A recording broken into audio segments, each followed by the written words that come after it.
Sant Charandas, Mystics of the East series, by Dr. T.R. Shangari, published by Radha Satsang Beas, print copyright 2014, and audio recording copyright 2026. All rights reserved.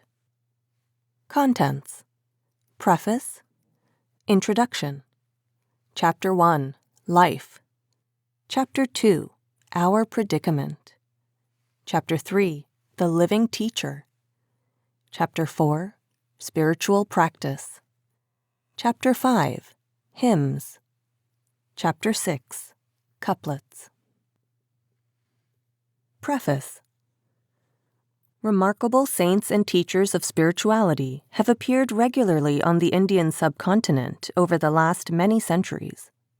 With this book, Sant Charandas, we present the teachings of a saint who holds a place of high regard in that illustrious gathering. First published in Punjabi and Hindi by Radha Satsang Beas in 1992, this new work presents, for the first time in English, the life and teachings of Sant Charandas, along with a selection from the vast amount of poetry he wrote. We present transliterations of the original Hindi poetry, along with its English translation, to give readers familiar with both languages an opportunity to enjoy the saints' compositions in their original version as well as in translation. The format, we hope, will prove useful to anyone wishing to use the book as a primary source for further study of the saint and his writings. What we learn from historians about a particular place and time often causes us to reflect on our own present circumstances. So it is with 18th century Delhi, the city in and around which Sant Charandas spent most of his days and accomplished the majority of his life's work. Wars, moral decay, violence, and political power struggles were the order of the day. As contemporary citizens of a tumultuous world, we can identify with what it would have been like for an ordinary person struggling to survive in that troubled environment, and to have been thrown a lifeline of hope in that sea of despair. The message Sant Charandas gave to the multitudes who heard him, primarily common people, but also kings and nobles, was simple. He taught that the Lord has given us a way out of the miseries of the endless cycle of death and rebirth. He has placed Shabbat, the power that created and continues to sustain all life, in every living being. And he sends living masters to show the way out through the practice of meditation. Sant Charandas spoke to his audience bluntly about the truths of the human condition, the pretension and falsity of the world, the fleeting nature of life, and the need for a living master as an intermediary and guide between the human and the divine. His tone has a sense of urgency as he implores his listeners to devote their lives to meditation on Shabbat, on Nam, as the only way to fulfillment of the purpose of human life, self-realization leading to God-realization. In Sant Charandas's words, "Give up the cravings of the world. This is the only way to escape from it. Make this resolve, O mind, for this is the perfect opportunity." The voice of Sant Charandas travels across time to us today through the continued relevance of his poetry. His message, we submit, cannot be heard too often. It is our hope that this publication, presenting Sant Charandas's clear, honest, and practical spiritual teachings, will stimulate a growing readership of admirers of Sant Charandas and will appeal to the spiritually hungry within India and beyond. J.C. Sethi, Secretary, Radha Satsang Beas. Introduction. The lives of saints so often seem pure and undefiled in comparison with the social settings in which they lived. This contrast is even more striking in the case of Sant Charandas, who lived from 1703 to 1782 A.D. He spent most of his life in and around Delhi during a period of political, religious, and moral decay. During the short span of 50 years after Aurangzeb's death in 1707, 7 kings successively ruled the disintegrating Mughal Empire from Delhi. Footnote: commonly known as Aurangzeb, the 6th Mughal emperor's imperial title was Alamgir. End footnote. These rulers spent most of their time waging bloody wars to secure or keep their thrones. Greed, treachery, and opportunism created an atmosphere of brutality, plunder, and insecurity, not only in the palace, but also in the streets of the capital. The royal court became an arena for murderous intrigues to gain political power and wealth. No king could trust his own sons or other relatives, and their ministers, advisors, army commanders, and provincial viceroys were equally untrustworthy. Many communities, Jats, Bundels, Rajputs, Marathas, and Sikhs, challenged the royal power and continuously fought against the Mughals. In addition, the country suffered bloodshed and pillage from invasions by Nadir Shah from Persia and Ahmad Shah Abdali from Afghanistan. Aurangzeb, a religious fundamentalist, had exacerbated the situation in his time by persecuting Hindus and destroying their temples. He also executed Guru Tegh Bahadur, the 9th Sikh Guru, and the Jewish saint Sarmad. While compassion and love are the foundation of spirituality, the dogmas supported by successive rulers generated the poisons of cruelty, violence, and hatred, creating a religious environment characterized by conflict and dissension. Not only were followers of various religions pitted against each other, but even different sects within the same religion sought each other's blood. While there was no dearth of priests, sect leaders, yogis, siddhas, and sadhus, arrogance, ritualism, and deception prevailed everywhere. This was the environment in which Charandas had to do his work. A beacon of truth for all. In the midst of this political turmoil and strife, Sant Charandas expounded on the common thread of spirituality that forms the core of all religions: the simple path of devotion.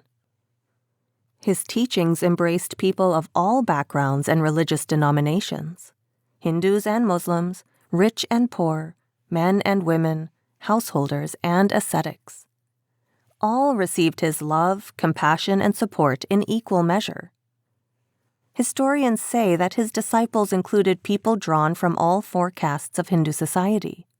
Hundreds of Muslim devotees attended his discourses, many of whom were granted initiation and became his disciples. Ascetics, hermits, and yogis, representing different sects and philosophies, all sought his company. Sant Charandas taught that the light of the Supreme Being is manifest within each of us, and thus all humanity has the right to the same honor and respect, regardless of their background. No one should be considered either high or low.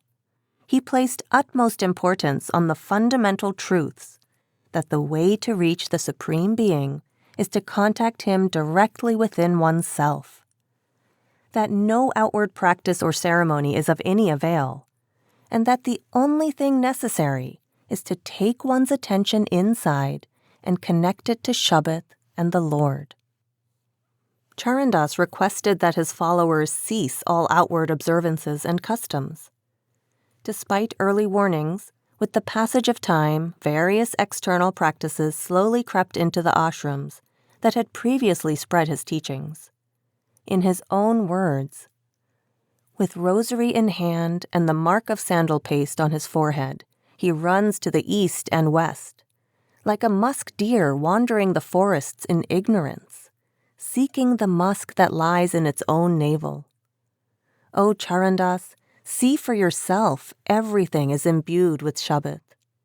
It is considered to be far away, but if you seek it by keen contemplation, you will behold it very near." Pilgrimages and fasts have their own benefits, but unrivaled is devotion to Nam.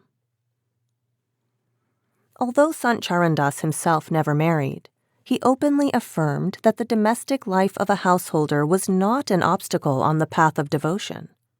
He never left people in any doubt about the possibility of attaining the Lord while leading either a householder's life or the life of a renunciate.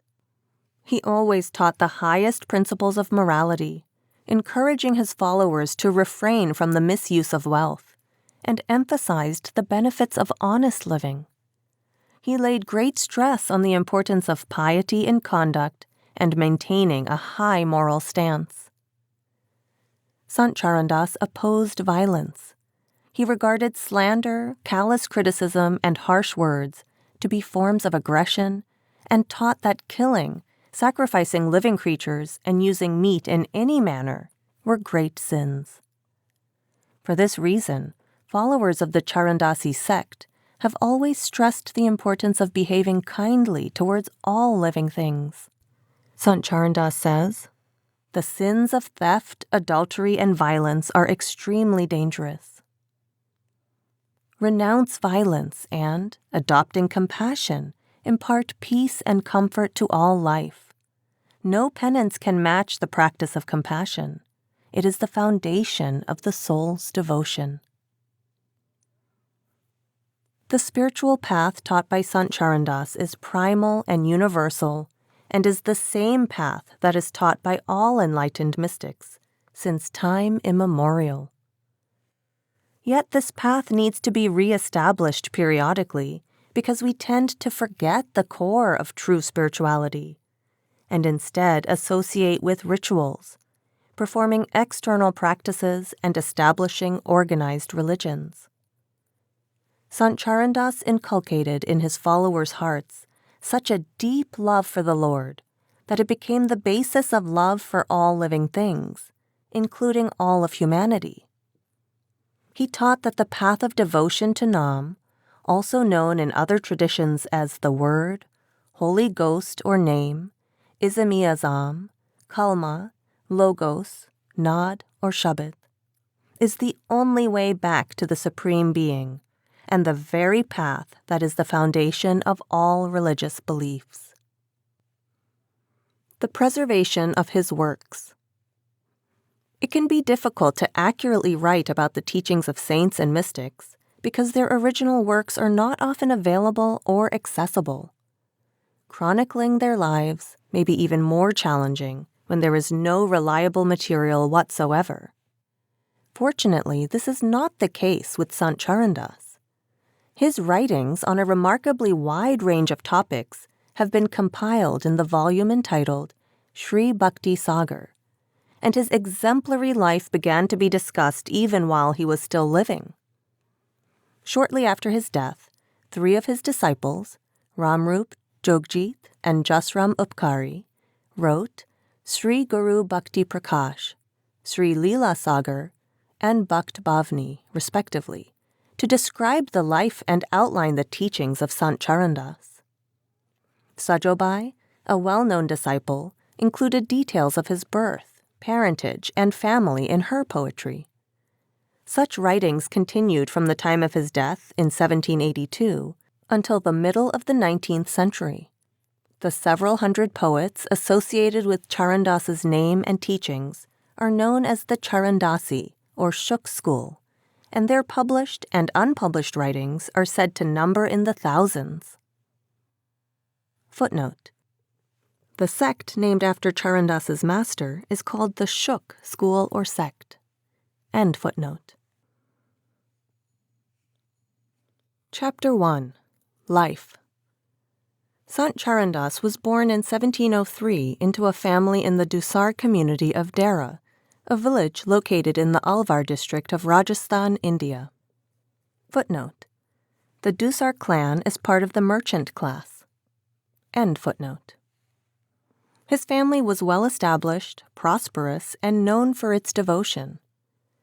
His paternal grandparents, as was the custom, selected his first name Ranjit.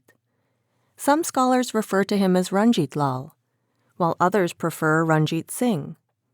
In his own compositions, Charandas occasionally referred to himself as Ranjit or Ranjita.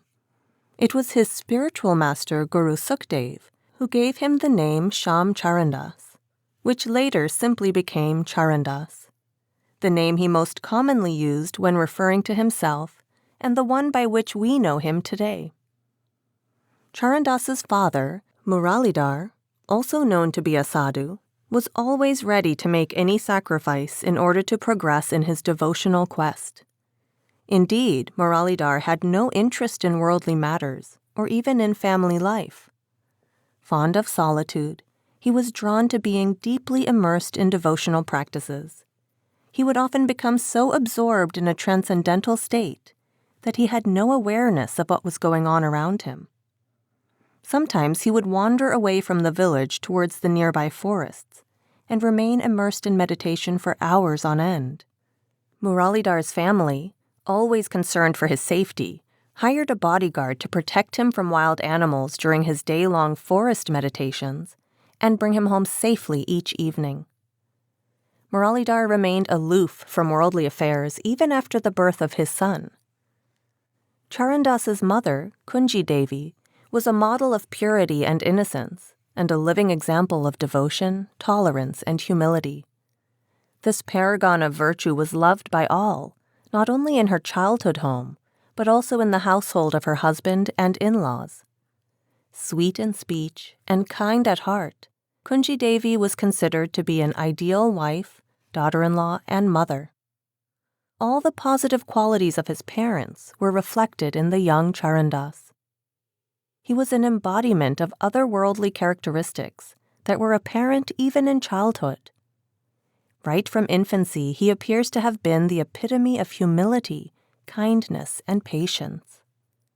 He was a boy of few words, who always refrained from boisterous games and physical activities. It is notable that Charandas's childhood passed without the usual stories about naughtiness, stubbornness, and selfishness. His temperament and countenance seemed wise beyond his years. Contemporaries wrote that as early as age 5, he repeated the name of the Lord and encouraged his companions to do the same. The following poem describes an incident that occurred when Charandas was about 5. He met a mystic who was engaged in the repetition of the Lord's name. The mystic took the boy into his lap and gave him some sweets as blessed food. This holy man blessed the young Charandas and engendered in him a wellspring of love. By these acts, the ascetic intimated the great mission that the young boy would later undertake. Jagjit writes, "He displayed much kindness and love, and with deep affection he gave him sweets. He said, 'I make you my disciple and give you my blessing. You will be a saint. You will be the boatman. You will take many souls across the ocean of existence.'"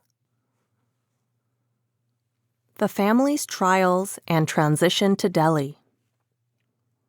When Charandas was 8 years old, the mysterious disappearance of his father changed the future course of his life and the fortunes of his entire family. One day, during his meditation in the forest, Muralidhar disappeared while his bodyguard slept. Nobody ever discovered what happened to him. In Sri Guru Bhakti Prakash, Ramrup describes how the young Charandas had a premonition of this incident about 10 days before it occurred, but no one paid any attention to his warning. Muralidhar's disappearance precipitated a period of extreme sorrow and hardship for his family. Barely 3 months after this overwhelming loss, both of Charandas's paternal grandparents suddenly died. These deaths devastated the tender-hearted Kunji Devi, who could see only darkness and despair ahead of her. She was at a complete loss as to what best to do for herself and her son, including where they might live. Although Charandas was also deeply affected by his father's disappearance, he focused his attention on comforting his mother. After experiencing so many tragic deaths in such a short period, Kunji Devi's only solace was her deep attachment and affection for her son. Muralidhar's father, Paragdas, had two brothers, Sundardas and Shamdas. Both were good men who took care of Kunji Devi and Charandas, and did all they could to see that the burden of running the household did not fall directly upon either of them. But Kunji Devi found herself unable to share her grief with anyone. The atmosphere of sadness and mourning eventually became too much for her, and she could not bear to stay in the village of Dara. Although her father had already died, Kunji Devi decided to move with Charandas to her parents' home in Delhi and spend the remainder of her life there. On the way to Delhi, Charandas and his mother stopped in Kot Kazam, at the residence of one of Paragdas's sisters. Here, Charandas's aunt Rama and other relations showed much love and respect to both mother and son. Charandas very soon developed a deep attachment to his aunt, and at her request, Kunji Devi left Charandas with her and proceeded on to Delhi alone. In those days, relations tended to live together as joint families. A closely knit extended family acted as a security net for those who were bereaved or otherwise deprived of a breadwinner. Kunji Devi was warmly received and welcomed by her mother and other relatives, especially her father's younger brother, Bikaridas, who loved her like a daughter. Bikaridas occupied a high position at the court of the ruler in Delhi. A wealthy man with considerable social status, he took complete responsibility for Kunji and assured her of every possible help and support. With his brother Sundardas's help, Bikaridas sent a carriage with 10 armed guards to Dara to transport Kunji's belongings to Delhi. On the way, they stopped to pick up Charandas. The entire household in Kot Kazam was greatly saddened by young Charandas's departure, for during his short stay, he had won over the hearts of all his relations. His behavior, views on various issues, and manner of living had convinced his aunt and the other relatives that this young boy was not of this world. So it was with great reluctance and much sorrow that Charandas's aunt bid him farewell as he left for Delhi. Jogjit, a disciple of Charandas and the author of the biographical Sri Leela Sagar, writes that Charandas had foreseen the arrival of the carriage and had alerted his aunt a few days in advance that it would soon be coming to take him to Delhi. Upon reaching his new home, the 8-year-old Charandas was welcomed with great joy by his mother and the other members of the household. He soon won over their hearts, just as he had done with his family in Kot Kazam. A challenging student. As was customary, young Charandas started school at the age of 6. Despite his teacher's constant efforts, however, the boy paid little attention to his studies.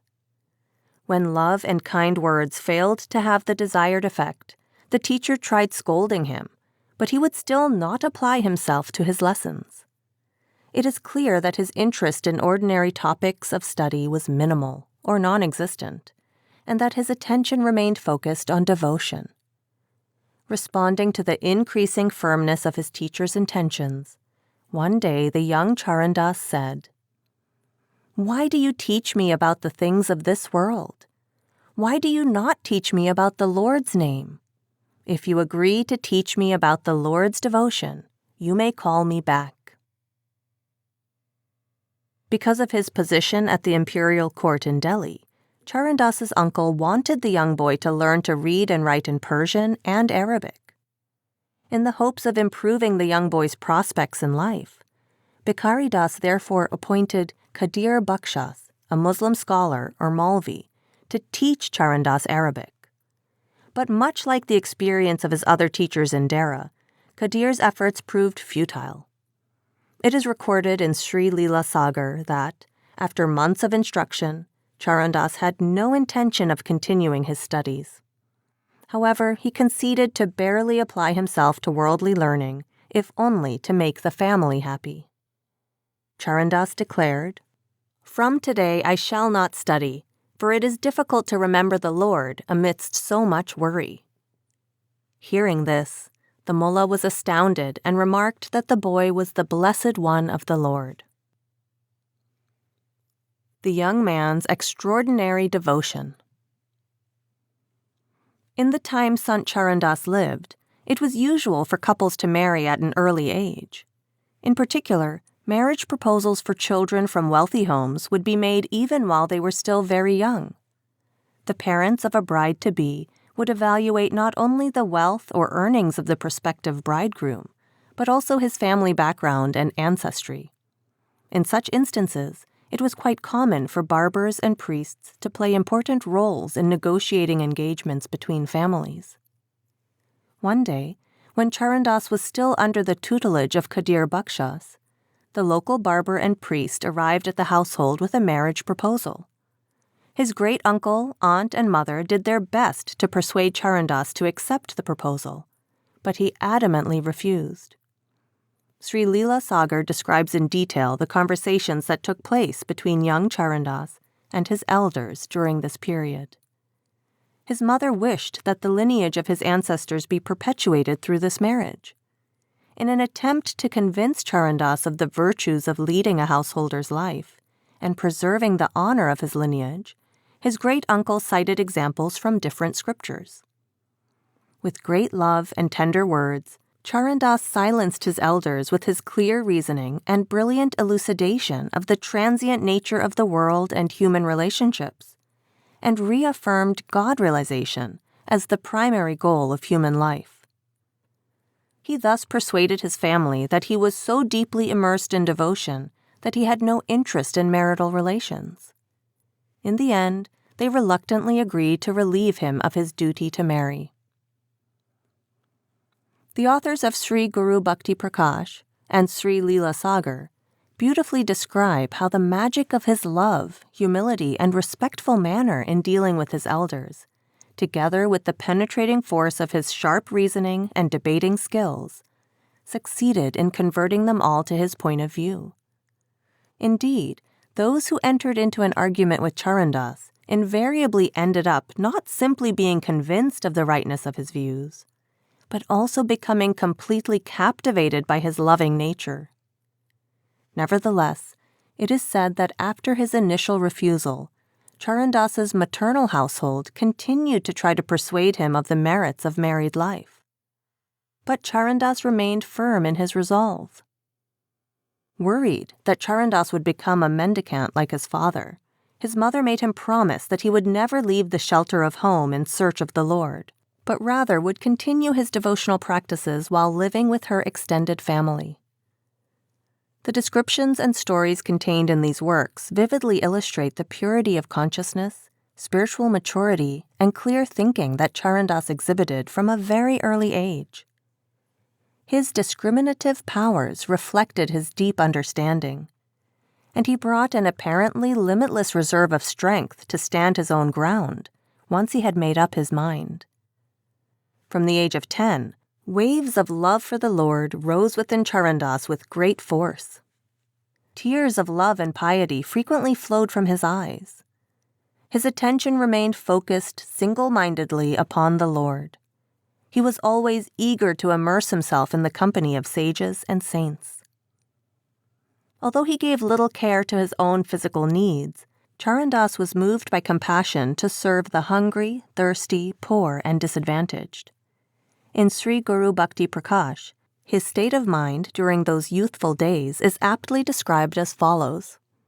When he saw someone hungry, his kindness overflowed. He would take food from home and give to the needy. He would bow his head in reverence to sadhus. His devotion could not be described. When he became steeped in devotion, he lost all sense of self and would become oblivious to thirst and hunger. Sometimes streams of tears would flow from his eyes. When the waves of love arose, he could not contain them within himself. 4 more years passed in this way, when at the age of 16, his unquenchable thirst for union with the Lord led him to realize that he needed to search for a perfect master. Young Charandas was tormented by his desire for such a master. He sought the company of many kinds of holy men in his quest. He even wandered in forests, much like his father had done. Despite his vigilant efforts, however, he found no teacher who could satisfy his passionate desire to meet the Lord. He remained in this state of restless yearning until he reached the age of 19. In Sri Guru Bhakti Prakash, Ramrup describes his condition. Such a fire of separation arose within him that sleep and hunger vanished. He searched all over for a true master among the renunciates, ascetics, and unclad sadhus. He searched among the yogis, sannyasis, monks, and men of all faiths. He found no door where he could bow his head. Holding his head on his palms, in complete surrender, he was so ready to submit himself to the true master. From seeker to disciple. At the age of 19, Charandas was roaming the area that lies between the Ganges and Yamuna rivers, still in search of a perfect master. One small town he visited, Mornatisa, is located in modern-day Uttar Pradesh, near the religious shrine of Shukratal. One day, not far from there, Charandas noticed a sage on a small hill. As soon as he set eyes on the mystic, intense waves of love and peace surged through his consciousness. He realized immediately that his seeking had come to an end. He had finally found his true master. His face, shining with love, and eyes brimming with tears, Charandas bowed his head at the feet of the mystic, Sukdev. Upon hearing of the young man's arduous search for a master over many years, the Satguru placed his hand on Charandas's head in blessing and comforted him. He reminded Charandas that when he was only 5 years old, they had met under the shade of a tree in his native village of Dera. Sukdev had taken him in his lap and given him sweets. The tender touch of the master at that time and his kind and gentle words had had a deep impact on Charandas's inner consciousness. At once, an unwavering and abiding faith in Sukdev was instilled in him, and he surrendered to Sukdev without reservation. Following this meeting, master and disciple spent long periods of time together. Sukdev taught Charandas the method of contacting the Lord and explained the various yogas, Ashtanga, Jnana, Karma, Hatha, and Bhakti. The Satguru also revealed the true essence of the Vedas, the Upanishads, the 6 darshanas, and numerous other scriptural texts. He answered all questions and resolved his doubts. Scholars write that the conversations between disciple and master continued without interruption for many hours. Sukdev then initiated him into the path of true devotion and gave him the name of Sant Charandas. This initiation profoundly changed Charandas's outlook on life, and he immediately became a true devotee of his master. At the completion of his teaching, Charandas longed to remain at the feet of his master, but Sukdev directed Charandas to return to Delhi and engage in his spiritual practice according to the instructions given at the time of his initiation. Although Sukdev was an ascetic and a hermit, who did not himself lead a householder's life, his recommendation for Charandas was to live in Delhi and practice his devotion in the context of his domestic life. Charandas was broken-hearted and suffered immense sorrow, but he nonetheless dutifully obeyed his guru's command and left for Delhi without delay. Charandas's agony is vividly described in Sri Guru Bhakti Prakash. He made up his mind to leave as instructed and prostrated himself before his master, but he found it very difficult to walk away. His body shook, and his feet wouldn't move. The fire of separation now fully ablaze, he burst into tears. His throat was choked. He could not speak. He had lost all composure and resolve. Charandas's intense yearning increased with every moment of his journey. Each step away from his master was a difficult one to take. Hungry, thirsty, and beside himself with the pain of separation, he trudged on as day turned into night. But later that night, Charandas' meditation was graced with an inner vision of Sukhdev. Upon beholding the radiant form of his master, Charandas entered into a state of inner peace and intense bliss. This experience served to make him firm in his faith and reinforced his realization that the Satguru always remains with the disciple.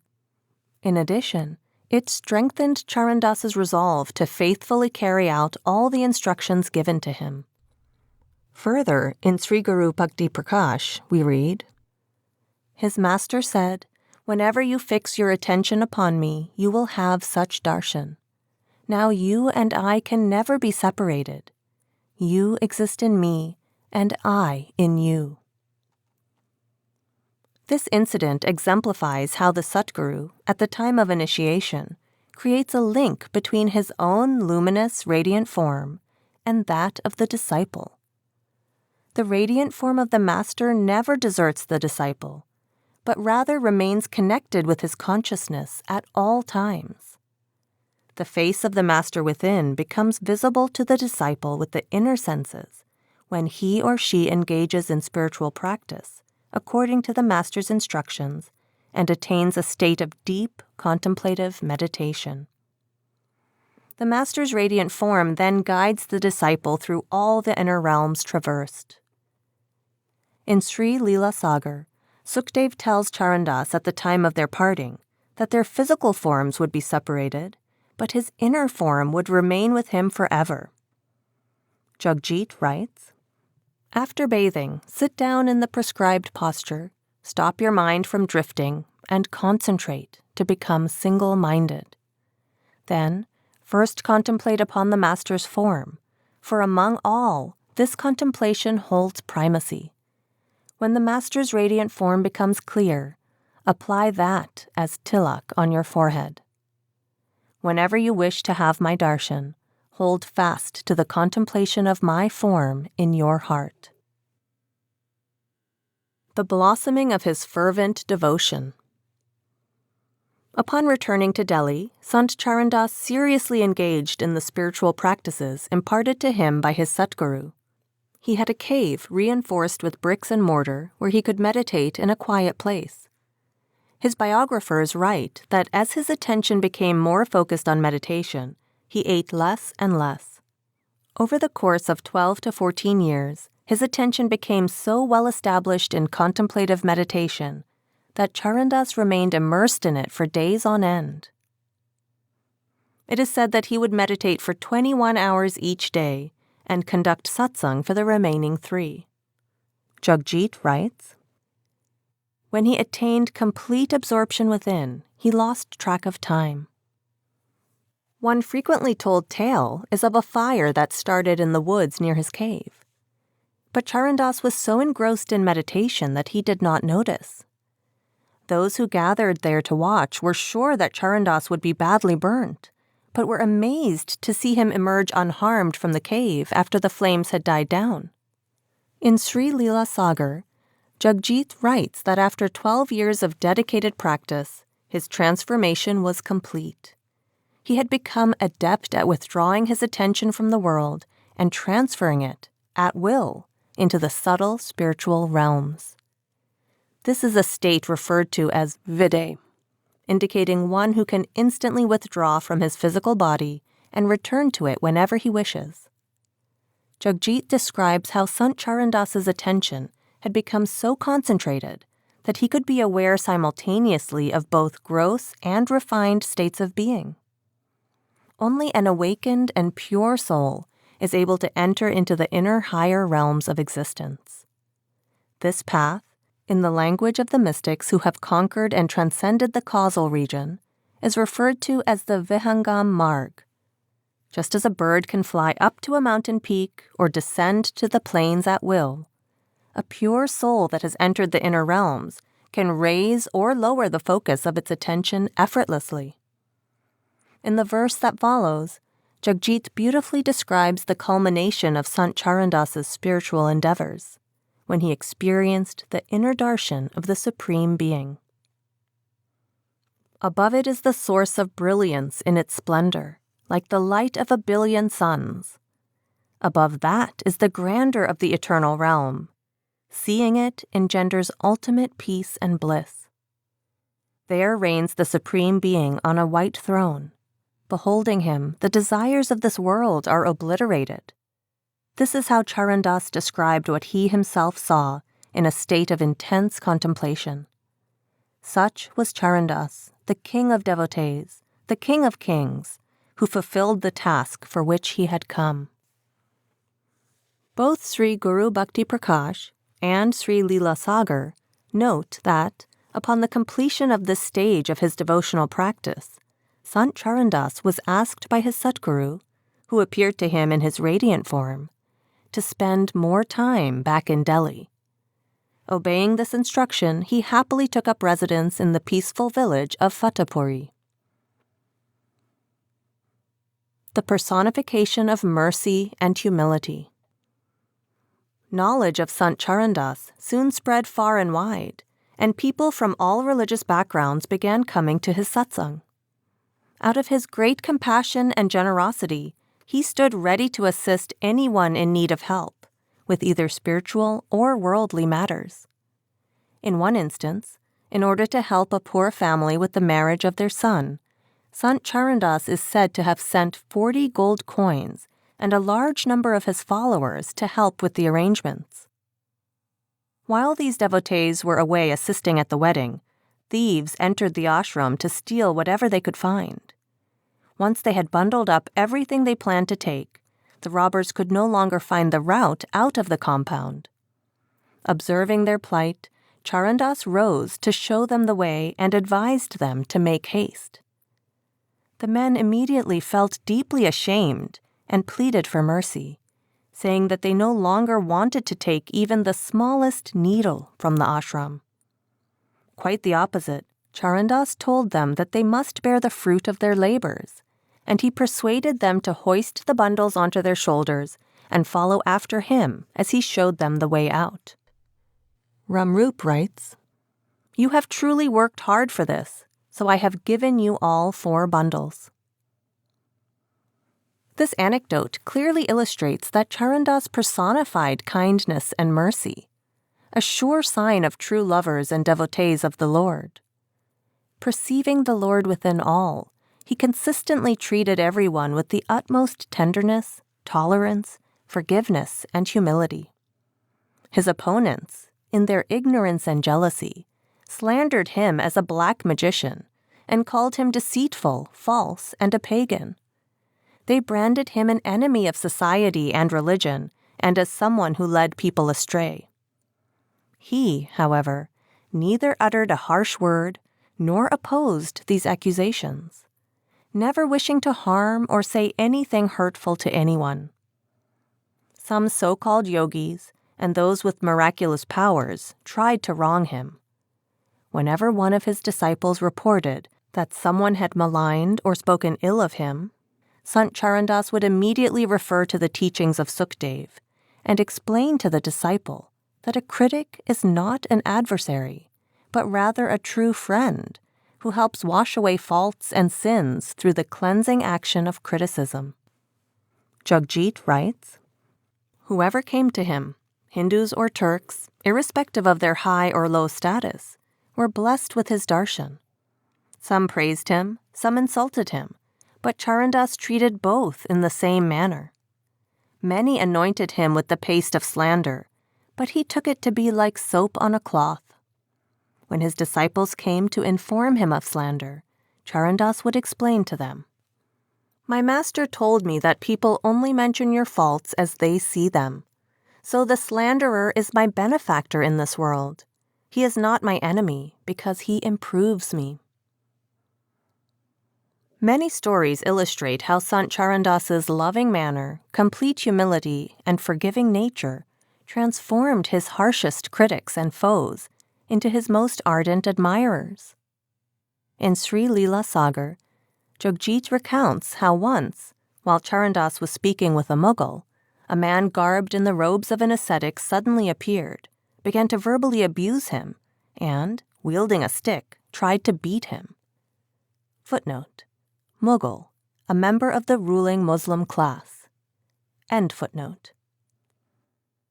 In response, Charandas bent down and attempted to touch the man's feet as a gesture of respect, at which point his assailant fled.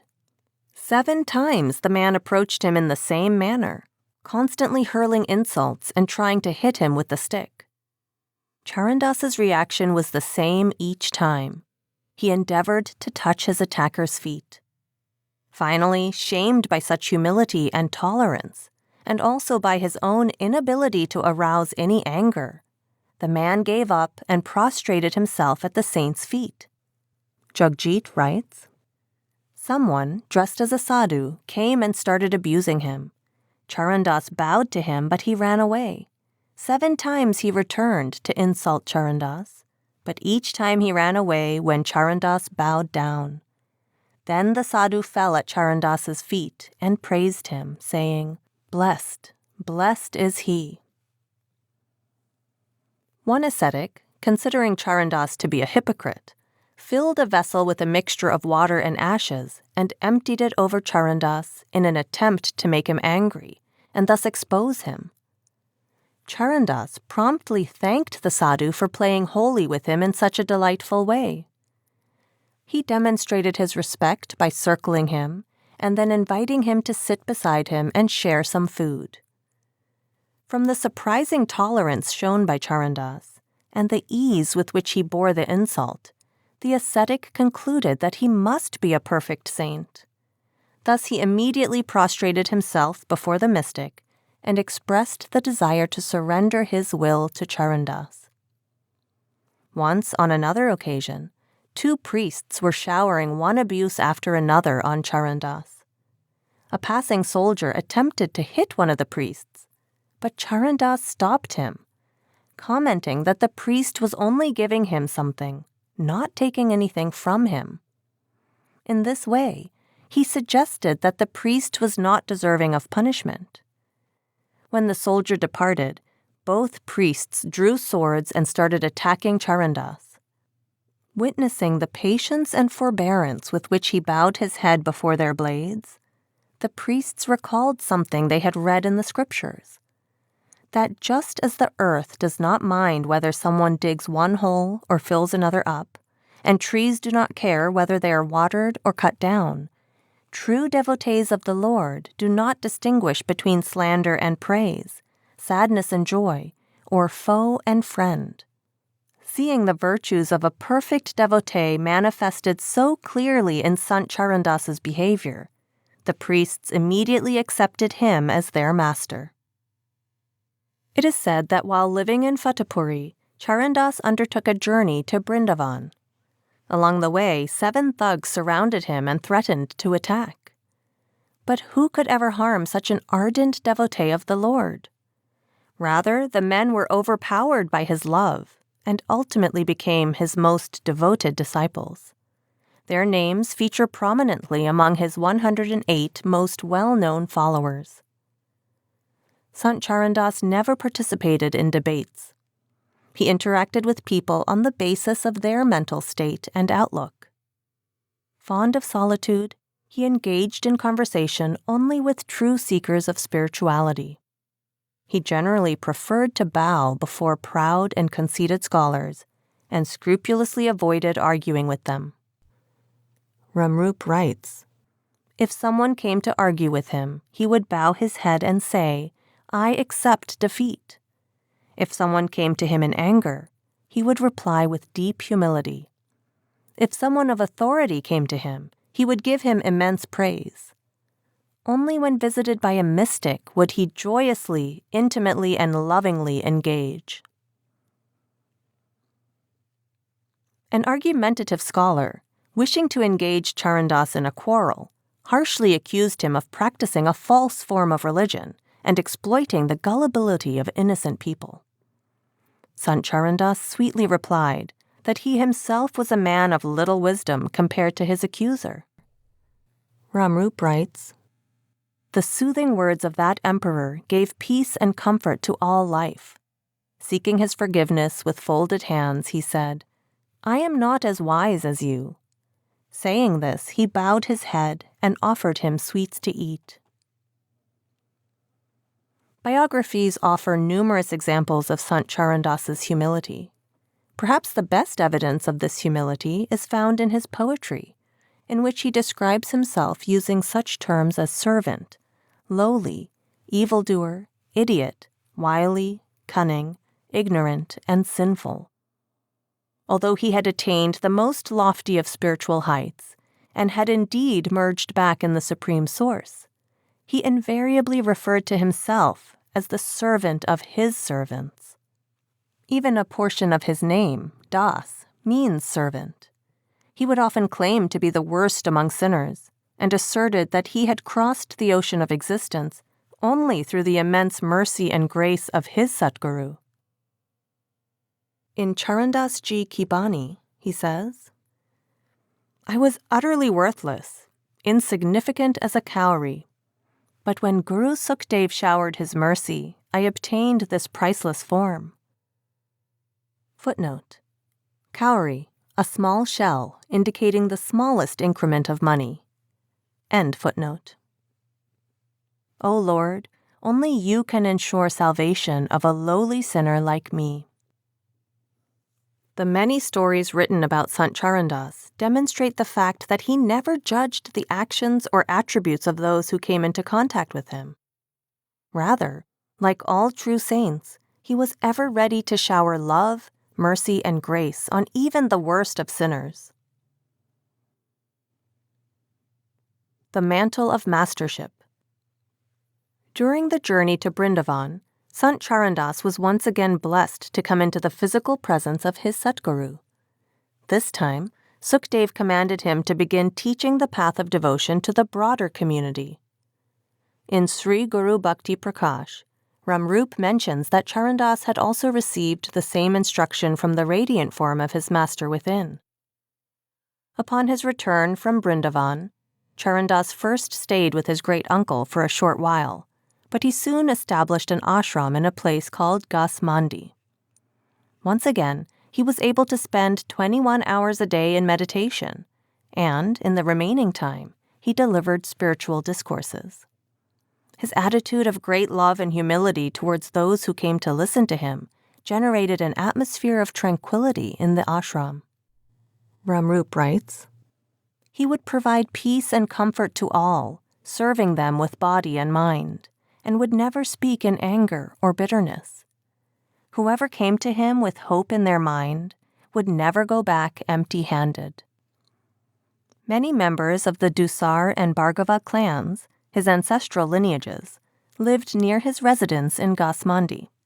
Charandas only stayed there for about a year, but in that brief time, several of the Dusar family became his disciples, including Nand Das, who is thought to have been the first person to receive initiation from him.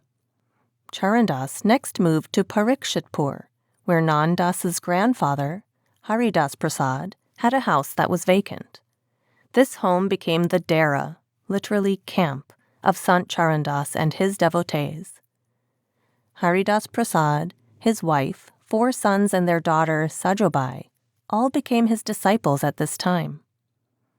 Sajobai and 2 other women, Dayabai and Nupibai, are considered to have been 3 of Sant Charandas's most devoted followers.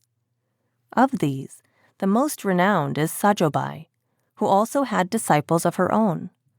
From this, it is evident that not only did he clearly encourage women to engage in devotional practice, but also he appointed at least one female guru to guide others in their spiritual endeavors. Saints never discriminate on the basis of gender, caste, or creed when accepting disciples. Charandas continued traveling a great deal. He was constantly moving from one place to another, spreading his teachings, and wherever he went, seekers were drawn to him.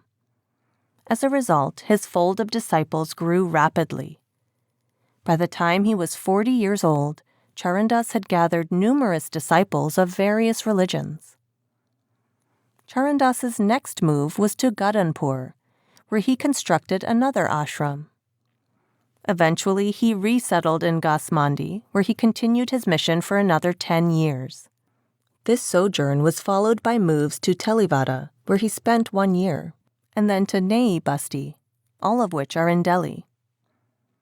After Emperor Nadir Shah left Hindustan to return to his primary seat of power in Iran, his successor, Muhammad Shah, paid a visit to Charandas's ashram. Thereafter, Sant Charandas was always received at the imperial court with honor. The emperor, queens, princes, ministers, and courtiers often came to listen to his discourses and receive his darshan. The emperor's son, Ahmed Shah, who ruled between 1748 and 1754, also became a devoted follower of Charandas. Sri Guru Bhakti Prakash recounts the tale of Alamgir II, who came to the throne after Ahmed Shah.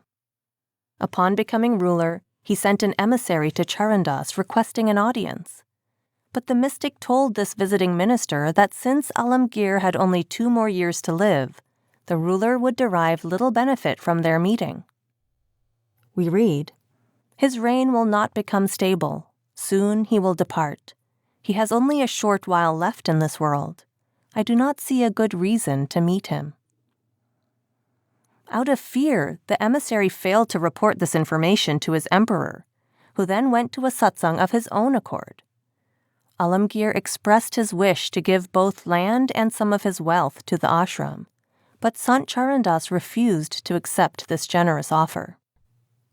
Further, we read, "He brought some money and offered 5 villages by way of service, but the master said, 'I will not accept this. Take it back or I shall discard it.'" 2 years later, Alamgir became the victim of a conspiracy among his ministers and was killed. After his death, Shah Jahan III took the throne. He imprisoned his predecessor's entire family. Only Ali Gahar, Alamgir's son, who was on his way to Patna at the time, escaped captivity. Alamgir's widow, meanwhile, sent a letter to Sant Charandas via messenger, requesting the saint's kindness and mercy. Charandas wrote to the queen on the back of the same letter that she had no cause for worry, as her son Ali Gahar would become the next ruler at Delhi. Some months later, the Marathas dethroned Shah Jahan and, as the mystic had correctly predicted, installed Ali Gahar in his place, giving him the name Shah Alam II. Footnote: Marathas, Hindu warriors from the western Deccan Plateau, present-day Maharashtra, whose capture of Delhi in 1757 set the stage for the Marathas' conquest of northwest India. End footnote. After becoming emperor, Ali Gahar visited Charandas and received his darshan. He, too, tried to give gold and land to the ashram, but Charandas would not accept these gifts. Sometime in 1757 or 1758, Kunji Devi, Charandas's mother, passed away. Since childhood, Charandas enjoyed great fondness for and a strong relationship with his mother. He held such deep regard and respect for her that he would often bow in reverence at her feet, even after becoming a Satguru. Ramrup writes, "He put his head at the feet of Kunji Devi, and with deep love and affection, she showered many blessings on him." One day, the son sat near his mother, waving a fan over her like a servant. Up until his mother's death, Sant Charandas took particular care to see that she was fully provided for. He thus fulfilled his promise to always look after his mother. She once complained to him, saying that although her own son was a saint, he had not yet blessed her with any divine visions. Asking her to sit still with her eyes shut and all her attention focused within, he blessed her with his loving gaze. Kunji Devi's consciousness immediately ascended to the higher realms, and she was filled with divine bliss. As Ramrup describes, with rapt attention, his mother closed her eyes and sat in meditation. She opened them a short while later and said, "I have seen the Lord, and I am filled with peace." After this, she remained entranced for 3 hours, oblivious of her body and the world. She remained fully conscious, beholding the Lord's wondrous spectacle within. Upon his mother's passing, Charandas's last familial duty was completed. From that time on, he undertook with great enthusiasm his task of spreading the spiritual teachings and initiating seekers. From Nahi Basti, Charandas moved to Naya Shaher, which is close to Chandni Chowk. He renamed it Sukhdevpura, but as his own fame increased, the place later became known as Mohalla Charandas. Even today it is known by this name. It is claimed that he once fed 10,000 sadhus there. While living in Delhi, he moved approximately 10 times to different parts of the city to make it easy for seekers to benefit from his physical presence and hear his discourses. He also undertook trips to Brindavan, Jaipur, Karnal, Lucknow, Panipat, and Shahjahanpur. But his life and spiritual work remained centered mainly in Delhi and its neighboring areas. By this time, Sant Charandas was about 61 years old. Wherever he went, multitudes would assemble to listen to his discourses and receive his darshan. During his lifetime, his teachings spread to many remote areas of India, and even as far as Kabul and Kandahar in Afghanistan.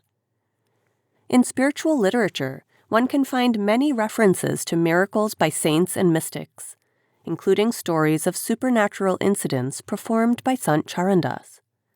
However, saints never perform miracles to impress. In fact, they scrupulously avoid such outward displays. A verse by a disciple of Charandas illustrates this philosophy. Once he had turned his back on miraculous powers, he concentrated only on imparting his teachings and on the practice of ninefold devotion. Other writings concerning the mystic's life recount numerous miraculous events attributed to Charandas. One interesting incident involved a yogi who was known to possess supernatural powers himself and was reputed to be a magician. He used to torment people with his magic and, at one point, attempted to use his magical powers to overwhelm Sant Charandas.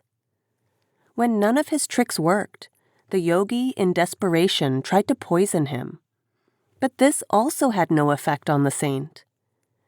Admitting defeat and very much ashamed, the aggressor submitted himself to Charandas and begged permission to become his disciple. Eventually, the yogi renounced the path of magic and adopted the straight path taught by Sant Charandas.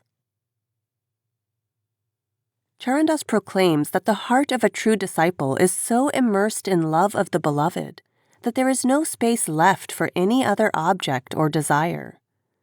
Such a devotee has no wish for personal wealth, pleasure, or religious pursuits.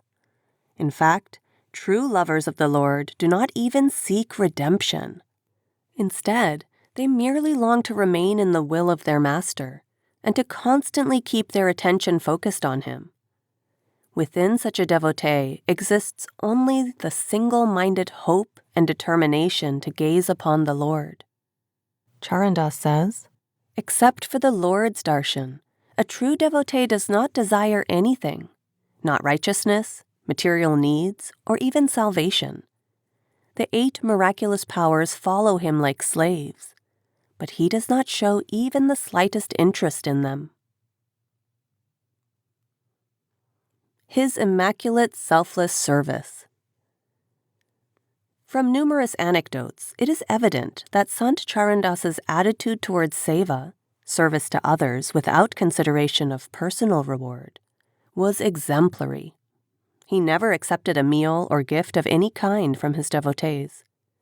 On the contrary, he generously gave money and household articles to others in need, because he had inherited so much from his mother and great-uncle and had few needs of his own. Likewise, he refused all gifts offered by the 4 emperors, Nadir Shah, Muhammad Shah, Alamgir II, and Shah Alam II, as well as the land proffered by the Nawab of Panipat. Even the king at Jaipur, Sawai Ishvar Singh, tried unsuccessfully to bequeath him a gift. Jagjit writes, 5 villages and 60,000 in currency were offered, with the request to hold bandaras on an annual basis. Charandas did not accept these and returned everything at once. Later, however, in order to assure the comfort and convenience of his devotees, who had started arriving in large numbers, Charandas began accepting gifts to be used only for the benefit of others, and he always took care to ensure that the one giving the gift could afford it. Charandas never used any part of these gifts for his own personal gain. He was filled to overflowing with the wealth of devotion and looked upon all, rich and poor, as equals. Ramrup writes, when he did start accepting donations given in service, he would do so only after careful reflection, ensuring that the gift was not tainted. Many rulers and kings maintained an association with Charandas, but he always remained aloof from matters of a political nature. Not only was he received with honor at the court in Delhi, but the royal household in Jaipur had also heard reports of his exceptional and immaculate reputation and the purity of his spiritual teachings. The two sons of Savai Jai Singh were at that time fighting for the throne at Jaipur. The younger prince, Ishwar Singh, who was being held captive, had, as it happened, a close assistant who was a devotee of Charandas. He pleaded with Ishwar Singh to write to his master seeking help. Charandas, in his reply, told Ishwar Singh that he would soon become the king of Jaipur. 2 months later, Jai Singh passed away, and Ishwar Singh was indeed appointed his successor. When Ishwar Singh subsequently came to Delhi to seek the blessings of Muhammad Shah, the emperor, he also wished to meet Charandas. Charandas, however, prevented Ishwar Singh from visiting the ashram, telling the king that he would come to Jaipur. 2 years later, Charandas appeared to the king and queen in their dreams.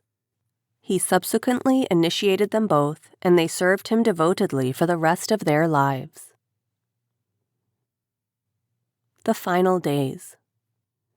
In Sri Guru Bhakti Prakash, Jogjit reports that in 1771, Sant Charandas spoke about his own death, which would take place in 12 years, and requested that this foreknowledge be kept secret. For another 12 years will I remain in this perishable world.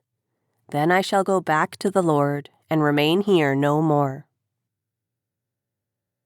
It is said that Sant Charandas gave his disciples hints of his imminent departure throughout the last year of his life, 12 months, 3 months, and 2 days before his death in 1782. According to Jogjit, as Charandas neared the end of his 8th decade, he greatly limited his travel and, remaining absorbed in meditation, rarely ate. During these final days, Charandas lived in Sukhdevpura. From the beginning of his 80th year, it so happened that he mostly remained in deep contemplation, speaking little. After 2 more days, the Father will go back to the Supreme Realm.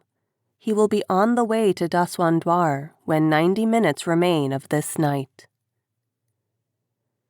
News of the saint's impending death spread rapidly, and disciples and devotees rushed from everywhere to have the blessing of his darshan for the last time. At the age of 79 years and 3 months, Sant Charandas prepared to depart his body in 2 days' time.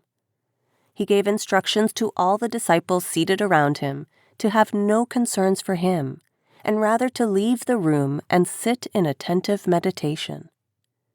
He further told them that at the time of his passing they would all hear the inner music of Shabad. Jogjit writes, he told all to leave him alone and to return only when they heard the resounding Shabad.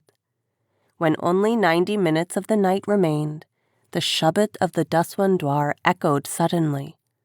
On hearing the intense, reverberating, unstruck melody, the sadhus approached him. In exaltation and praise they sang. They beheld him within. He had left his physical form. Sant Charandas had always taught his followers to abstain from discrimination on the basis of religion, caste, or gender, advocating instead that they should apply themselves to the worship of the one Supreme Being. Therefore, the huge crowd that gathered upon his departure from this world included people of all denominations, regardless of tribal or religious affiliations. To help with preparation for the procession and funeral, the emperor sent many soldiers and musicians, as well as his royal elephants. Jagjit continues, yogis, ascetics, renunciates, and many others who loved him, hearing of his departure, all poured in. The emperor sent many things to decorate the procession: elephants, flags, and a regiment of soldiers with a band. The great and small came in large numbers to pay respect to the master. So did many sheikhs, sayyads, and mullahs, out of the love they had for him. They adorned the body and showered it with flowers, sprinkling perfume and rose scents on it. Biographers have described this last journey as almost as amazing as the remarkable life of Sant Charandas. Never had there been such a crowd as this surrounding him during his lifetime. Even Shah Alam II, the ruler of Delhi, observed the funeral procession from the top tower of his fort at Salamgarh. Jagjit writes, "There weren't as many who came to see him while he lived as after he died. The crowd surged beyond all limits, on the housetops and in the streets of the town. The emperor viewed the procession from the top of the Salamgarh fort and had the master's last darshan. Once the emperor's people joined in, they helped to organize the immense crowd." Despite having announced his departure long before, Sant Charandas did not appoint a spiritual successor prior to his actual passing. Sri Jasram Upkari has written in Bhakt Bhavni that his disciples numbered around 5,000. 52 of these established their own ashrams, while the one that Charandas himself had set up was referred to as the main ashram. In addition to these, another 56 smaller ashrams were formed. Among these 108, 3 were considered to be the leading ones, those of Ramrup, Sajobai, and Juktanand. Over time, these different ashrams adopted the name of Charandasi sect, or Shuk sect, to denote their adherence to the beliefs and ideals of Charandas and his master, Sukdev. The various great souls who were in charge of these ashrams continued to spread the teachings of Charandas to different corners of the country, in keeping with their own status, spiritual accomplishments, and abilities. As long as sadhus with access to inner realms had leadership of these ashrams, their emphasis has remained on the practice of the inner spiritual path. Thus, even long after Sant Charandas's life, the light of his teachings continued to illuminate the world. Chapter 2. Our Predicament. Who in this world isn't searching for peace, happiness, and love? Many of us, however, remain ignorant of where and how to find it. We may realize that our happiness and satisfaction do not result from external factors, but we do not know where to go to obtain the true happiness we desire.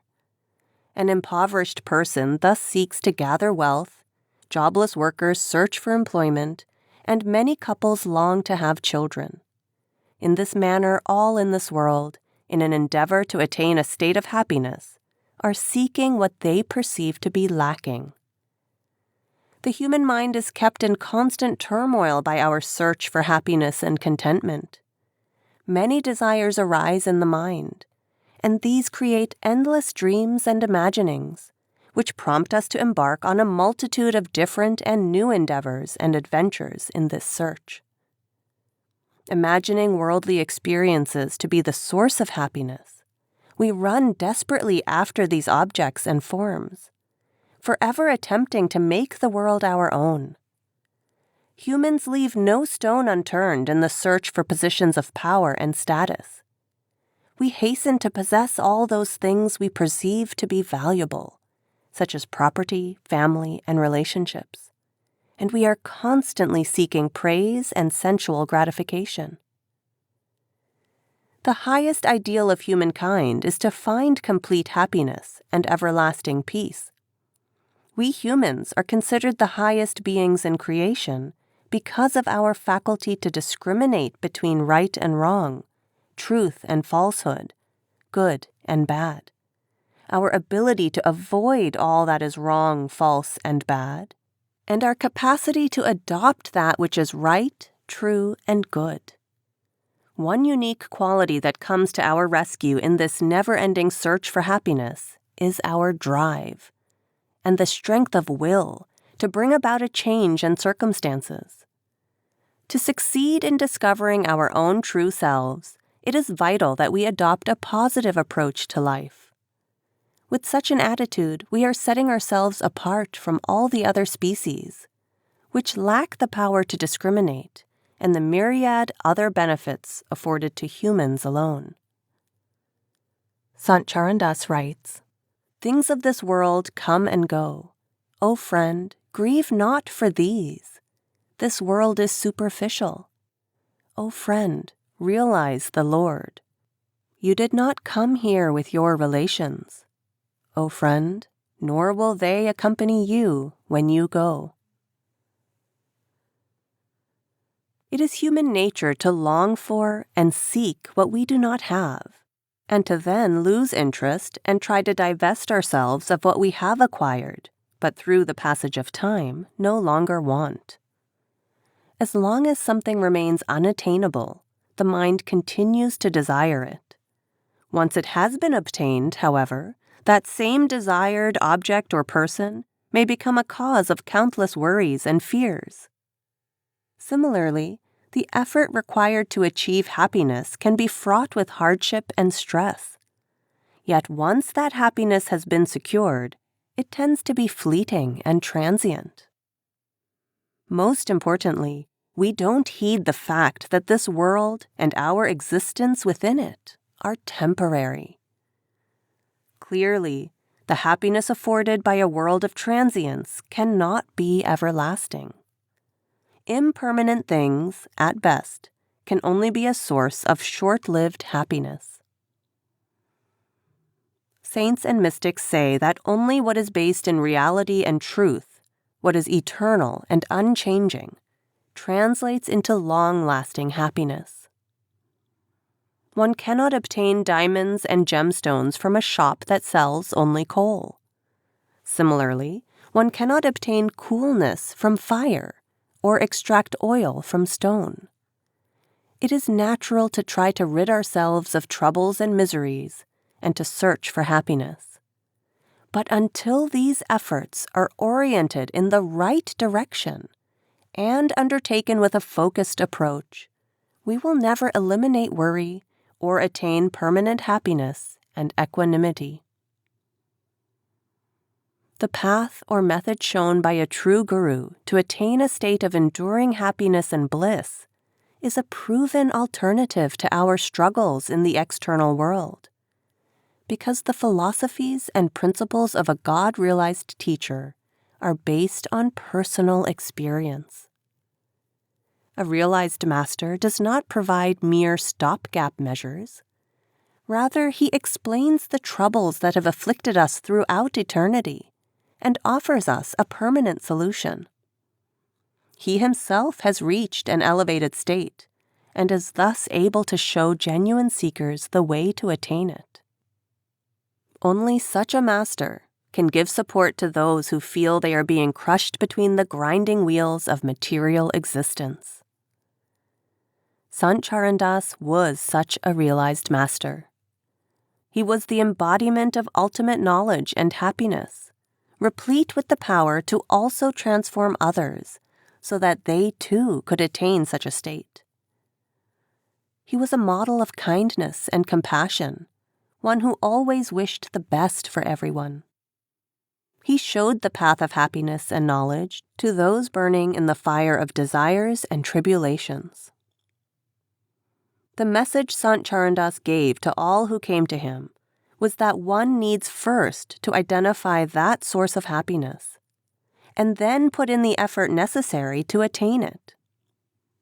In his compositions, he highlights the differences between what is illusory and what is everlasting, and he encourages humanity to always seek the latter.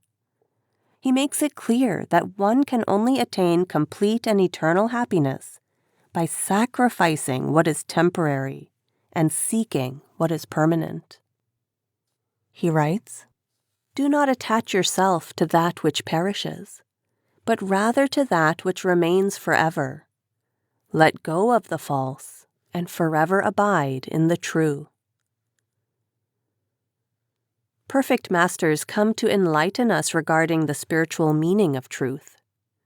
They advise us that truth is not dependent on anything external. In other words, not subject to time and subsequent changes in form or nature. Only what cannot be destroyed is true, and the Supreme Being possesses these attributes. He alone is free from birth and death.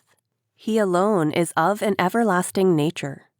Therefore, it is by making that eternal truth one's own that any mortal can hope to attain a state of never-ending equanimity. Perhaps the greatest obstacle to our understanding this reality is that we believe ourselves to be dependent on this transient visible world, rather than on what cannot be seen. In actuality, this entire creation owes its existence to an unseen creator. However, due to our long separation from him over innumerable lifetimes, we have forgotten this fact and have come to depend on only what we can see and experience at this physical level. We find it difficult to comprehend and accept that there is no reality or substance behind the material forms and objects of this world. Sant Charandas repeatedly tried to awaken people to the truth that lies beyond this fleeting external existence, because only by sacrificing our attachment to this creation and attaching ourselves with love to the everlasting Creator can we become deserving of true bliss. He writes, "In a dream, one's family and relations all appear wonderful. But when one wakes up, they all dissolve, and nothing remains in form or substance. Therefore, always remember and contemplate on the Lord. Do not let your mind get engrossed here. Thus will you go back to your true home, never to return to the cycle of transmigration." Says Charandas, "The only benefit of this dream is to remain absorbed in your love for the eternal abode, which is only achieved by true devotees." This world has never been a place of harmony, and it never will be. Complete and enduring peace can only be derived from that which is everlasting, and only God is eternal.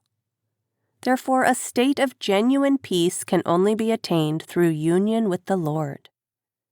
The mission of saints is to free us from our attachments to this world and its objects, and reconnect us to the Lord. They thus put their utmost effort into awakening seekers to the reality of the unmatchable worth of union with the Lord. Perfect masters emphasize that they are not averse to material happiness.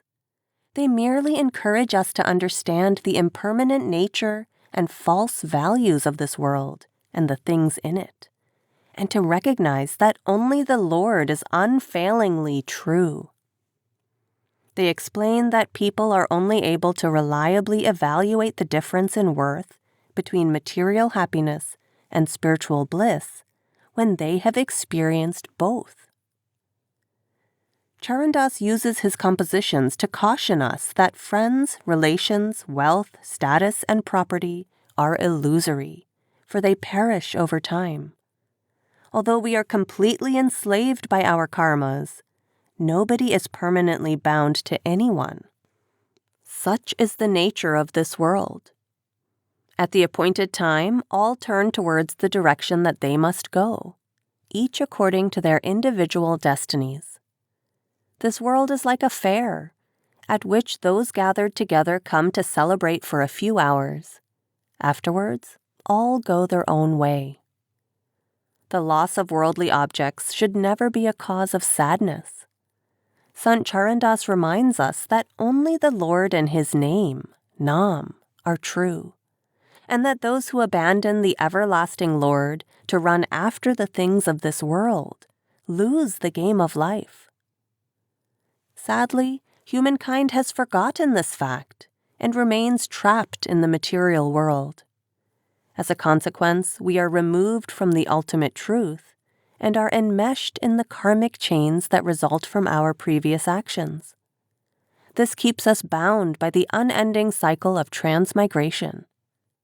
That is why, with the help, encouragement, and support of a true master, we must learn to turn our backs on the world and endeavor to meet the Lord within. The Lord is our only loyal and constant friend. By loving Him, we are able to detach ourselves from all that is impermanent and subject to destruction. By keeping the company of saints and taking their advice to practice repetition of the name, we can escape from this prison house of the world. Giving many interesting examples, Sant Charandas counsels the seeker that, although the world looks real, ultimately it is only an illusion. O saints, this carnival will end in a short while. We will depart after watching this show. Never again will you meet those who have gathered here together. Many travelers from different directions cross the river in a boat. They meet only to go their separate ways a few moments later. There are many different flowers making the garden beautiful, filling it with sweet fragrances. Buds appear, blossom into flowers, and wither away. Petal by petal they perish. The happiness from wife, children, and property is fleeting, like dewdrops on petals.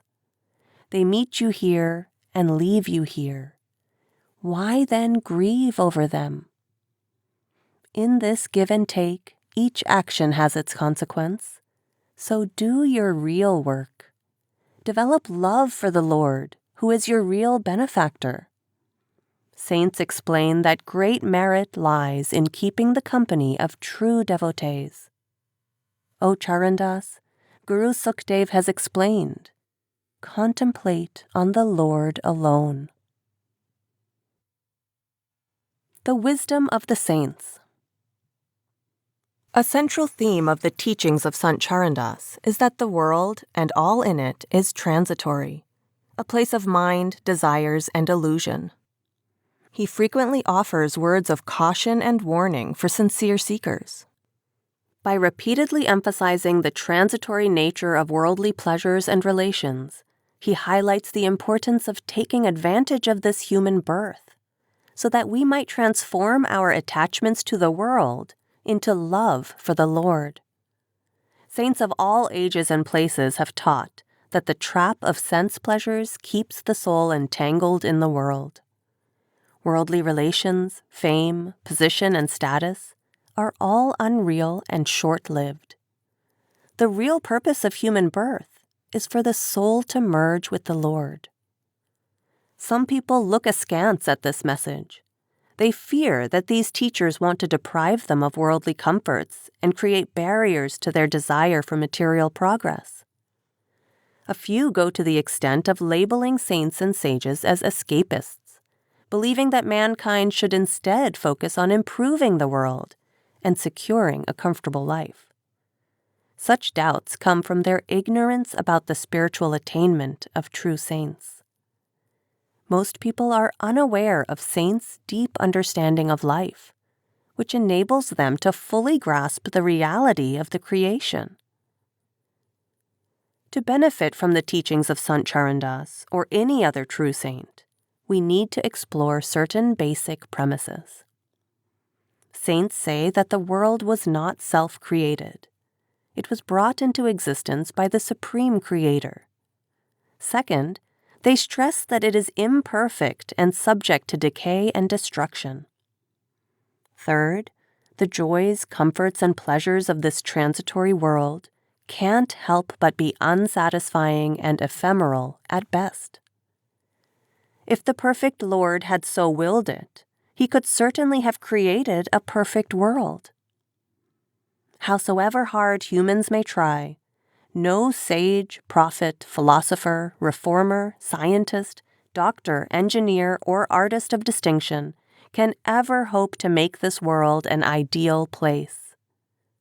Regardless of humanity's best efforts over the millennia, the world remains as flawed and imperfect as ever. Saints teach that human beings should first try to understand the reality of the world, and then thank the benevolent Lord, who created the path by which we can reach the immortal realm of perfect bliss. They neither preach indolence, nor do they advocate renunciation. As long as we are in the body, we have to attend to our physical needs for food, clothing, and shelter. Similarly, we have to discharge our responsibilities towards friends, relatives, society, and country. This is an essential requirement for paying off our karmic debts. No true saints have ever advocated renouncing home and relations, nor have they ever advised anyone to remain idle or inactive. Though many saints have lived as householders, Sant Charandas himself did not marry. Living with his mother and other relatives, he never became a burden on his family or society. All gurus have earned their living by honest means.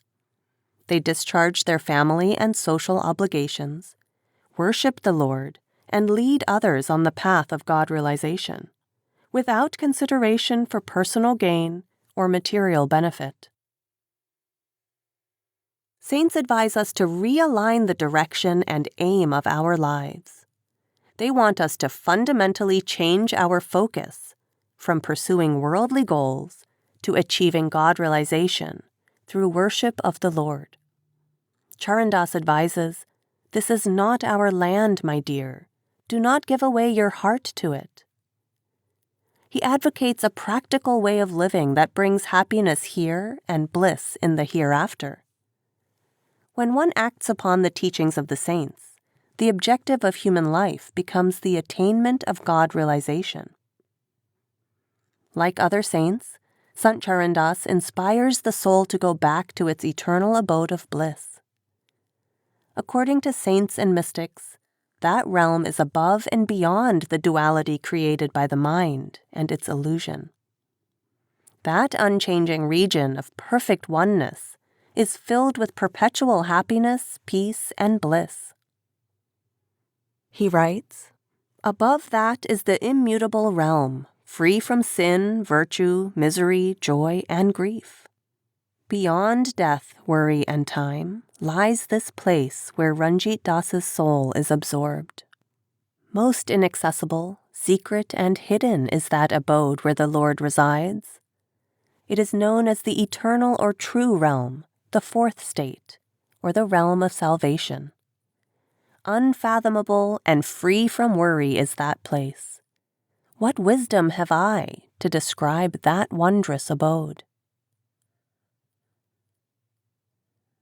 Sant Charandas describes the unique glory, wonder, and rapture of that immortal realm.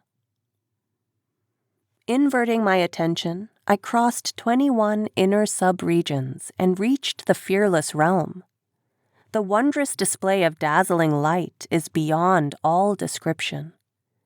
In profound absorption, I lost all sense of self and became freed from the miseries of this world.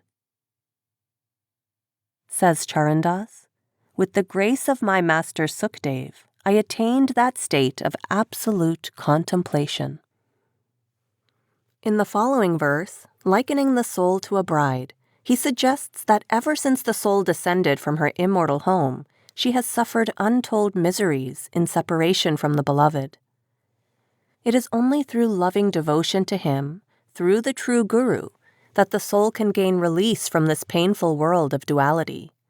Then she can return to her original home and be united with her beloved forever. Charandas writes, "Dear one, inculcate love for your graceful beloved, the formless Lord. His land is eternal, and his abode is free from suffering. Becoming the eternal soul bride, always remain in his company. Where you are free from death and rebirth, Salvation will follow you around like a slave. Says Charandas, only upon meeting the Master will you remain entranced in this abode. Live forever in that ocean of bliss and ecstasy. In another verse, Charandas stresses that we can only attain true salvation by worshipping the one and everlasting Lord. All other deities, spirits, and idols are as unreal and perishable as this material world. He writes, "There is no salvation without self-realization. I discovered this secret after thoroughly searching the Vedas. No one has ever settled in that eternal abode through the worship of Brahma, Shesh, and Mahesh. All are ensnared in delusion. They worship water, stones, ghosts, and goddesses. O Charandas, only that rare one who realizes truth never again suffers the pain of coming and going." Destined to become the consort of the Lord who reigns over the immortal land, the soul instead became distracted. Forgetting her true beloved, she was enslaved by the mind and senses. Sant Charandas warns the foolish soul, "You have been deceived and are held in bondage by the cycle of transmigration. Wake up, listen to the teachings of the saints, and once again develop love for the Lord. If you unite with him, you will be freed from the chains that bind you to this material world." He writes, "You have been surrounded by the 5 senses and the 25 tendencies. You have become a slave of sense pleasures, running to them again and again. Forgetting your beloved, you remain wandering in the cycle of 84. Elated in the pleasures of the senses, you have taken refuge with Maya." Charandas suggests that instead of seeking the fleeting enjoyment of the senses, we should aim for the everlasting peace and bliss that come from self-realization and God-realization. Those whose attention is continuously merged in the lotus feet of the Lord succeed in obtaining the inexhaustible treasure of the Lord's name, by which they automatically become aware of the reality of the ephemeral nature of material comforts. They wish to forever remain imbued with the supreme bliss of the Lord's word. Their minds then effortlessly detach from sense pleasures and worldly forms and objects. Their renunciation is natural and automatic, not forced. Charandas says, "Those whose minds are always detached can live wherever they please. It makes no difference to them whether they live with their families or without. They have risen above all duality. Once Nam enters one's heart, what difference does it make whether one lives within a household or not? Then there is no difference between living in town or in a forest." Just as a lotus has its roots in the mud, but the flower floats on the water's surface without sinking, devotees of the Lord live in the world, yet keep their minds aloof from its forms and attachments. Charandas says, "Live in the world as a lotus lives in a pond. The plant grows in the water, but its flower remains above it." And again he writes, "Live in the world like the tongue remains in the mouth. Even if it feasts upon butter, it never becomes greasy." Charandas asserts that renunciation and detachment are related more to the mind than the body. Genuine renunciation goes beyond giving up objects and experiences. It entails relinquishing all our worldly hopes and desires. If we retire to the forest, but our minds remain preoccupied with the world, then we are not sincere renunciates. If, on the other hand, we live in the world, but our minds are not attached to its attractions and pleasures, then we can be considered true renunciates. To be free of desire is to be free of bonds to the world. Charandas writes, "Give up the cravings of the world. This is the only way to escape from it. Make this resolve, O mind, for this is the perfect opportunity."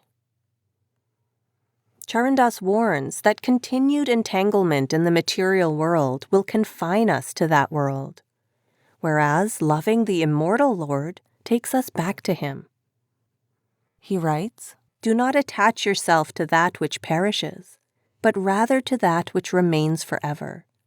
Let go of the false, and forever abide in the true." Like all saints, Charandas preaches that God realization is the primary purpose of human birth. He advises us to keep our attention fixed on God so that we may succeed in living detached from the world and its forms and objects.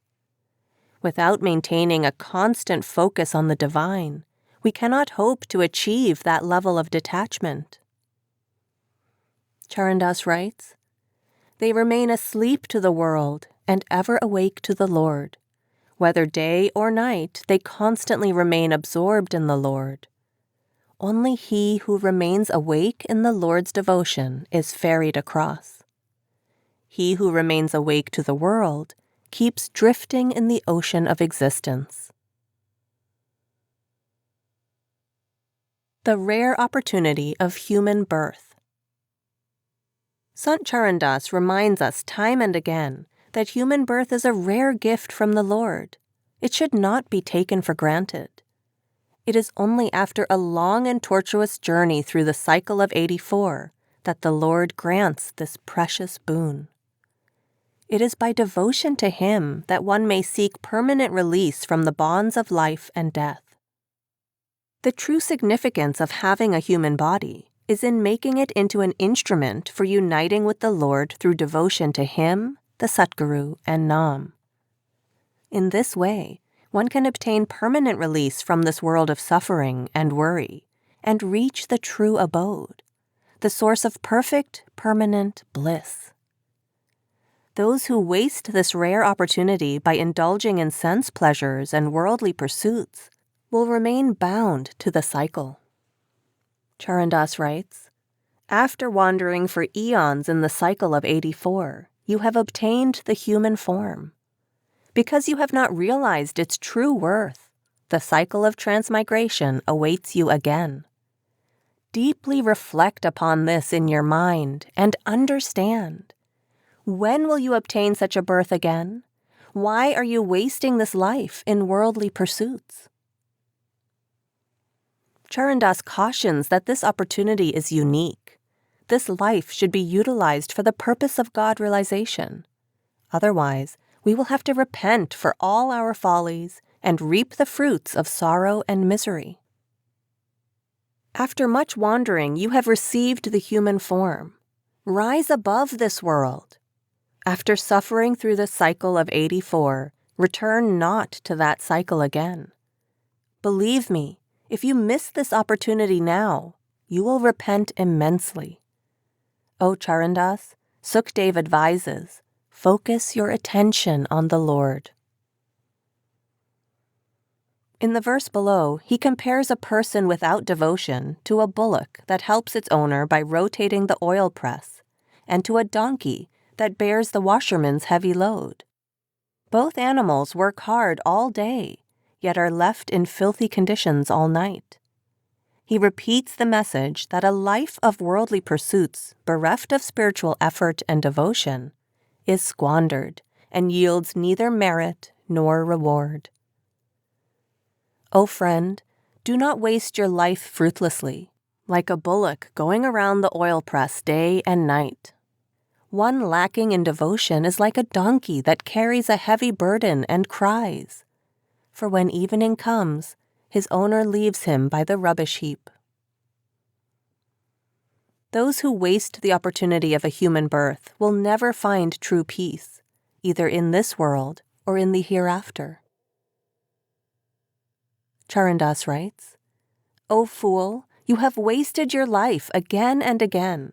You have not devoted yourself to the Lord, nor have you sought the company of saints, or taken refuge at the Guru's feet.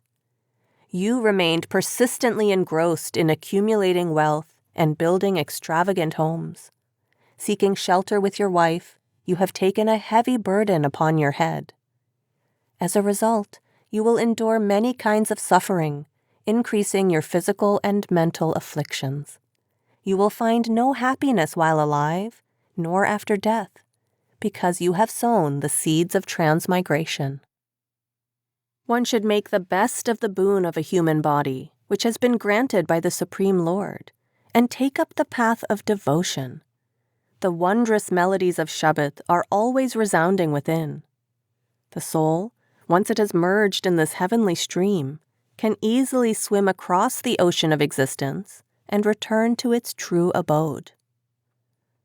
Charandas says, "Come, O devotees, together let us sing the praises of the Lord. Understanding the true method of devotion, let us please the Lord with our love. This is a splendid opportunity. Who knows if we will obtain such a bargain again?" Sant Charandas cautions us, "Now face the consequences of all that you have done. Reap the harvest you have sown. The true Lord imparts justice. He gives only what you deserve. I am calling out. Listen to me, one and all. Pay attention." Says Sukdev to Charandas, "This creation is a field in which the soul is like a ball, tossed from birth to birth." And again he instructs us, "O friend, why are you throwing away your life? Your life is slipping away, but you have not realized its objective. Having obtained this human form, devote yourself to the Lord. This is the real purpose of the human body. Your state will improve both in this world and in the next, and your honor will be saved. No methods of yoga, penances, or austerities compare to the Lord's devotion. Give up thought of all other methods and rid yourself of delusion. O Charandas, in the company of the true, take the Lord's refuge. Remember him, the bestower of peace. He alone is the one who liberates."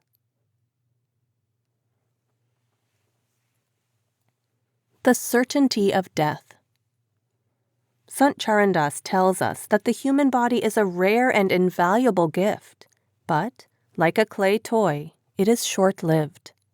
It is foolish to depend upon, or even feel proud of, such a perishable and transitory thing. Charandas writes, "Why are you proud of this body? It will dissolve like a hailstone. Like a container made of glass, it will shatter to pieces with the slightest blow." And later he says, "Not for a moment can you rely on this body. Then why be proud of it? A little blow and your life breath departs." The saints and religious scriptures repeatedly tell us to give up thinking that the body and world are immortal. One should get hold of Nam. That is the only permanence. In Charandas's words, "Know this to be true. No one remains in this world forever. Understand this now. Give up your sinful ways, O foolish and ignorant one. You have been cautioned already by the Gita, the Vedas, and Puranas. O Charandas, Sukdev explains, imbibe the Lord's Nam in your heart." Death makes no distinction between rich and poor, powerful and weak, king and beggar, scholar and illiterate, man and woman, peacemakers and warriors, sages and seers, or those possessing exceptional virtue. All are equally powerless in the face of death. Our friends and relatives cannot save us from death, nor can our wealth or status. Even the earth and sky, the stars and planets, and the universes are doomed. Only the Supreme Lord is beyond death. Therefore, our thoughts should be directed towards his worship. Taking full advantage of the company of the Master, repeating the name and contemplating on the form of the Master within, the attention can become attached to Shabbat. That is the only way to achieve immortality. The body is restless, inconstant, and unreliable. Because the body is impermanent, then how can we think our possessions and relations are lasting companions? Nothing accompanies the soul at the time of death. Therefore, one should give up attachment to worldly objects and forms and concentrate on worship of the Lord. Charandas says, "This body is like a castle of sand, just as lightning shines and flashes, but then disappears in an instant. Similarly, buildings, pavilions, land, treasures, and large families are like a passing show. Remember the Lord without delay."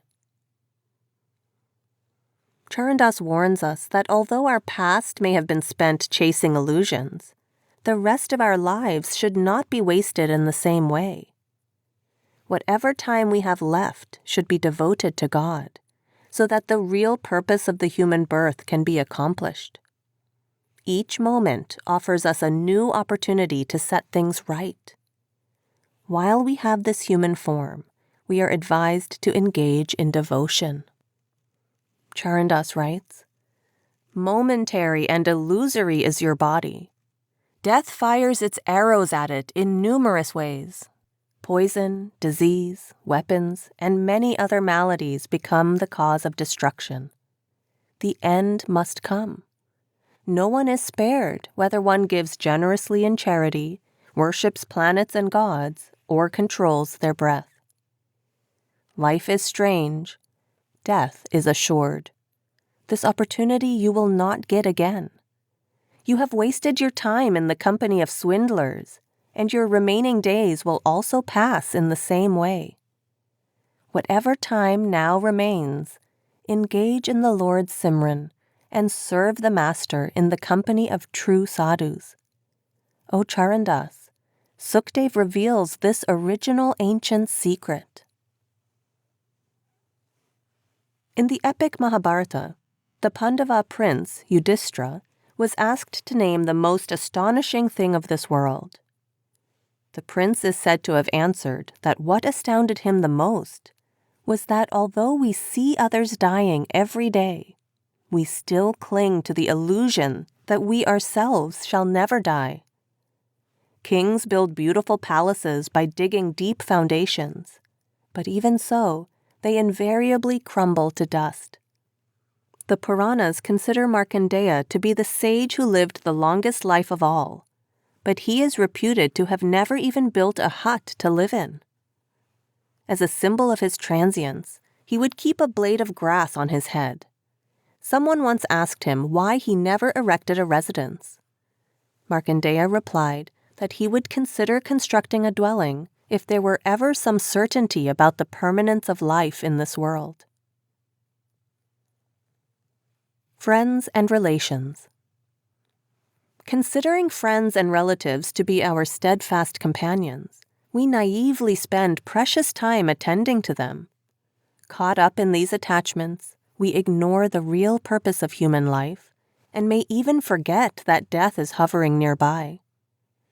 Sant Charandas reminds us that all these connections are based on selfishness.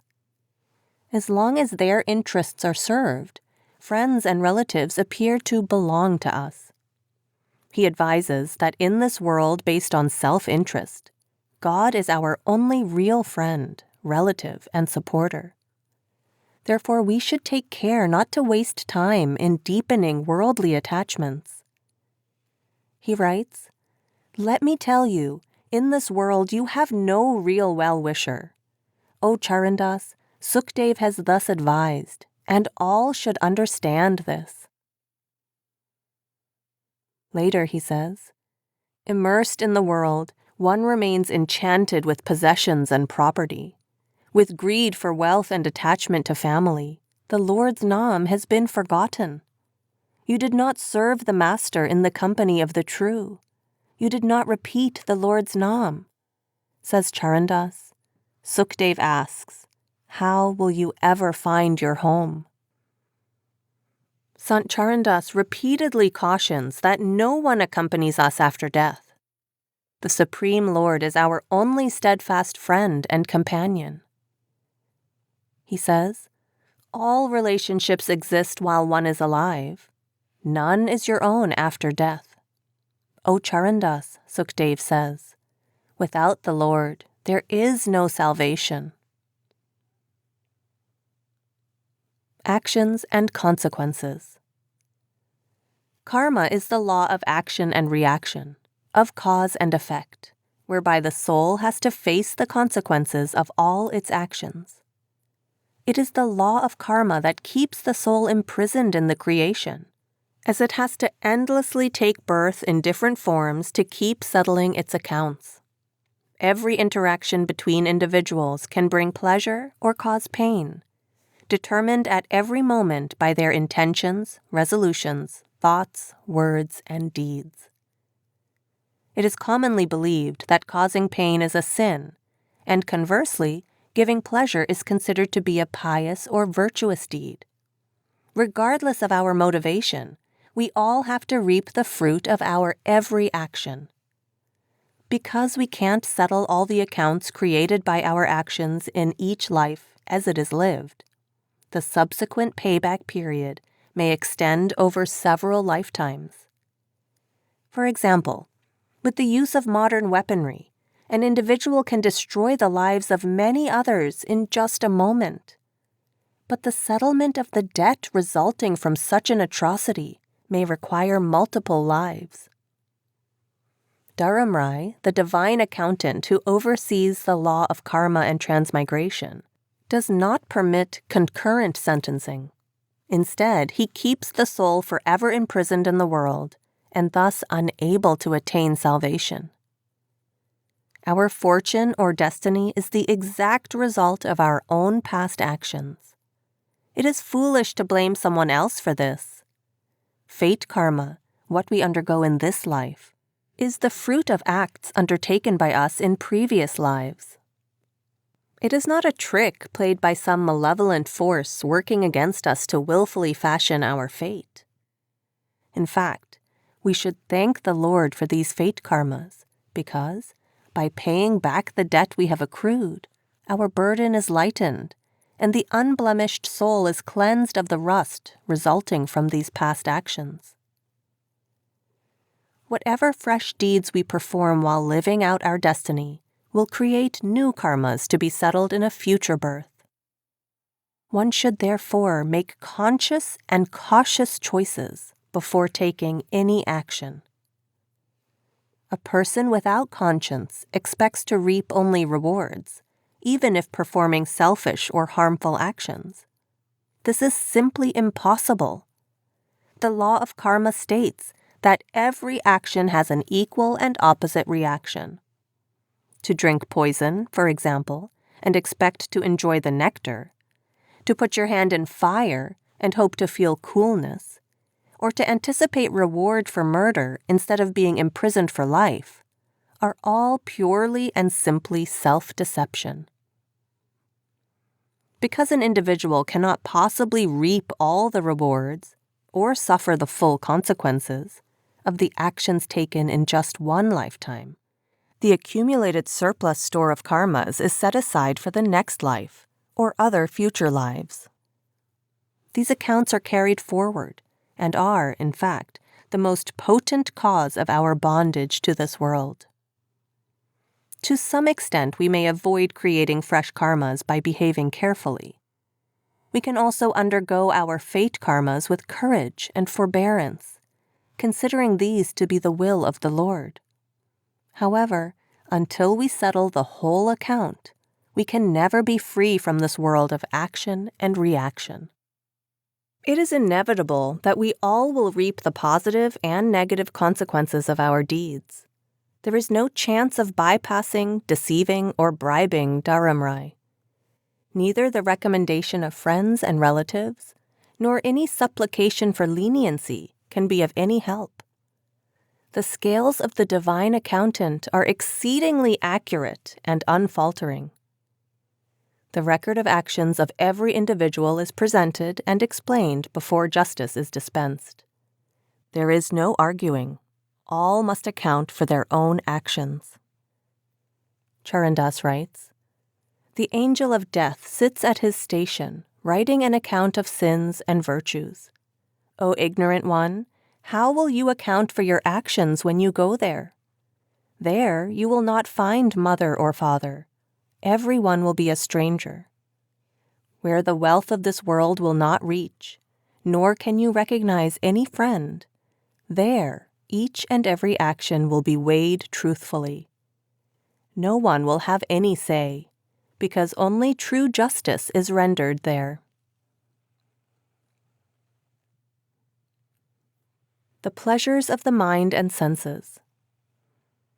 People run after worldly pleasures because they believe that the material world is their only source of joy and comfort. They accumulate objects and indulge in various pleasures through the mind and the senses while they are alive. They depart full of unsatisfied desires and are pulled back to this world life after life. Sant Charandas says, "O friend, you have never understood the extent of the Lord's love. He created you for repeating his Simran, but you decided to do otherwise." Charandas reveals the profound secret that within every human being there are two opposing forces at play. There is the power of Shabad, through which the soul, separated from the Lord, is reunited with him. There is also the force of the mind. It strives to keep the soul imprisoned in this world of illusion, which extends to the second inner region. Until we reach the focus above and behind the eyes, our soul remains tightly knotted to the mind. This means that the soul must go where the mind goes. The mind, through the senses, is infatuated by the various captivating forms and objects of the world, and desires to possess them.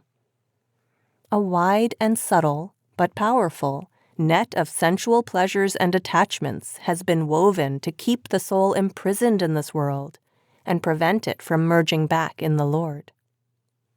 The ignorant mind does not realize that the sense pleasures, which it regards as a source of joy and comfort, are in fact a trap to keep it and the soul trapped in the material world.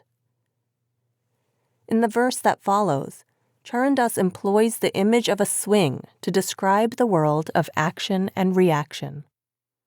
"Run, run, my companion. Do not waste your time on these swings, O friend. Illusion is the very nature of this land. Run, run, my companion. Vines grow from the tree of karma, O friend, producing fruits filled with poison. Run, run, my companion. The green grass of deceit flourishes here, O friend, where flowers of delusion are in full bloom. Run, run, my companion. The ropes of these swings are woven with me and mine, O friend, on which is placed the seat of unquenched desires." When Sant Charandas refers to flowers of delusion and fruits full of poison in the previous composition, he means that the pleasures of this world may appear quite attractive, but in reality they are deceptive and deadly. In this world of illusion, whatever we do is not going to bring us joy and peace. Rather, it will keep us enmeshed in this falsehood. Charandas says, "By different means you have persistently tried to get real peace in this world of various forms, desires, and emotions, but to no avail. To reap the fruit of actions performed, the soul is trapped in the wheel of transmigration. Sometimes it takes on the form of higher species, and other times it descends to the lower ones. To enjoy the reward of exceptionally virtuous deeds, it is elevated to a heavenly domain, while to pay the price of deadly sins, it is sentenced to an inner hell. The result of the whole subtle mechanism is that mind creates desire, desire leads to action, and actions result in the bondage of endless births and rebirths. This is how the soul remains caught in the mire of mind and illusion, and drifts farther and farther from remembrance of the Lord." Charandas writes, "You did not understand the true nature of your mind. You did not keep it in check. Thus you could not escape the wheel of 84 and had to take birth again and again. The mind wasted away your whole life. It extinguished the lamp of true knowledge. Indulging in futile actions, you kept wandering in delusion and did not meet your beloved. To function in this world, the mind and the soul have been tied together at the eye center, where the nectar of the Shabbat rains constantly down as melodious sound and ineffable light. Instead of concentrating there and reaching a state of complete focus and stillness, the mind constantly runs down and out through the 9 doors of the body, dragging the soul with it and forcing it to indulge in the pleasures of the senses. In such a state, asks Sant Charandas, how could the attention be gathered behind the eyes and the soul imbibe the nectar of the Shabbat? He writes, the mind remains under the control of the senses, and discrimination remains under the control of the mind. How then can concentration be achieved where the chain of command is reversed? All the 5 senses dance to the tune of the mind. They also cause the mind to dance to their tune, and thus they jointly bind the soul ever more tightly to this world. Our eyes gaze out towards beautiful and varied forms. Our ears pine for the sounds of entrancing music and interesting conversations. Our noses are attracted by various scents and aromas. Our tongues yearn to taste different kinds of delicacies. And the pleasures of touch encourage us to caress and embrace sensual objects. Each of the senses pulls the soul down to its level. There, the foundation of one's debasement and further downfall is established and is further reinforced by the 5 passions of lust, anger, greed, pride, and attachment. Thus, all these negative attributes and forces keep the soul tied down to this world. Charandas writes, many enemies reside within your body. You have not conquered any of them. Night and day they surround you. You find no escape. It is the mind that plays all these games. It is the mind that engages in pride. It is the mind that keeps you trapped in this world. Listen, for this is the true nature of the mind. Night and day, the 5 passions pester the soul. In lust, which was given to humans primarily for procreation, one's attention shifts to the most base instincts. The fires of lust burn both body and mind, causing the mind to become restless and stealing one's peace. Charmed and seduced by physical longing, one has no regard for either religion or public opinion. Yielding to carnal desires destroys one's energy, clouds the mind, and mocks our ability to discriminate. All sense of place, position, and propriety are lost. Under the sway of lust, one can easily ruin one's prospects in both this life and the next. Its creative power can be used either indulgently, when experiencing sensual pleasures, or productively, for spiritual development. Charandas writes, lust burns both body and mind and causes one's attention to waver. Losing all morality and sense of shame, one stands exposed to the world. Take caution, O men and women. Very clearly have I shown, enjoyment with another spouse takes one straight to hell. Anger is quite frequently cruel and sometimes deadly. It scatters the attention and destroys one's power of discrimination.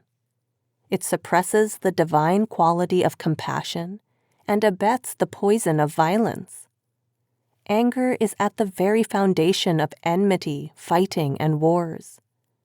Actions performed under its influence cause great suffering in this world and will adversely affect one's spiritual growth.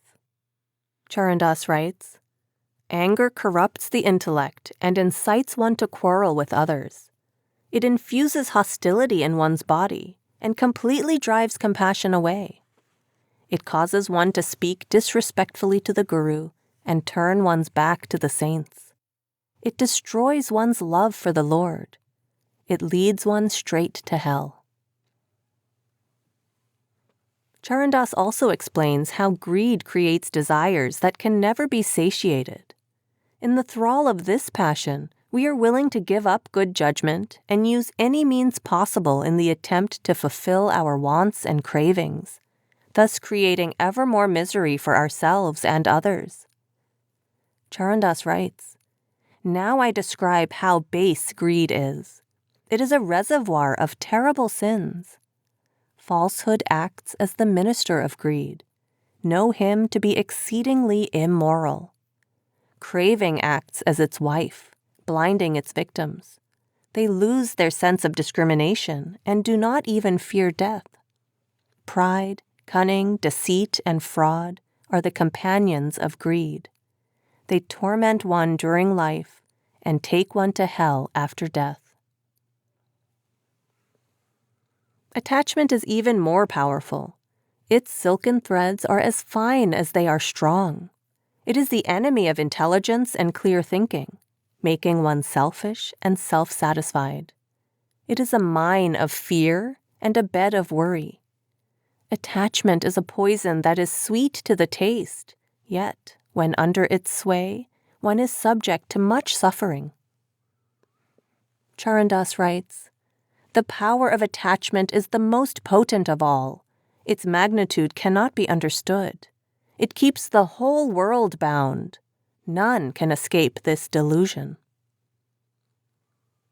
Concerning conceit or pride, Charandas says, "Surrender is the way to salvation, and pride the way to hell." Pride weakens one's virtue and fills the mind with vice. The proud one considers none to be his equal and looks upon all others with contempt. He says that those who are blinded by their pride of beauty, youth, wealth, ancestral lineage, caste, education, status, or administrative power too easily forget that they also will grow old and die one day. The fall of the conceited is inevitable. Until one is rid of self-importance and arrogance, there is no escape from the cycle of transmigration. Charandas writes, "The one who progresses in pride falls into the pit of craving. Wandering in the cycle of 84, he never finds release. The proud one is trampled, robbed of wealth and wife. When he becomes humble, he reaches the Lord's abode." Charandas cautions us that all 5 passions inflame the mind, employing deceit and trickery to keep the soul bound to this creation. They tempt us to indulge in various behaviors that cause great suffering and misery. No one enslaved by the passions can obtain salvation. The Lord's support of our soul. The Lord is the only truth that is ever present and everlasting, the truth that permeates and illuminates all realms. He is the beginning and the end of all, for in him everything finds repose. He himself, however, is beyond all beginnings and endings. When nothing existed, only he existed. When nothing else remains, he alone will be there.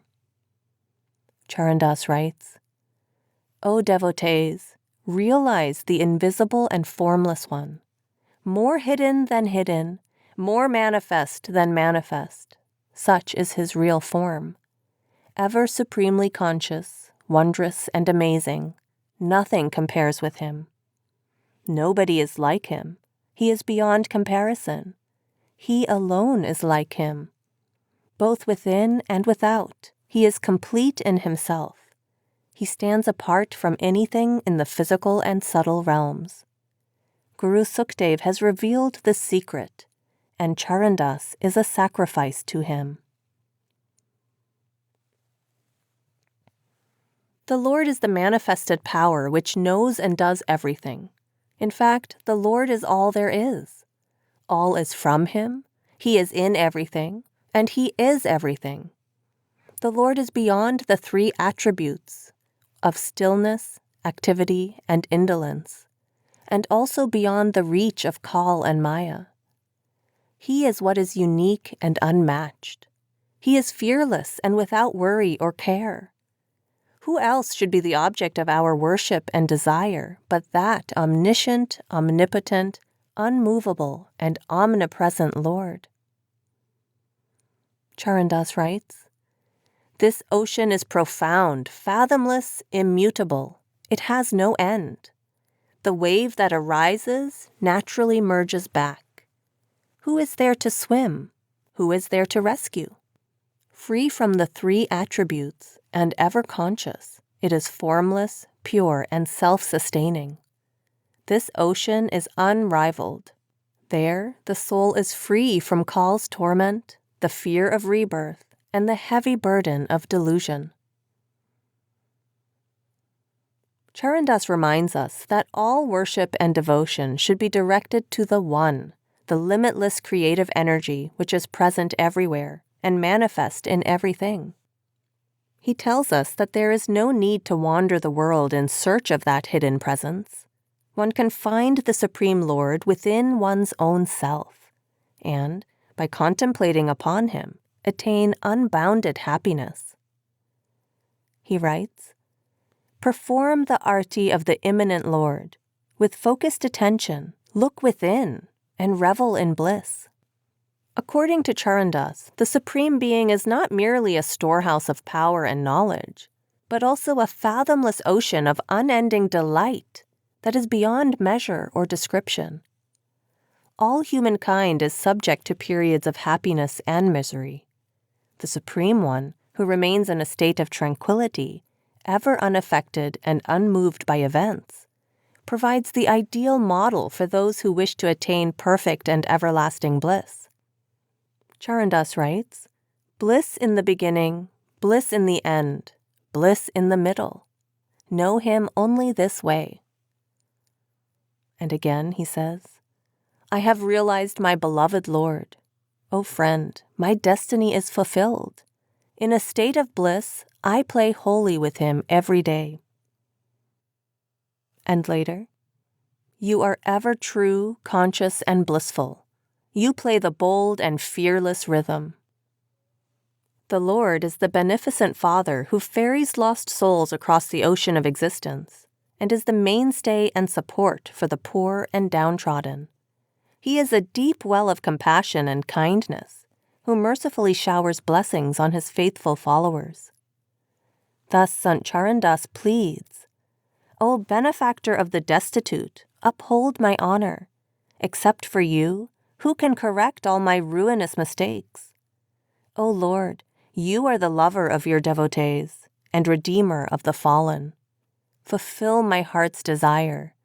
Turn your soothing gaze upon me." The Supreme Father is the possessor of all virtues, and the qualities that are the most essential and beneficial to His devotees are compassion and grace. Out of His compassion, He wields His unbounded knowledge and power for the benefit of His disciples. Charandas describes the Supreme Being as an ocean of mercy and forgiveness. For the soul, burdened as it is with countless missteps, wrongdoings, and crimes of both omission and commission, the forgiving and merciful Lord is the only true support.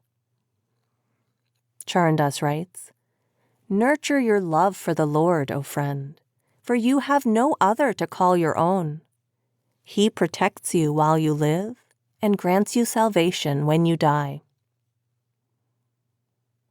In the next passage, Charandas tells us that the compassionate Lord bestows upon the soul all that it comes to possess. Even after sending it to this earthly plane, the Lord does not forget a single soul. He looks after each one much more tenderly than a mother can care for her children. It is only through His grace that souls receive a beautiful form, delicious foods, and wonderful clothes and adornments. Likewise, status, power, home, and other comforts also come from Him. Therefore, Sant Charandas uses quite strong words to describe those who have become attached only to the gifts and have forgotten the One who bestowed them, calling them traitors and ungrateful. He advises that we should always remain immersed in remembrance of the Lord and dyed in the color of His love. He writes, "The Lord loves you more than your mother and looks after your welfare every moment.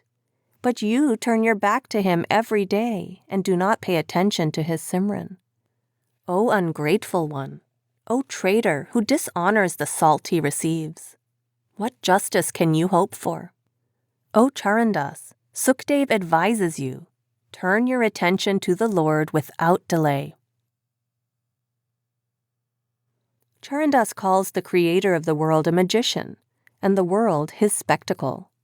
He refers to him as the dyer who colors his creation in diverse hues, the printer who stamps his cloth with many different patterns, the skilled artisan who fashions innumerable marvels, and the gardener who plants and nurtures a wide variety of shrubs, flowers, and fruits in his garden. He writes, "The magician has created his show. It is perfect in every way.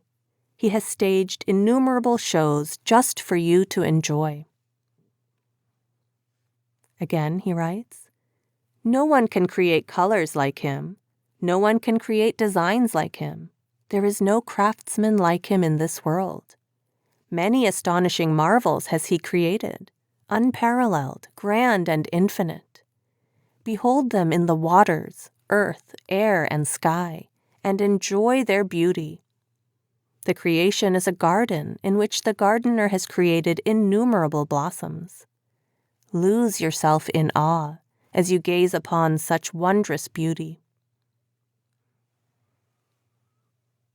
Charandas urges us to turn our attention away from the colorful forms and dazzling objects of this world, and instead direct it towards the Lord Himself. He reminds us once again that the true source of bliss is the Creator, not His creation. The Supreme Being is the sole protector and sustainer.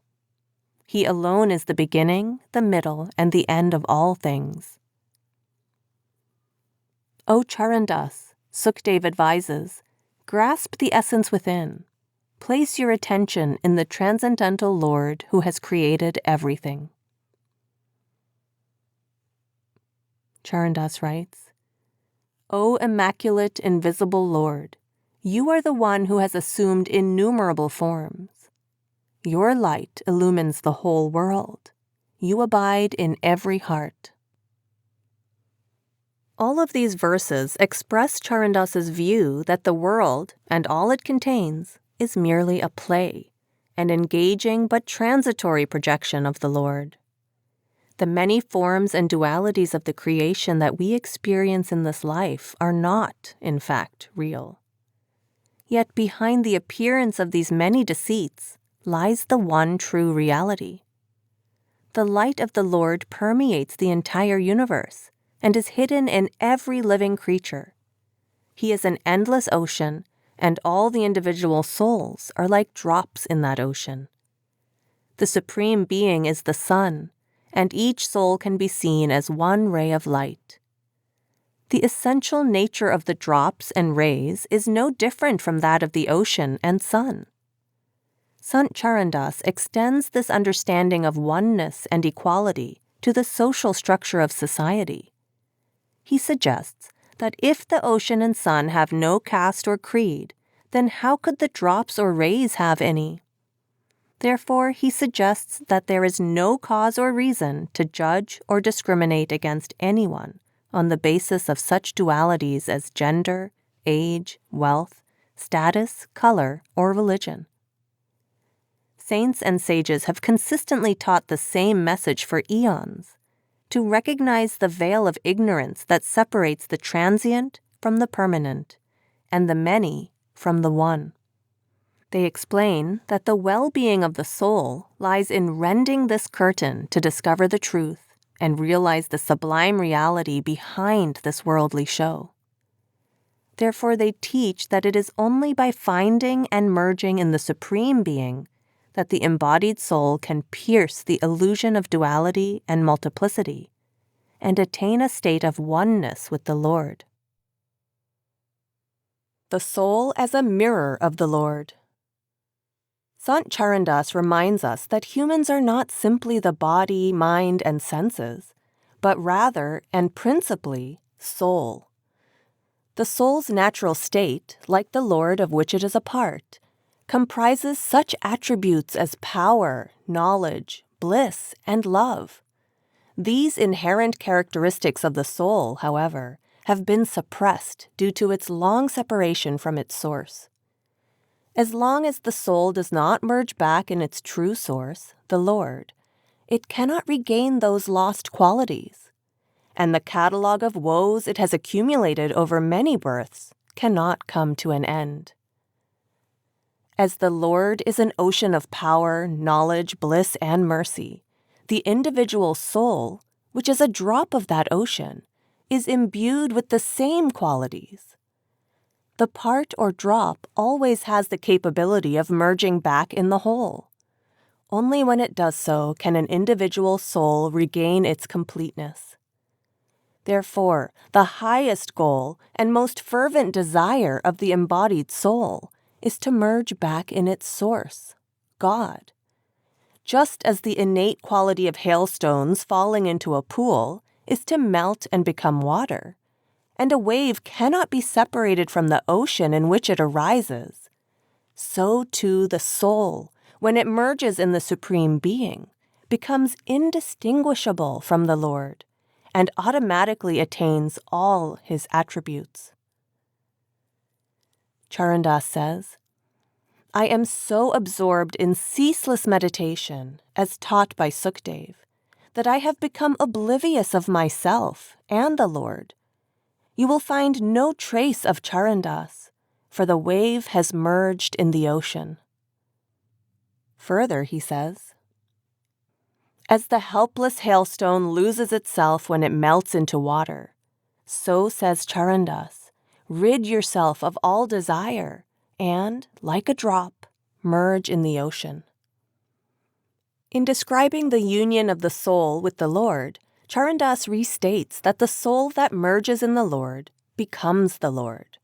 In this manner, the soul overcomes all the obstacles that result from illusion and duality in the world to become an embodiment of the positive qualities of the Lord. This is why he advocates that the only goal for the soul is to merge back in the Lord and be united with him. He says, O friend, look at what I have obtained by realizing the Lord. As soon as I beheld the Lord, I became oblivious of all else. I do not exist. The Lord alone exists. Rush to seek his shelter, and when you obtain him, you will understand what you lost to get him. Charandas tells us that the soul, being a part of the Lord, has an innate yearning to return to its source. When we read the scriptures or writings of the saints, that natural latent love is activated, and we start searching for him. Prompted by this urge, we first begin to seek him outside.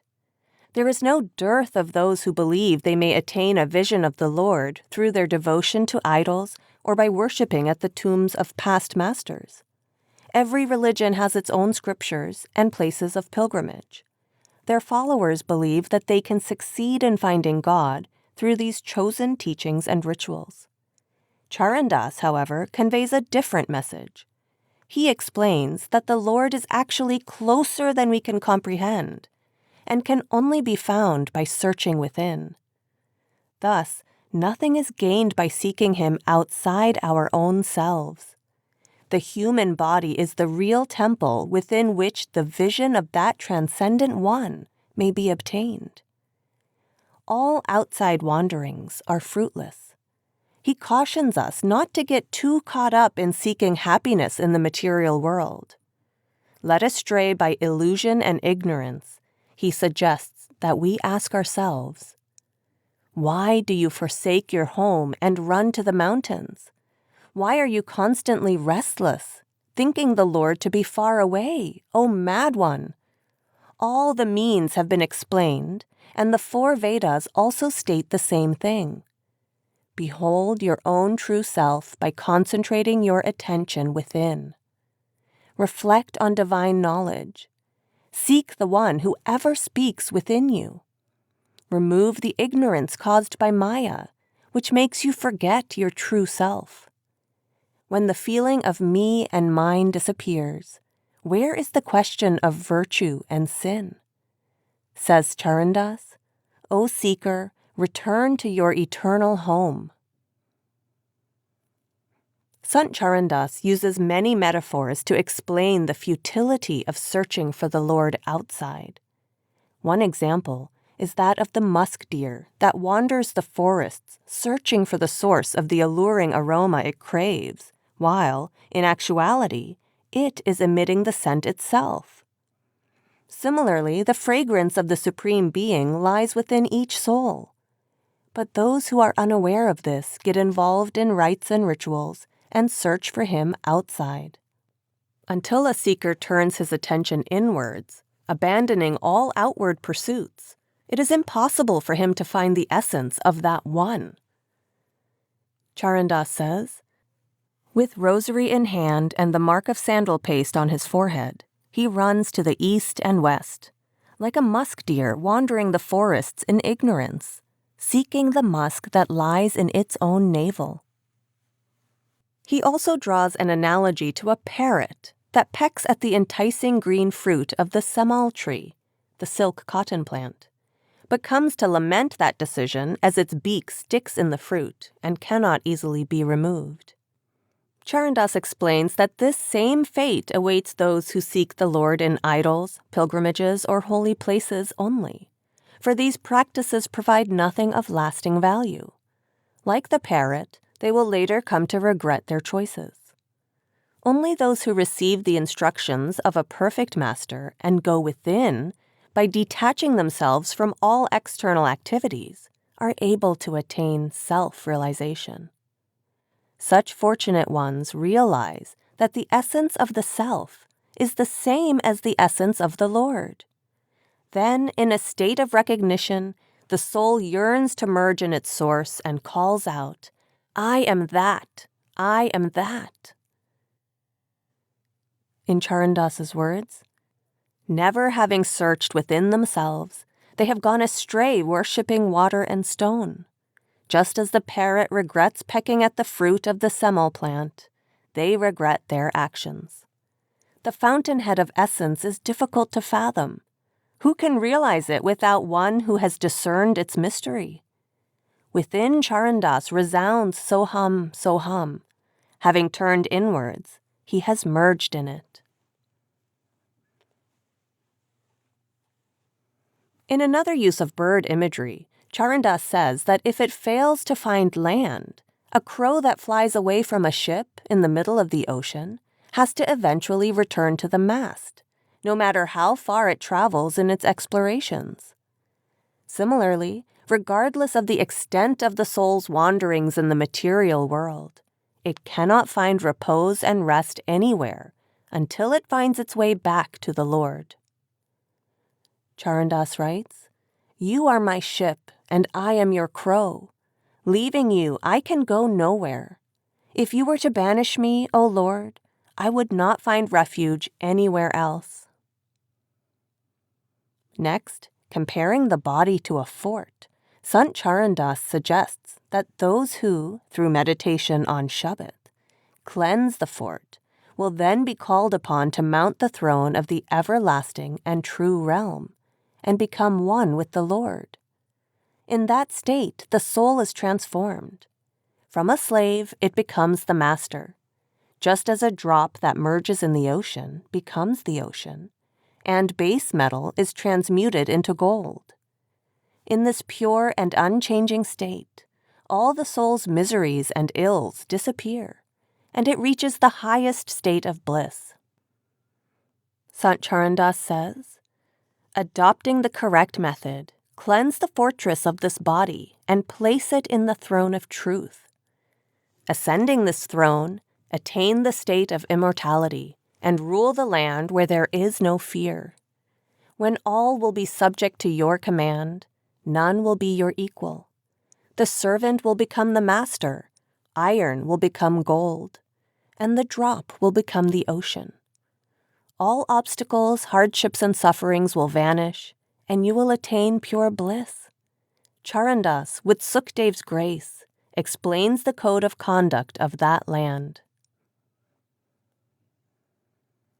Sant Charandas reiterates that it is the human body that is the true temple of the Lord.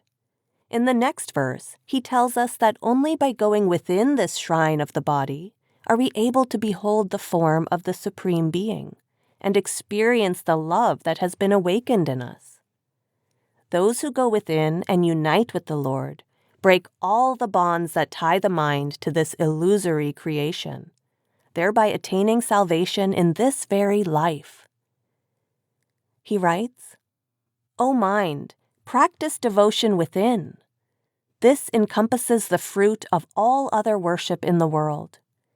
In the temple of each body resides the Lord, but he manifests in the devotee when he seeks him in the right way. In this temple of the three attributes, devote yourself to the Lord with focused attention, and avoid the worship of all else. When you behold the Lord as he is, your heart will overflow with love. One should never recognize any other god and bow his head before the false. The primal Lord is eternal, but the foolish one does not contemplate upon him. Guru Sukhdev explains that the Lord resides in one and all, but only the rare one finds him. O Charandas, if you practice devotion as directed, you will attain salvation while living." Charandas elaborates on the theme that external rituals are not necessary for the worship of the Lord within.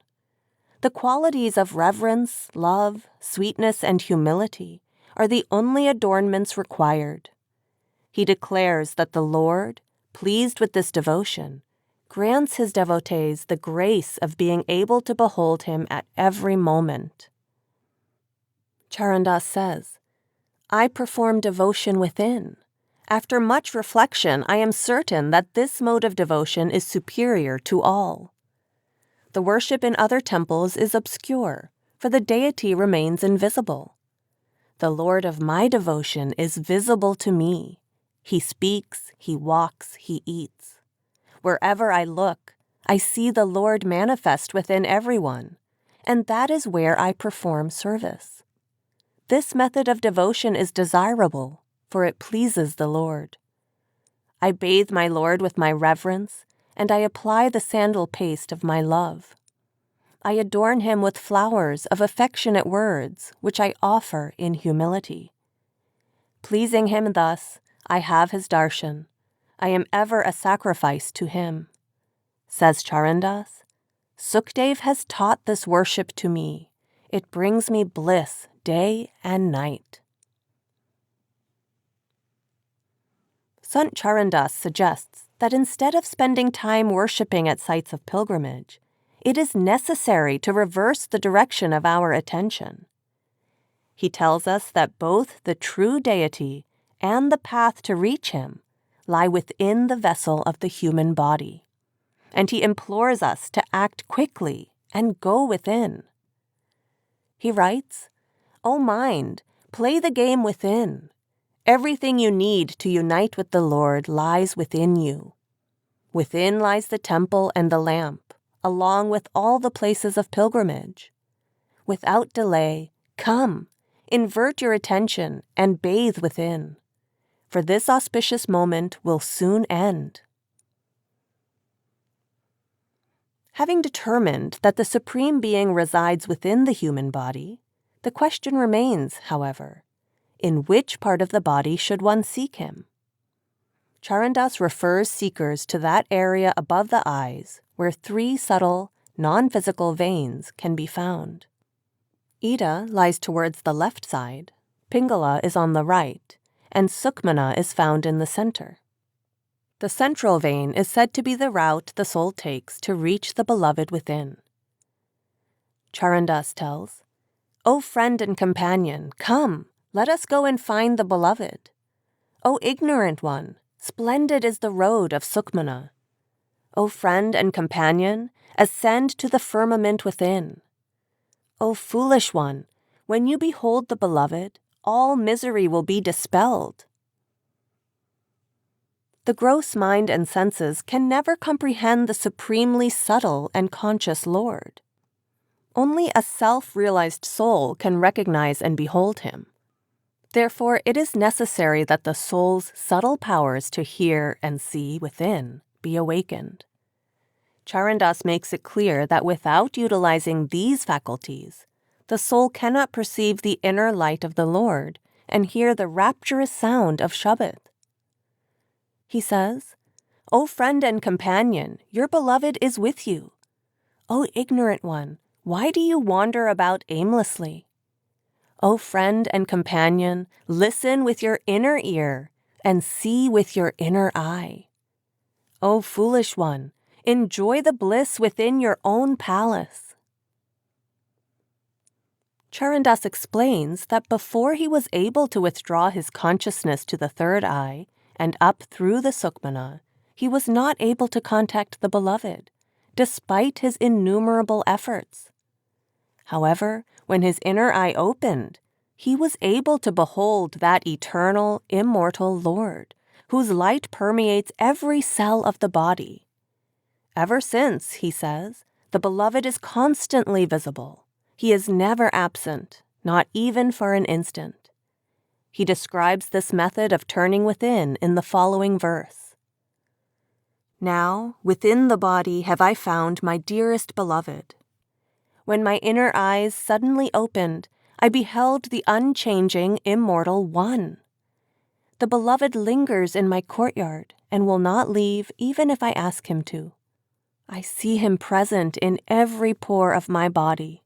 Not for a moment is he separate from me. Says Charandas, I am amazed. I searched for him so many times but never found him. The need for a master. In several hymns, Sant Charandas explains why a master is absolutely essential for finding one's way back to the Lord. He says that although we are the rightful inheritors of the inestimable wealth concealed within our own house, we cannot benefit from it until someone who knows about the treasure informs us of its existence, directs us to its location, and explains the technique to discover it. The Lord himself lies hidden within us, but we cannot benefit from this treasure until the Satguru, who knows the secret, teaches us the method of revealing it. Charandas says, whether you engage in recitations or austerities, or take up bathing at places of pilgrimage, O friend, without the Guru acting as intermediary, you cannot behold the beloved. Charandas pleads with his master to tell him how to find this secret treasure. He says, how can one obtain the sweet nectar? Which is the well, and how can one get to it? Where is the rope? Where is the pitcher? And who is to fetch the nectar? How will the door open when it is locked? I need to know the secret from you, for there are not many others who know. Chapter 3. The Living Teacher.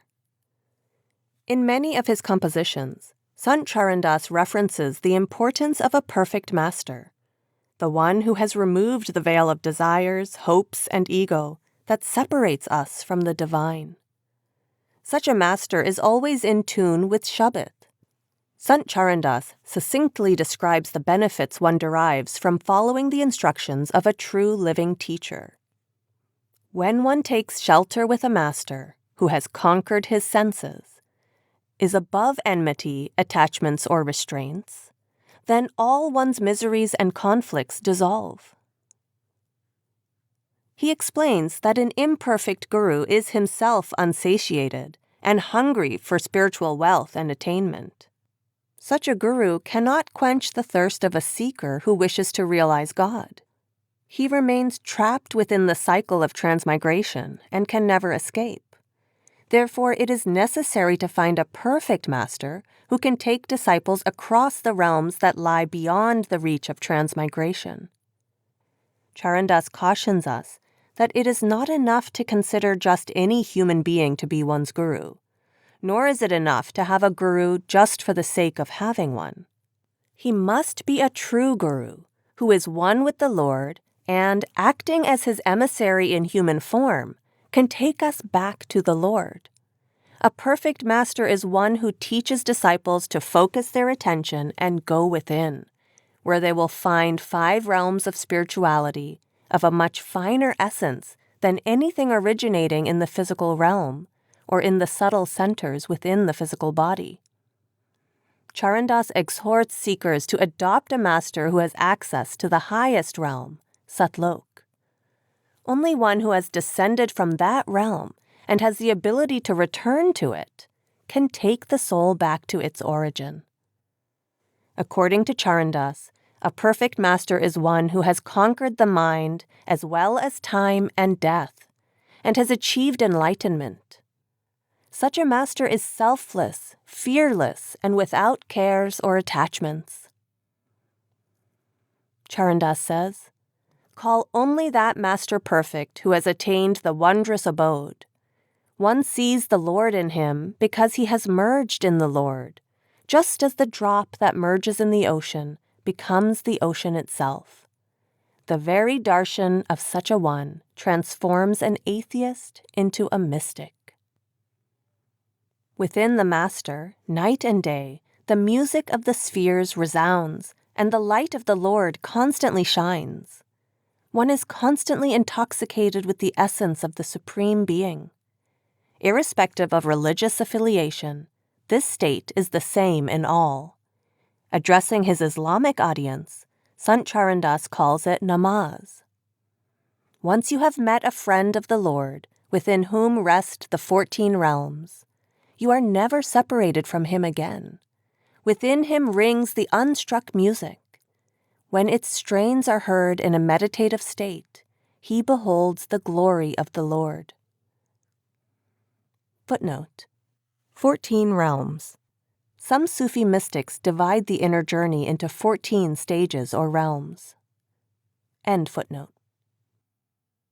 The heart of a perfect master is as deep and vast as an ocean.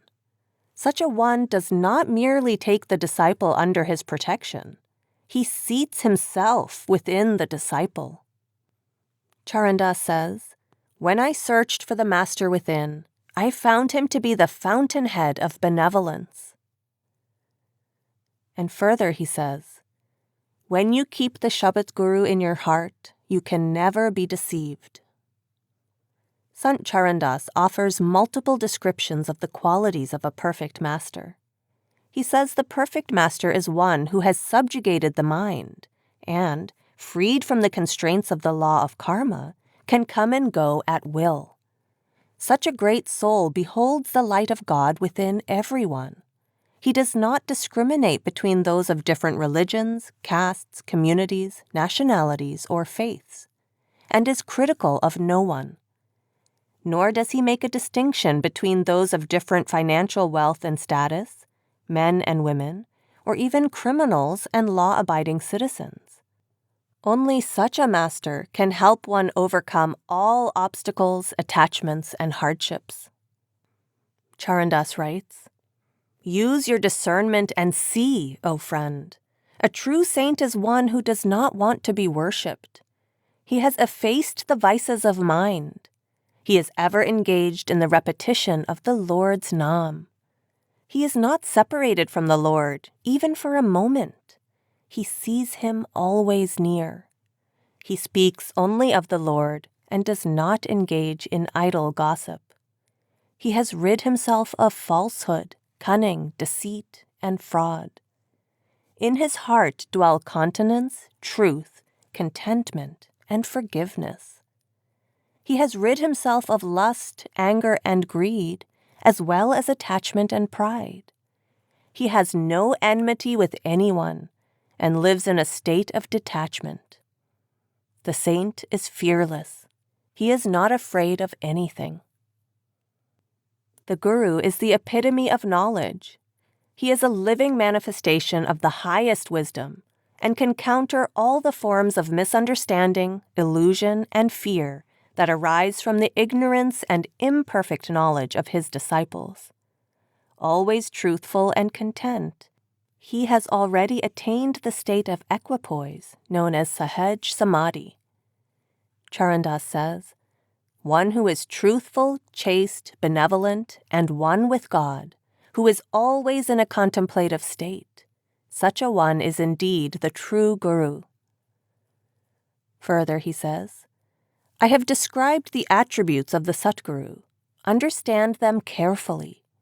Only after a thorough investigation, surrender your body, mind, wealth, and your very breath to such a one.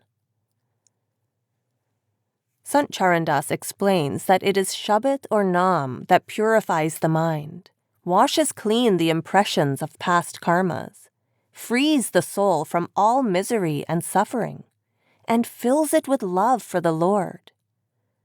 Footnote.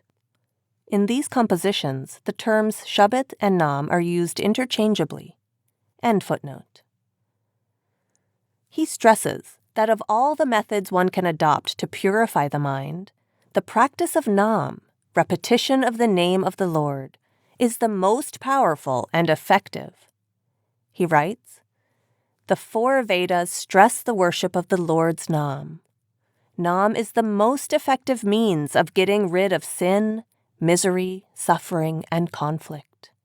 My dear, the worship of Nam carries more weight than recitations, austerities, continence, and all yogic practices. All are ferried across with the help of Nam, young or old, man or woman. Devotion to Nam is the very foundation of the entire spiritual effort. Only by practicing this technique is it possible to achieve divinity and become one with the Lord. Charandas writes, devotion to Nam is the crown jewel among all faiths and religions. And later he writes, infinitely high is Nam, the heart of all devotion. After thorough investigation, this is the essence of the 18 Puranas and the 4 Vedas. One's love for the Lord can be neither strong nor permanent until the mind is purified. To do so, the Guru attaches the soul to Shabad, which ultimately both frees the mind from the attractions of sense pleasures and erases from the soul all impressions of past actions that it carries. On the physical level, the Guru forms the bedrock of the disciple's love for the Lord. Nam plays the same role within.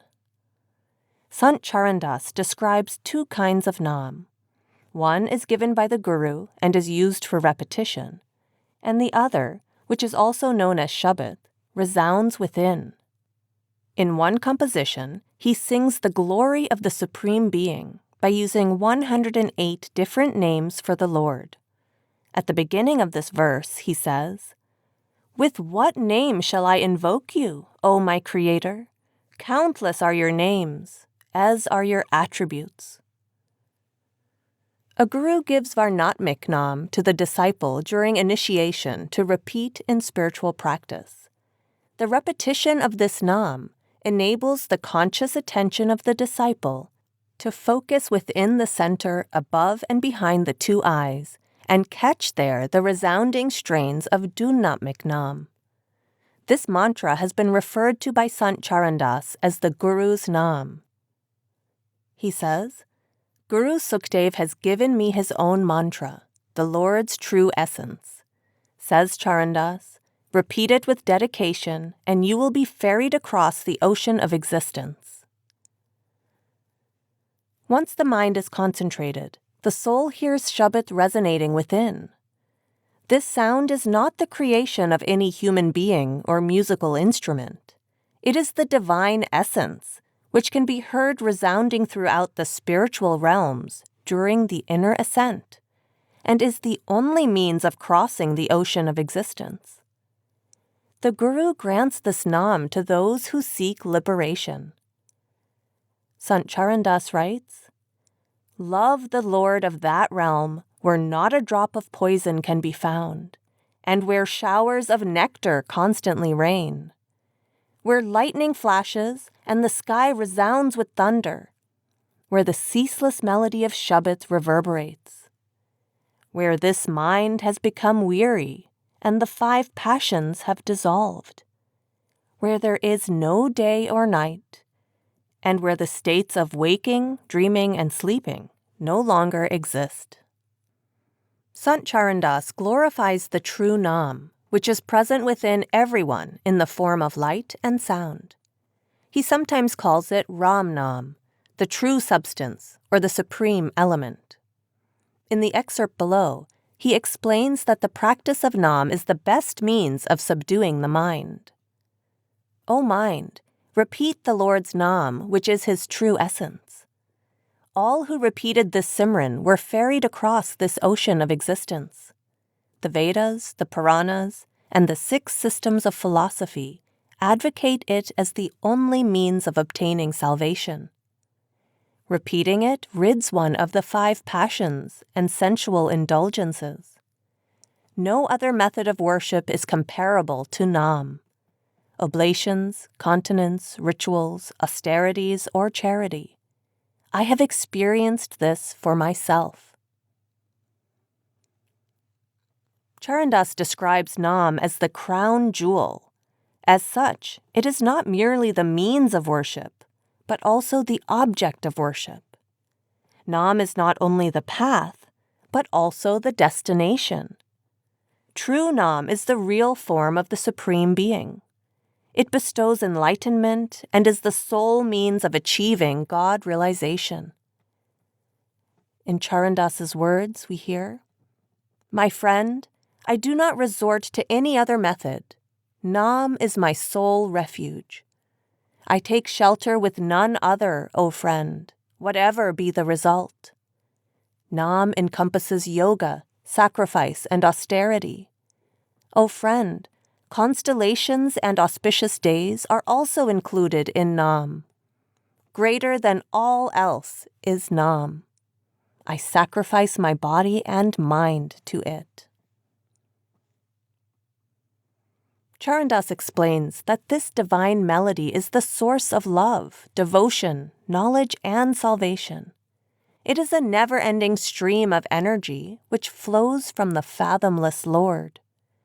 It creates and sustains the whole universe, and simultaneously flows from the Lord to the creation and back. Thus, when we raise our attention to the subtle center above and between the 2 eyes, and merge it in Nam, then our consciousness is carried back to the Supreme Being from whom this infinite energy emanates. Sant Charandas says that the light and sound of Shabbat resonate within all of us. Within reverberates the Shabbat, which is heard with the most sublime attention, along with the repetition that resounds, Soham, Soham. Within is brilliance without the sun, where there is no day or night. Sant Charandas makes it clear that Shabbat is heard as a melody within. This Shabbat can neither be written in letters, nor can it be pronounced with the tongue. As the attention of the disciple becomes concentrated inside, it merges and becomes one with this divine inner music. He writes, "My Satguru taught me the meaning of the word. He wrote, but he did not use ink, nor did he put anything down on paper. He did not use any vowels or accent marks, and the writing was not in red, yellow, or black. It did not slant to the left or to the right, nor was it crooked or confusing. All actions pale in comparison. All other methods are fruitless." He says that the secret of Shabbat is bestowed by the Guru at the time of initiation. Following initiation, all outer forms of worship become meaningless to the devotee. The ambrosia of the word or Nam quenches the fire of all desires and cravings. Sant Charandas writes, "Now I have taken refuge in the Master. He has revealed to me the unspoken and unwritten repetition of the word. It has burnt away lust, anger, and pride, and cooled the feverish heat of the body, mind, and soul. The 5 snakes of the passions and the bonds of attachment have been destroyed, and Kal is afraid of my very gaze. I have forgotten about rites and rituals, and no longer rush to places of pilgrimage. Having grasped the insightful teachings of the Guru, I have rid myself of the burden of delusion. As I devoted myself to repetition and became absorbed in it, Nam came to dwell in me. This world is false, as is my body. As long as I was engrossed in falsehood, I was unable to realize my true self. O Charandas, through the merciful grace of Sukdev, the wave has merged in the ocean. Significance of the Living Master. Sant Charandas glorifies the Living Master and advocates that all true seekers of spiritual truth find such a guide. To dispel the ignorance from which we suffer, we require a master who not only has the requisite knowledge and skills, but also is alive today. The formless Lord cannot be our teacher, nor can masters who lived in previous times. Indeed, if the Lord acted directly as a seeker's spiritual teacher, then there would be no need for masters in this world at all. Past masters who have merged in the Lord cannot guide us, nor can they answer our questions and concerns, and neither can the Lord himself. Sant Charandas writes, "An embodiment of knowledge, the Master delivers discourses on the Scriptures. Like a teacher, he explains the true meaning of Scriptures. Like the river Ganges, the Master washes our sins. Like the sun, the Master dispels the darkness of ignorance. Contemplate only upon the Master. Repeat only the name of the Guru. Sacrifice yourself to the Master. Worship none else but him." Saints repeatedly stress the immense benefits a seeker derives from satsang, the association with a true master. But these benefits are only gained if the master is living. This association must be actual, not merely imagined. Further, we cannot, in fact, attach ourselves merely by thought or imagination to either God himself or to a master of the past. We can form such bonds only with a living person. Charandas advises that to get rid of misery and attain permanent peace, to merge the soul in Nam, to drink the nectar of God's ambrosia, and to meet the Lord within, association with ardent lovers of God is essential. He writes, "O friend, keep the company of the Lord's devotees. You will forget all your worries and will receive immense joy. The state of your body and mind will be transformed.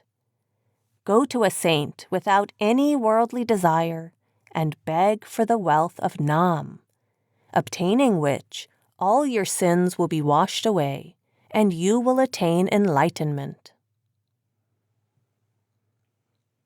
Charandas explains that a unique atmosphere of love and devotion is to be found in the company of saints.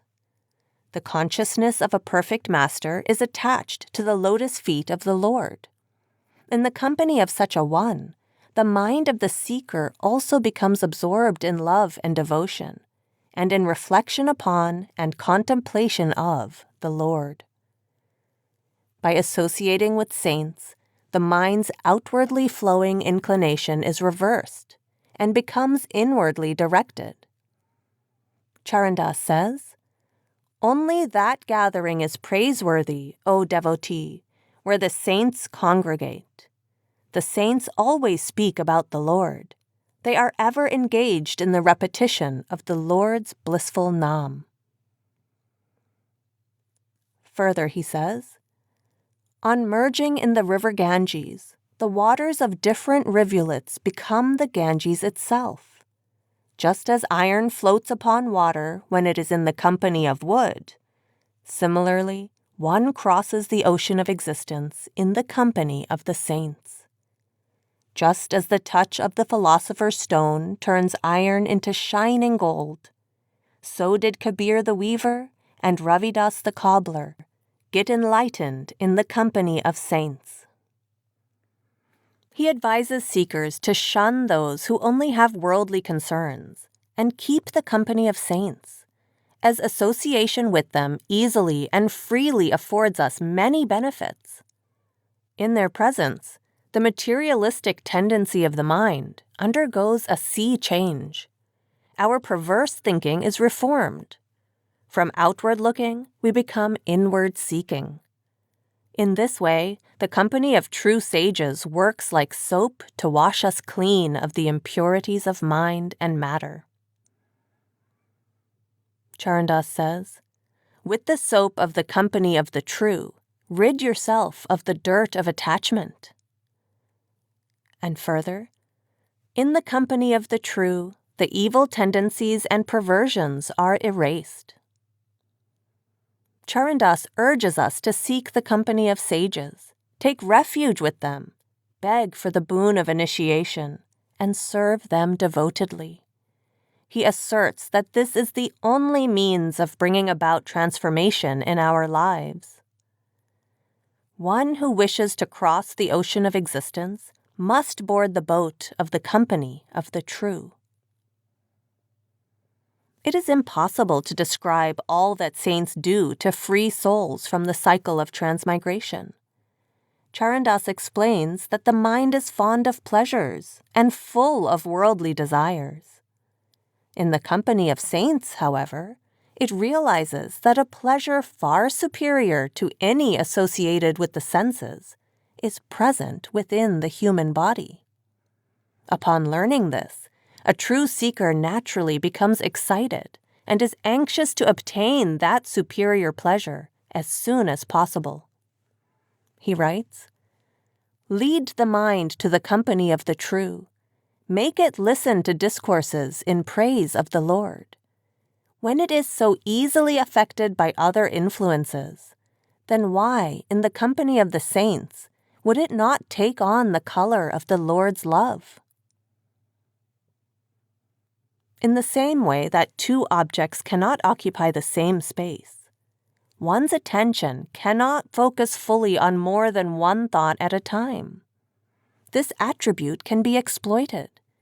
If the mind keeps the company of saints and devotees of the Lord, it slowly starts turning from the pleasures of the senses towards contact with the Lord and becomes increasingly conscious of His glory and grandeur.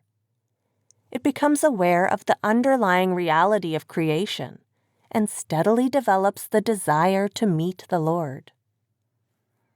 Sant Charandas writes, "If you wish to attain knowledge, restrain your mind from the world. Make it contemplate only upon the Lord and apply it to the practice of devotion." Aided by the atmosphere generated by the company of a true master, and with the help of repetition and contemplation, the mind withdraws to the eye center and becomes enamored with Shabbat.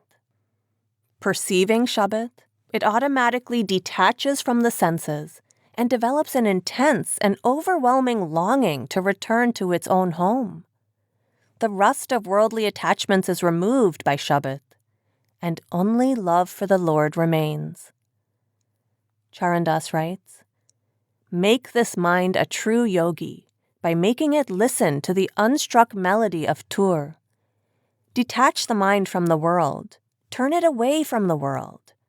The colors of the world will fade away, and the mind will get colored in the Lord's love.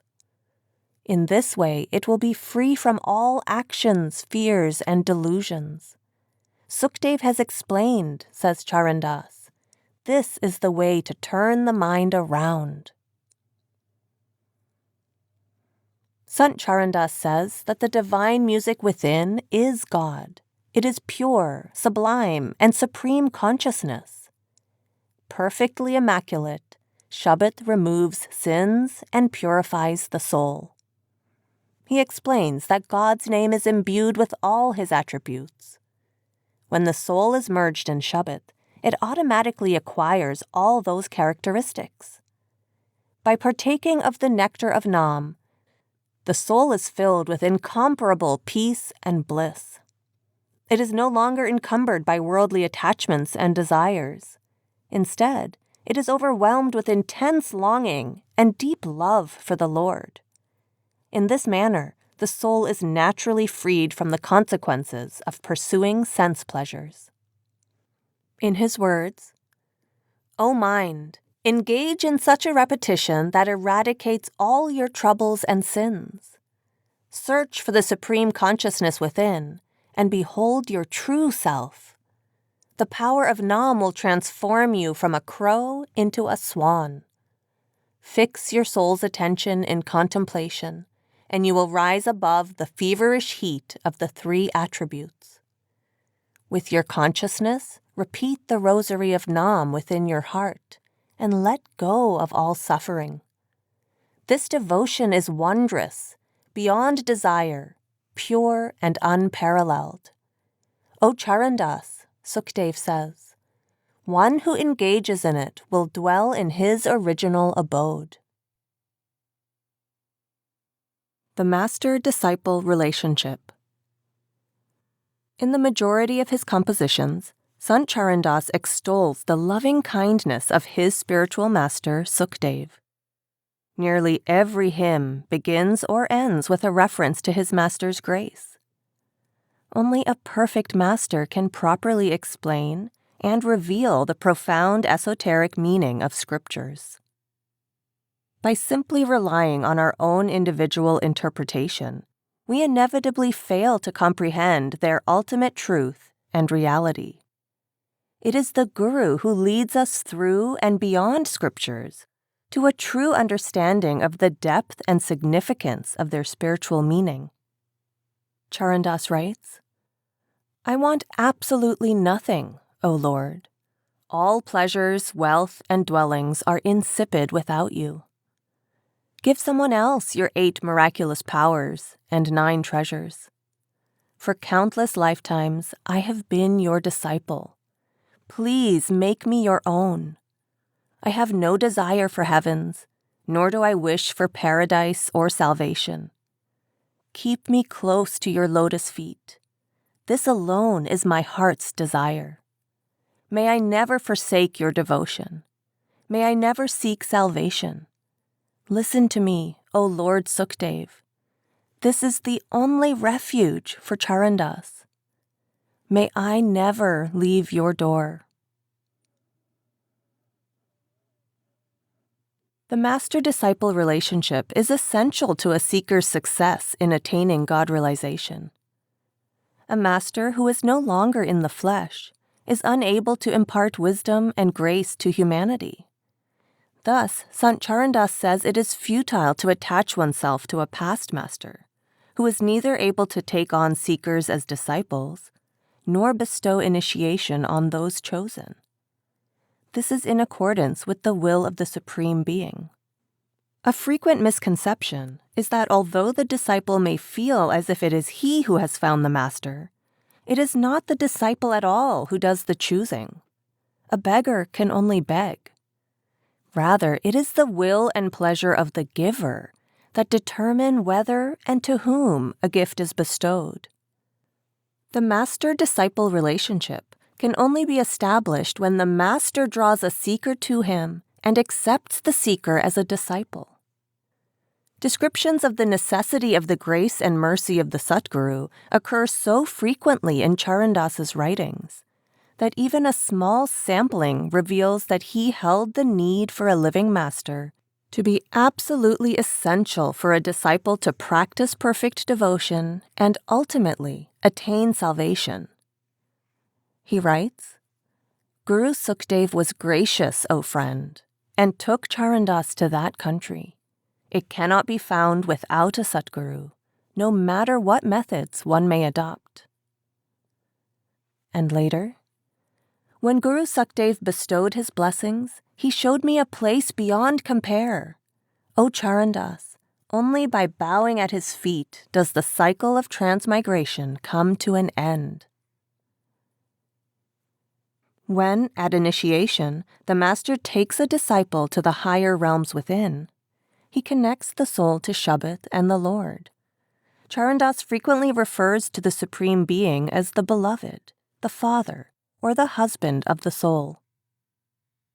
Charandas writes, "When Guru Sukdev showered his grace, O friend, he united me with my beloved." Further, he writes, "Dear one, inculcate love for your graceful beloved, the formless Lord. His land is eternal, and his abode is free from suffering. Becoming the eternal soul bride, always remain in his company." And again, "When I found the beloved within, we celebrated and played the game of colors together." At every moment, a lover seeks only to hasten the hour of union with the beloved, knowing that only this is what can end all torment and hardships and bring about the bliss so fervently desired. In Charandas's words, "Without the beloved there is no peace, O friend. This anguish has made me weary. Having lost all strength, I have fallen down. When will the beloved come and lift me up? Guru Sukdev has showered his grace, O friend. He has united me with my beloved. All miseries of Charandas have vanished, and I shall ever remain with my Lord." Shabbat, the unstruck melody. When referring to that divine sound which energizes and animates every particle of the creation, Sant Charandas uses the words Shabbat, Anahad Shabbat, and Nam.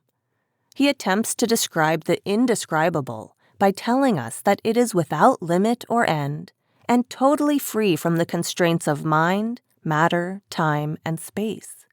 It is supreme, unadulterated consciousness and infinite knowledge. Shabbat cannot be described in words. It is invisible, inaccessible, inestimable, and eternal. Charandas says, "The unstruck music is boundless. It comes from far, far away. It is pure consciousness and pervades each pore of the human body. Know that it is beyond description and above action and reaction. Believe that it is the Lord, the Supreme Being himself." Shabbat is the perpetual and ceaseless repetition that goes on by itself within and can be contacted at the eye center, also known as the spiritual heart. It resounds continually, every moment of the day and night. Through uniting with the melody, the soul becomes a part of the Lord. The source of supreme knowledge, Shabbat destroys all ignorance and delusion. Charandas says, "In the lotus of the heart, contemplate upon Soham. Know it to be the unspoken and attune your attention and mind to it. It continually resounds. Know this to be true.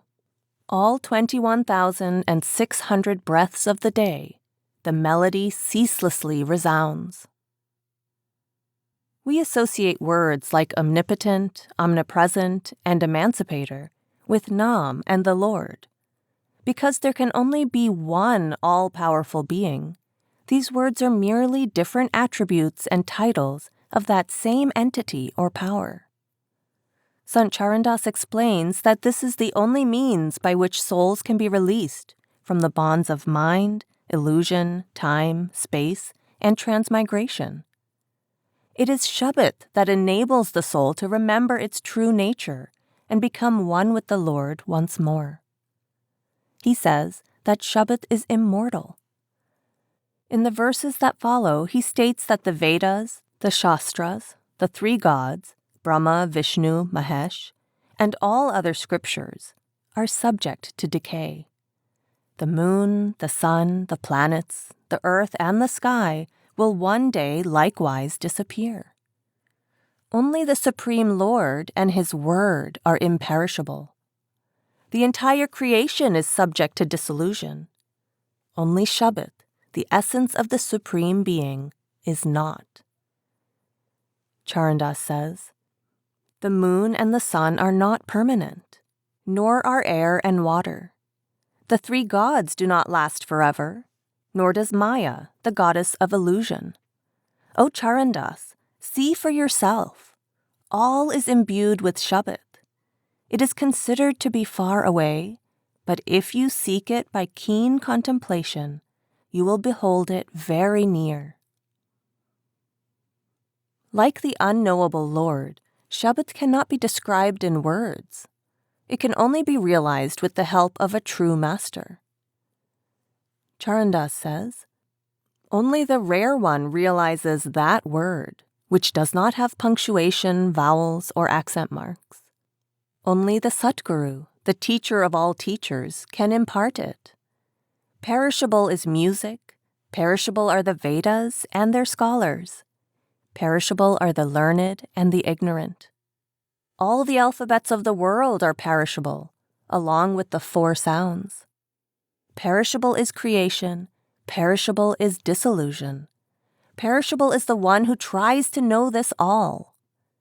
Says Charandas, Sukhdev explains, "The imperishable one is above and distinct from all else." Forever resounding throughout the creation, Shabbat is that sublime sound which is heard without the aid of external ears, and that light which is seen without physical eyes. It is called the unstruck music because it arises without the striking of any objects or instruments. A soul that merges in Shabbat experiences many subtle sights and sounds, and as a result, eventually becomes purified and fit to reach the realm of pure spirituality that lies beyond the physical, astral, and causal regions. Charandas writes, "With Guru Sukhdev's grace, I was granted the boon of personal experience. There, in that fourth realm, abounds infinite bliss where Charandas now resides." And further, "Where the ceaseless Shabbat resounds, there is the brilliance of countless suns." And again, "O yogi, now behold the thousand-petaled lotus, whose petals radiate dazzling white light." Nam, the true path to God. Sant Charandas cautions that asceticism, rituals, recitation of scriptures, charity, pilgrimages, fasting, and yogic techniques are all inferior to the practice of Nam. The benefits obtained from other forms of worship are subsumed in it, but the benefits of devotion to Nam cannot be obtained through any other method. The philosopher's stone converts iron into gold. Similarly, the practice of Nam can transform even the worst of sinners. The immaculate sound of the word has the power to purify all souls and unite them with the Lord. Charandas writes, "No matter how many penances one performs, or how attentively one engages in yoga," says Charandas, "without Nam, all efforts are fruitless." Further, he writes, "The 8 metals do not possess the qualities found in the philosopher's stone. Similarly, the practices of penance, pilgrimage, and fasting do not even compare to the practice of Nam." Sant Charandas states that devotion to Nam is the only means of realizing our eternal source and transforming the mind. Devotion to Nam is genuine, pure, and without desire. It is the only method by which we can ascend to the realm of the Supreme Being. That is why he stresses the futility of all other forms of worship, and repeatedly pleads with us to merge our souls in Shabbat. He writes, "Besides Nam, Know all penances, yoga, sacrifices, and charity to be worthless, says Charandas. Further, he writes, I do not search for the Lord by lighting lamps, O friend. I do not believe in gods and goddesses. My master has explained to me the difference between the true and false. I do not wander about in the 68 pilgrimages. O friend, nor do I worship water and stone. Sri Sukdev has released me from the pain of repeated births and deaths. Footnote: 68 pilgrimages. The 68 places of Hindu pilgrimage in India. End footnote. Further, he writes, after much wandering have you received the human form. When will you get such an opportunity again?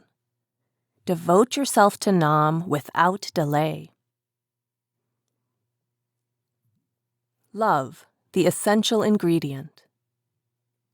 Love is the core and foundation of all religions. Above all, it enables one to surrender to the Lord's will. This is why love is considered to be the crown jewel of all power and action, and why religions consider love to be the primary method of attaining union with God. What separates the soul from the Supreme Being is the sense of self, or ego, and pride that comes as a result of being human. Just as no light is seen in the dark of night, no love will be found in a heart dominated by pride. True lovers don't think of themselves. They have no will of their own. Self and will are merged in that of the beloved. They do nothing for their own pleasure. Whatever is done is to please the beloved. Such lovers are so tightly bound to the source of their love that all other bonds are automatically loosened. Charandas says, all faiths say that love is supreme and declare it to be higher than the practice of yoga. For love alone generates detachment, and all sacrifice arises from love. From love and devotion dawns the light of understanding, removing the darkness of ignorance. Rare is love, and very difficult to grasp. It is obtained only when the Lord chooses to bestow it. The Lord is bound only by love and devotion, so declare all the scriptures. If love awakens in the devotee's heart, then the Lord appears before him. O Charandas, believe firmly that love is the crown jewel of all qualities. Love is a rare grace and gift from the Lord. This invaluable boon is given purely through the generosity of the Supreme Being. Religious scriptures all proclaim that the only means of uniting with the Supreme Being and obtaining His grace is through love. Love of the Lord detaches the attention from the world and its forms. It helps wash clean the consciousness, which has been sullied by the vacillations of the mind and its illusions. And it restores the mind to its original, pristine state. Charandas writes of love, it eliminates the sense of caste, creed, and lineage, and sows the seed of longing. Even if an iota of love enters the heart, it destroys all vices. Further, no yoga compares to love, no knowledge compares to love. Without love and devotion, O devotees, all contemplation is hollow. It is through surrender that a devotee pleases the beloved.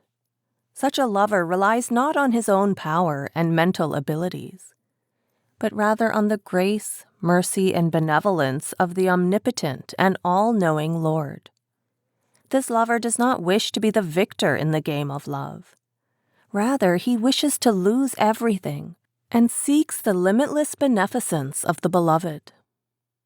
Then life is lived and work is done, not through effort, but with the unfailing support of the Lord. Sant Charandas imparts the important message that self- or result-oriented actions and effort give rise to ego and pride, whereas love destroys these negative attributes. By reorienting the mind towards humility and surrender, love equips the spiritual seeker with qualities essential to paving the way to union with the beloved.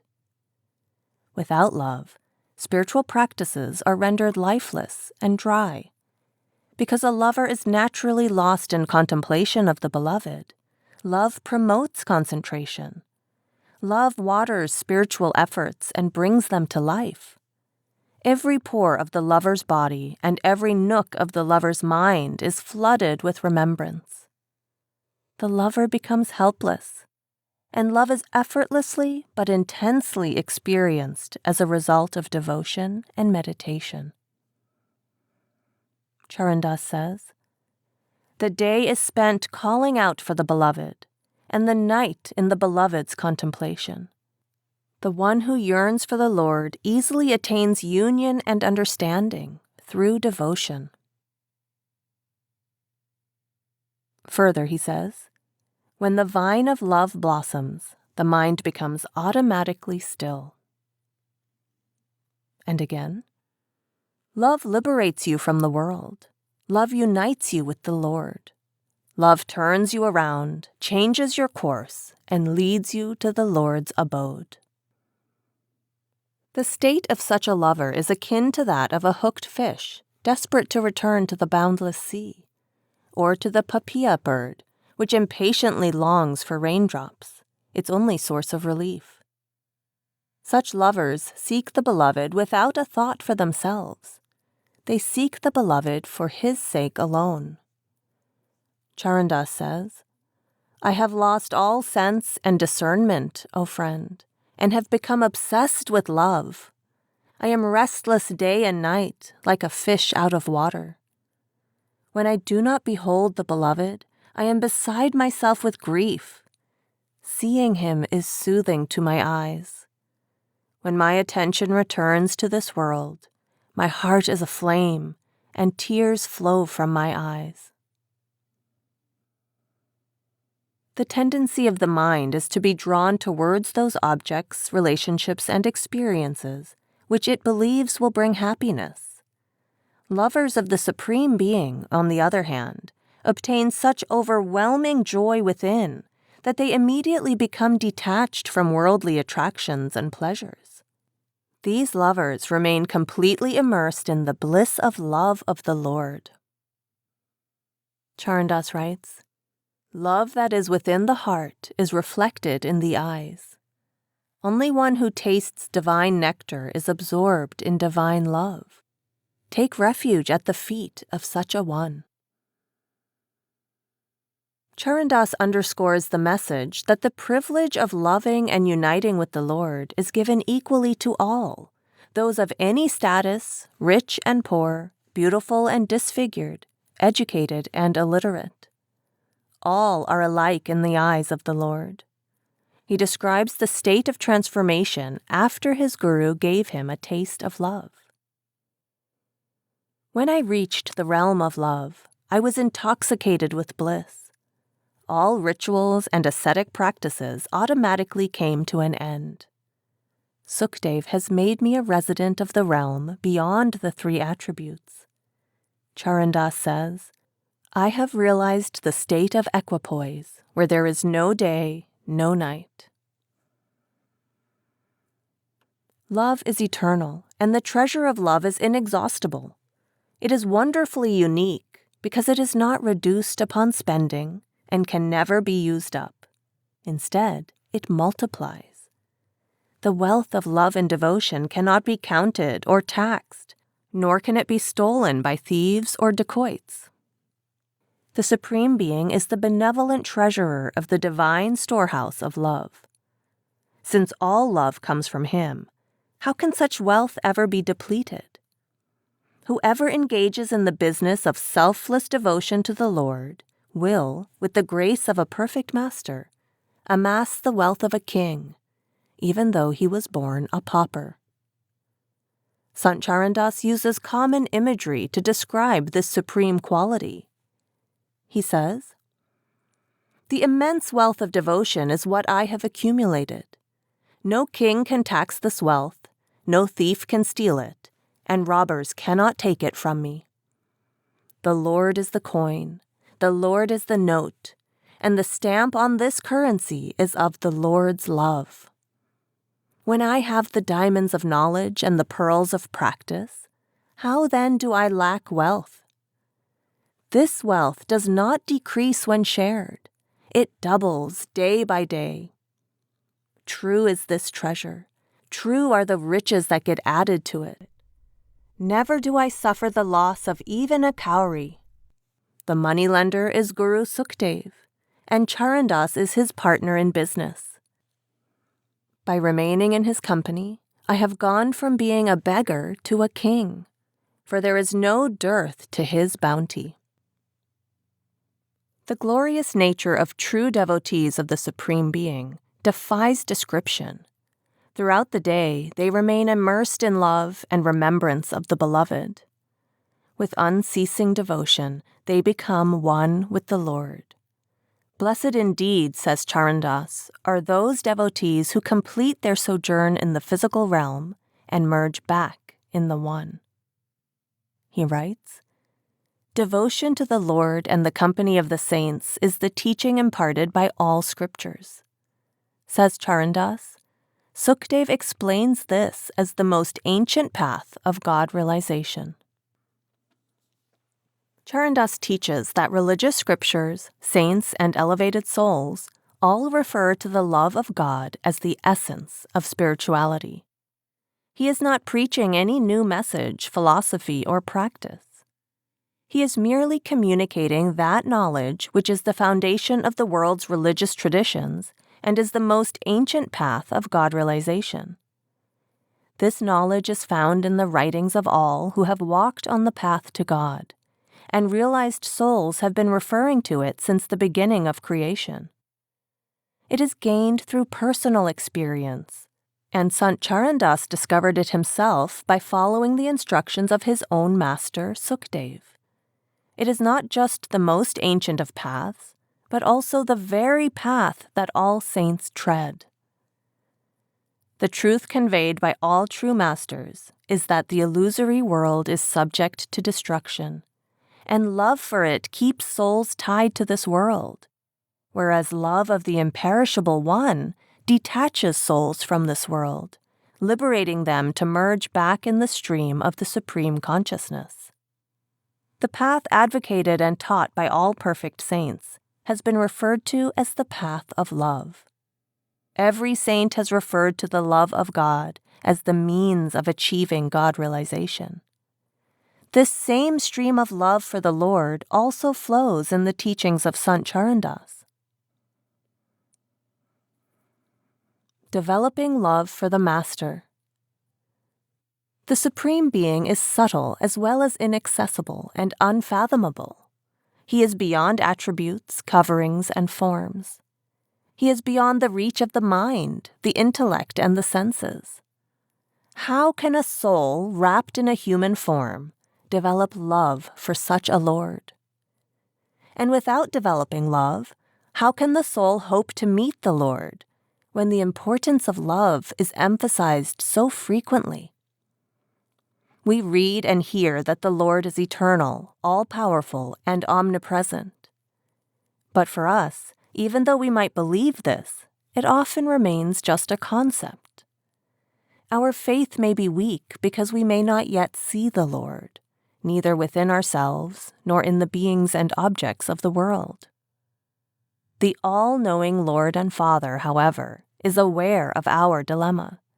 He knows that the soul cannot rise by itself to the level necessary to perceive His presence, love Him, and meet Him. This is why the Lord Himself has to descend to the level of the souls He wishes to emancipate. He must provide the foundation of love that can bring those souls back to Him. Thus, when the formless Lord wishes to call someone back to Him, He assumes the form of a human, a perfect living master or guide, who can prepare the soul to make the journey to the divine presence. Indeed, the Lord is manifest within such masters in his most potent form. Charandas writes, "So says the Lord, the treasure house of mercy. Saints are my life and my very breath." Just as a brightly burning lamp can light many others, a heart aflame with love, the heart of a saint, can ignite that fire of love in seekers' hearts. Our souls have been separated from the Lord for eons.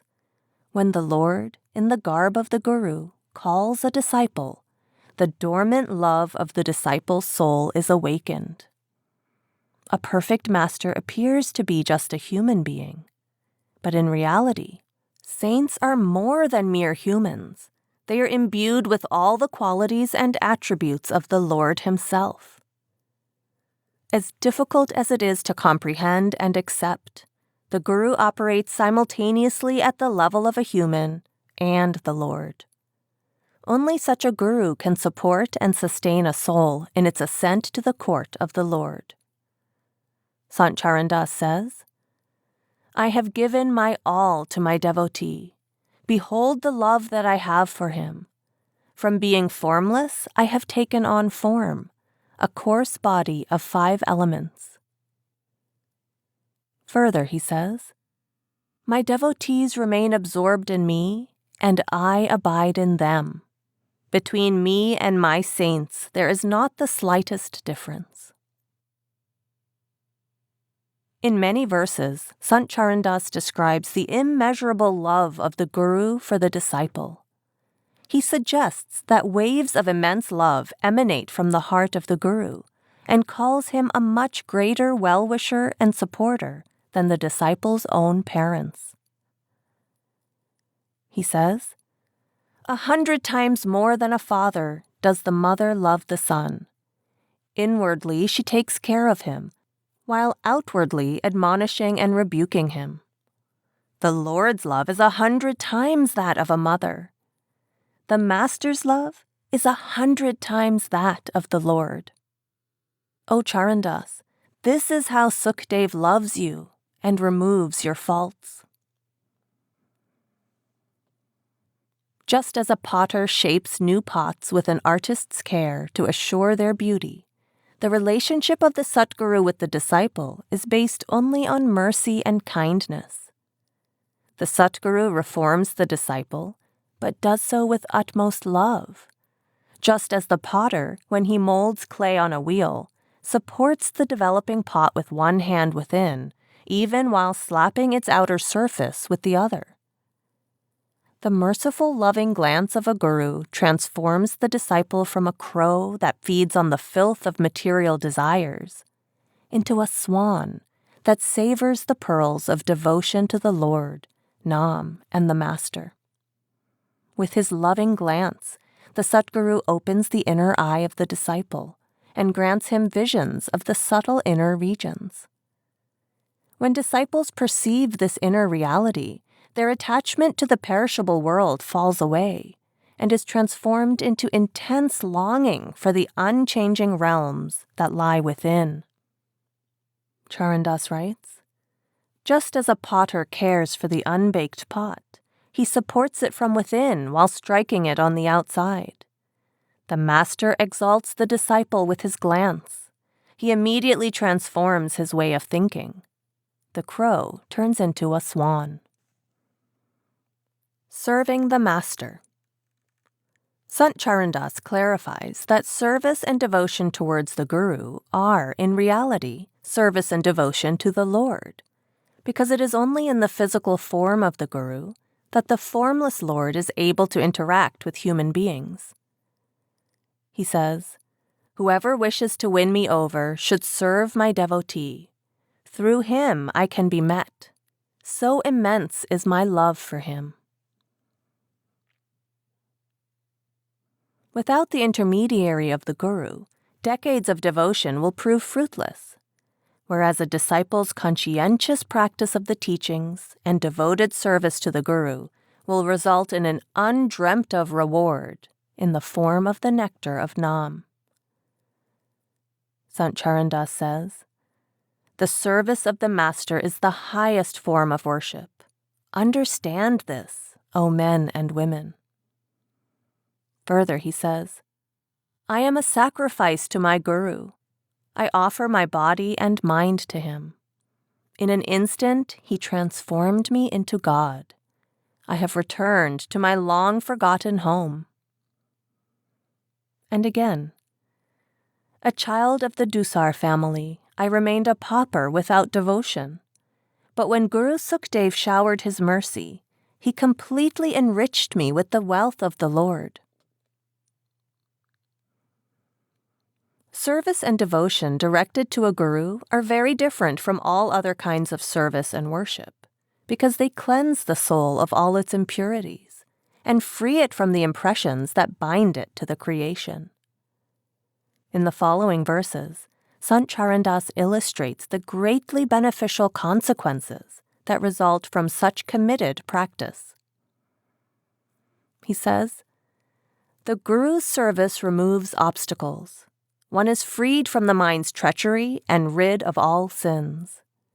The Guru's service ends the cycle of 84 and frees the soul from transmigration.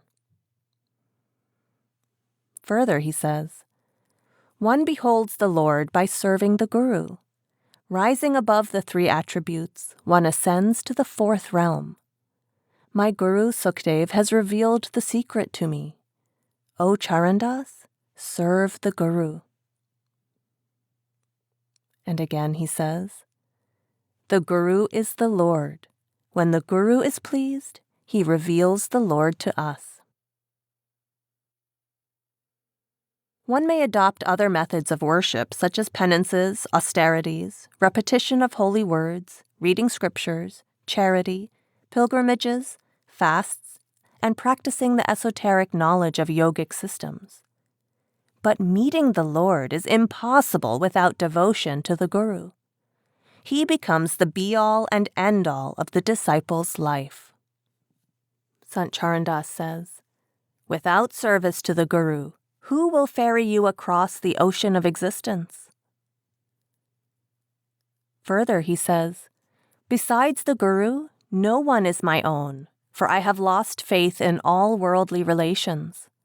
The Master is my mother, my father, my brother.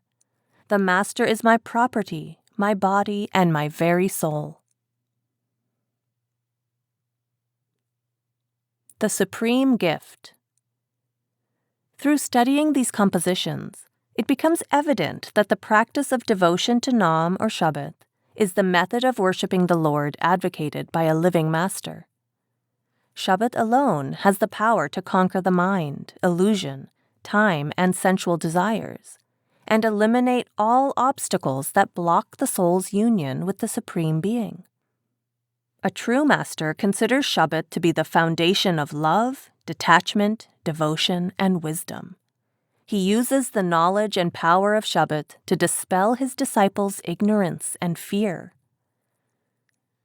Sant Charandas writes, my Satguru is the valiant one. He strikes with the weapon of Shabad.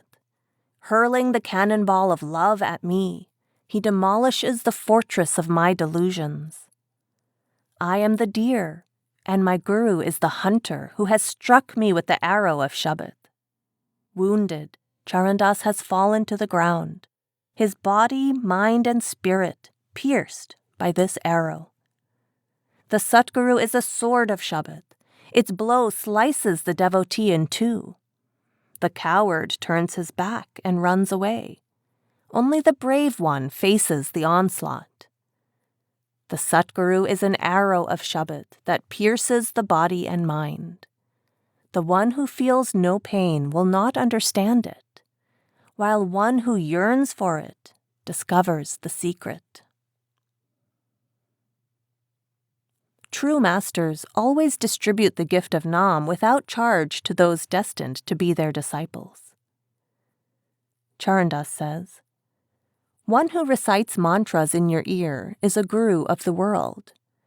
The guru who unites you with God is a different one. Know him to be the true guru who liberates you and takes you to your true abode. Many gurus roam the streets, distributing talismans in every home. Their motive is nothing more than making money. Upon meeting you, false gurus ask, "Have you brought any gifts for me?" But when the true guru meets you, he tells you to repeat the Lord's Nam. Chapter 4. Spiritual Practice. In our present state, the mind is engaged in repetition and contemplation of worldly forms and objects. It has already been said that everything in the physical world is impermanent. If instead we focus the mind in repetition of the name of the Lord and contemplate upon the form of the Master, our attention will concentrate at the natural seat of the mind and soul, a point above and between the eyes. In the waking state, our attention descends from that seat and dissipates downward and outward through the 9 doors of the body: the eyes, ears, nostrils, mouth, and the 2 lower apertures. Because the mind and soul are knotted together, the soul is drawn away from the seat of concentration and into the world. There are 2 faculties of the mind. The first is the faculty of repetition. Every moment it thinks about worldly forms and objects. In the second, the mind creates images of these forms. This is the faculty of contemplation. It is a natural consequence of such repetition and contemplation that the mind becomes attached to the forms with which it has engaged. Sant Charandas explains that it is possible to use these same faculties to reverse the process, thereby preventing the mind from running after the senses and enabling the soul to attach to the light and sound within. Charandas says, "There are 2 beautiful aspects of attaining salvation in the world. The first is the contemplation of one's guru. The second is the Lord's Nam." With these words, Sant Charandas suggests to us that the mind, when attached to the guru's image in contemplation, can become absolutely still. The soul is then unfettered, ready to unite with the light and sound of Shabad, and free to ascend to the higher regions. He advises that repetition and contemplation be practiced together. Through this repetition, Nam will begin to manifest within. With the help of Shabad, the soul will cross the 3 realms of illusion, at which point it will separate from the mind and senses and regain awareness of its innate purity. It will discover the power and wonder of its true essence, and at last realize the formless Lord. At the time of initiation, the Master gives instructions on how to repeat the name of the Lord. This is the foundation of spiritual practice. Because progress depends upon concentration, it is important to strengthen concentration. And one of the key means in achieving that is the practice of repetition. Focused repetition automatically leads to contemplation and simultaneously engages both faculties of the mind. When it becomes habitual, the cycle of repetition continues automatically and effortlessly. Charandas says, "Do the repetition with a still mind.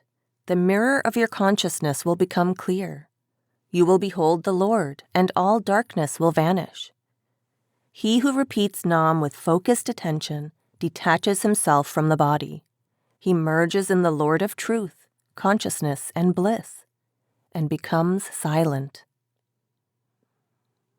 Charandas cautions that the mind is fundamentally restless and repeatedly goes astray. Do not permit the mind to run out. Block its way, encircle, and surround it. Occupy it in the contemplation of the Lord. Listen carefully. There is one more way to discipline the mind, of which I now speak. Repeat the Lord's Nam, and it will tire of its restlessness.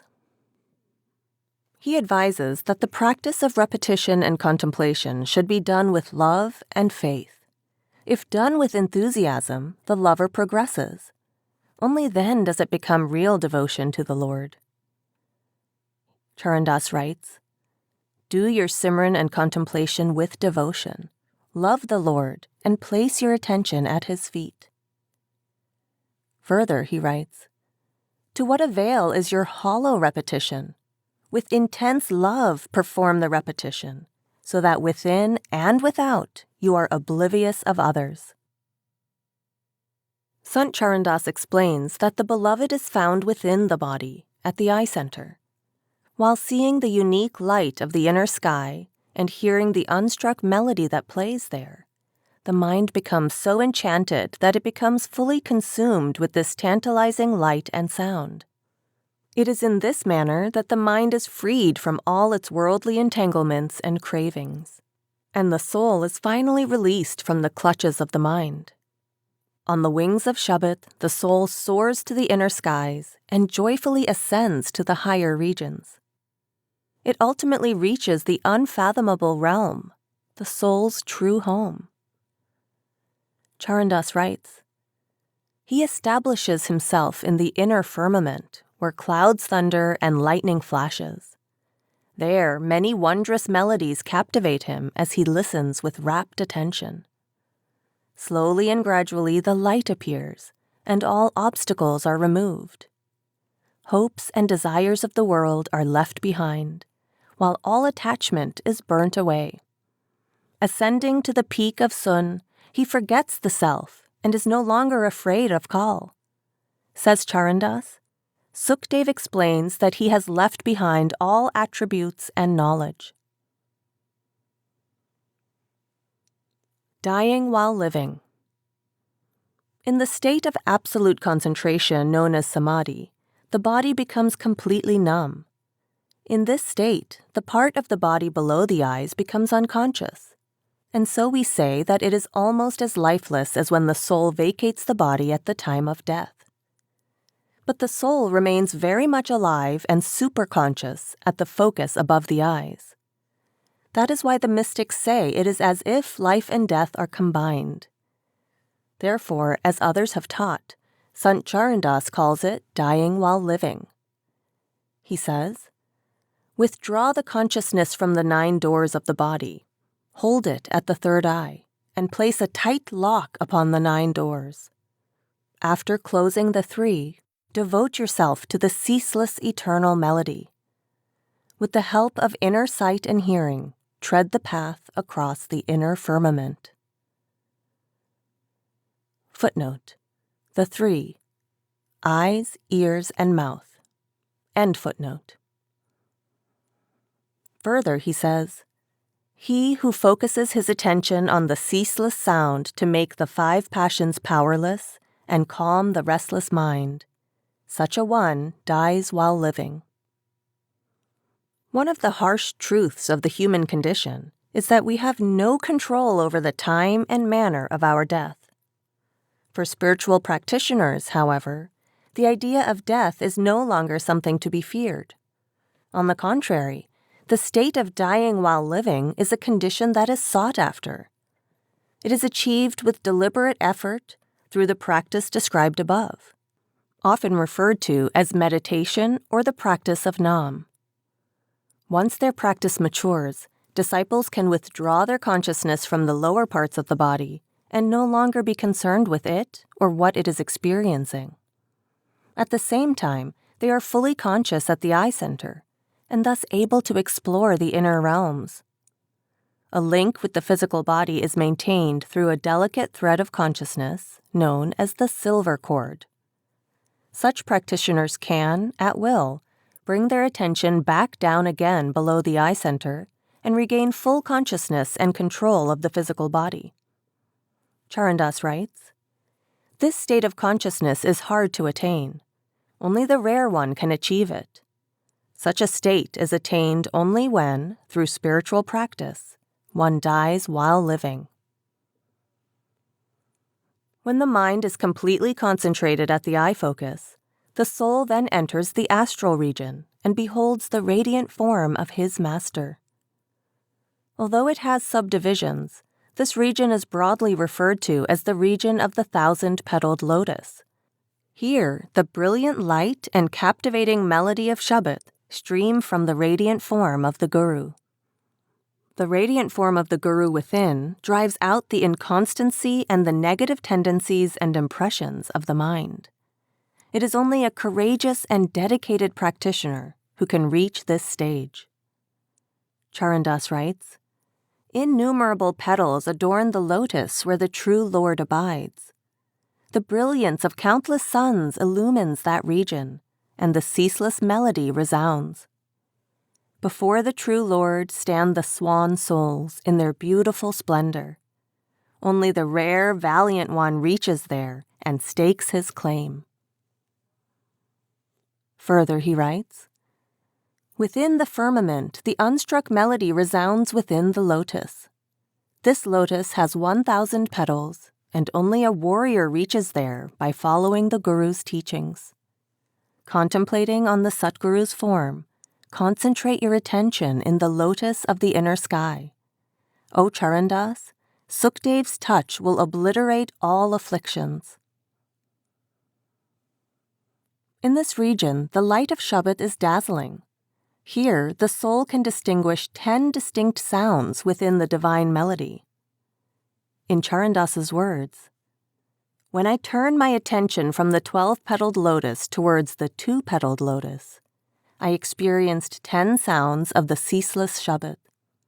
Closing the 9 doors when my consciousness ascended to the 10th, I experienced immense bliss on the throne in the firmament. Wondrous is the glory of the 1,000-petaled lotus.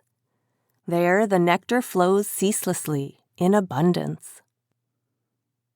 Acknowledging a traditional Indian custom, Sant Charandas calls the meditation practice the performance of true arati, which leads to personal spiritual experience. Perform your arati in the realm of the firmament, taking with you the finest materials. Fill the pitcher with the nectar of Sukmana, and let your mind offer the flowers of your deepest desire. The lamp at Trikwati shines day and night, using the wick of Soham and its inexhaustible fuel. Further, he says, "Thus did I reach the eternal realm ablaze with the light of innumerable suns. There I beheld the Master seated upon a white throne. I am a sacrifice to him. When I gave up the self, I was transported to the state of pure consciousness, resulting in supreme bliss. With the grace of Guru Sukhdev, Charandas has been freed from the cycle of birth and death." Shabad and the mind. A key objective of spiritual practice is the conquest of the mind. As long as it continues to descend downward through the 9 gates of the body, to enjoy the pleasures of the senses, the mind can never concentrate and become still above the eyes. Charandas writes, "The mind remains under the control of the senses, and discrimination remains under the control of the mind. How, then, can concentration be achieved, where the chain of command is reversed?" Ideally, the mind should be guided by the discrimination and knowledge inherent in the soul, and the senses should be under the control of the mind. But in our present state, this hierarchy is inverted. This is why the senses dominate the mind and pull it outward, and because the soul is knotted together with the mind, it is forced to follow suit. Sant Charandas says that the only way that one can overcome the pull of the mind towards the senses is to offer it a pleasure of a much superior order, namely, the bliss of Shabad. On hearing the melody of Shabad within, every pore of the practitioner is filled with intense delight. The body, mind, and senses become still and calm. Once the mind has been attached to the sound of Shabad, it is no longer interested in what is happening to the body or in the world outside. It now finds that the pleasures of the senses pale in comparison with the experience of absorption in Shabad. In this way, one naturally detaches from the 5 passions of lust, anger, greed, attachment, and pride. Charandas writes, "Ever since I heard the resounding ceaseless melody, my senses have become weary, my mind has dissolved, and all hopes and desires have burned away. These roving eyes have turned inwards. The body has become still, and the soul has become intoxicated. Sant Charandas addresses another important concept here. Like the Supreme Being, the soul is by its nature free from the karmas of action and reaction, but the mind drags the soul to the level of the senses and thus entangles it in the world. The soul then becomes trapped in the cycle of death and rebirth. When the knot of mind and soul is dissolved, the mind merges back in its source at Trikwati, the second inner region, and the soul is released from the consequences of action and effect and the wheel of transmigration.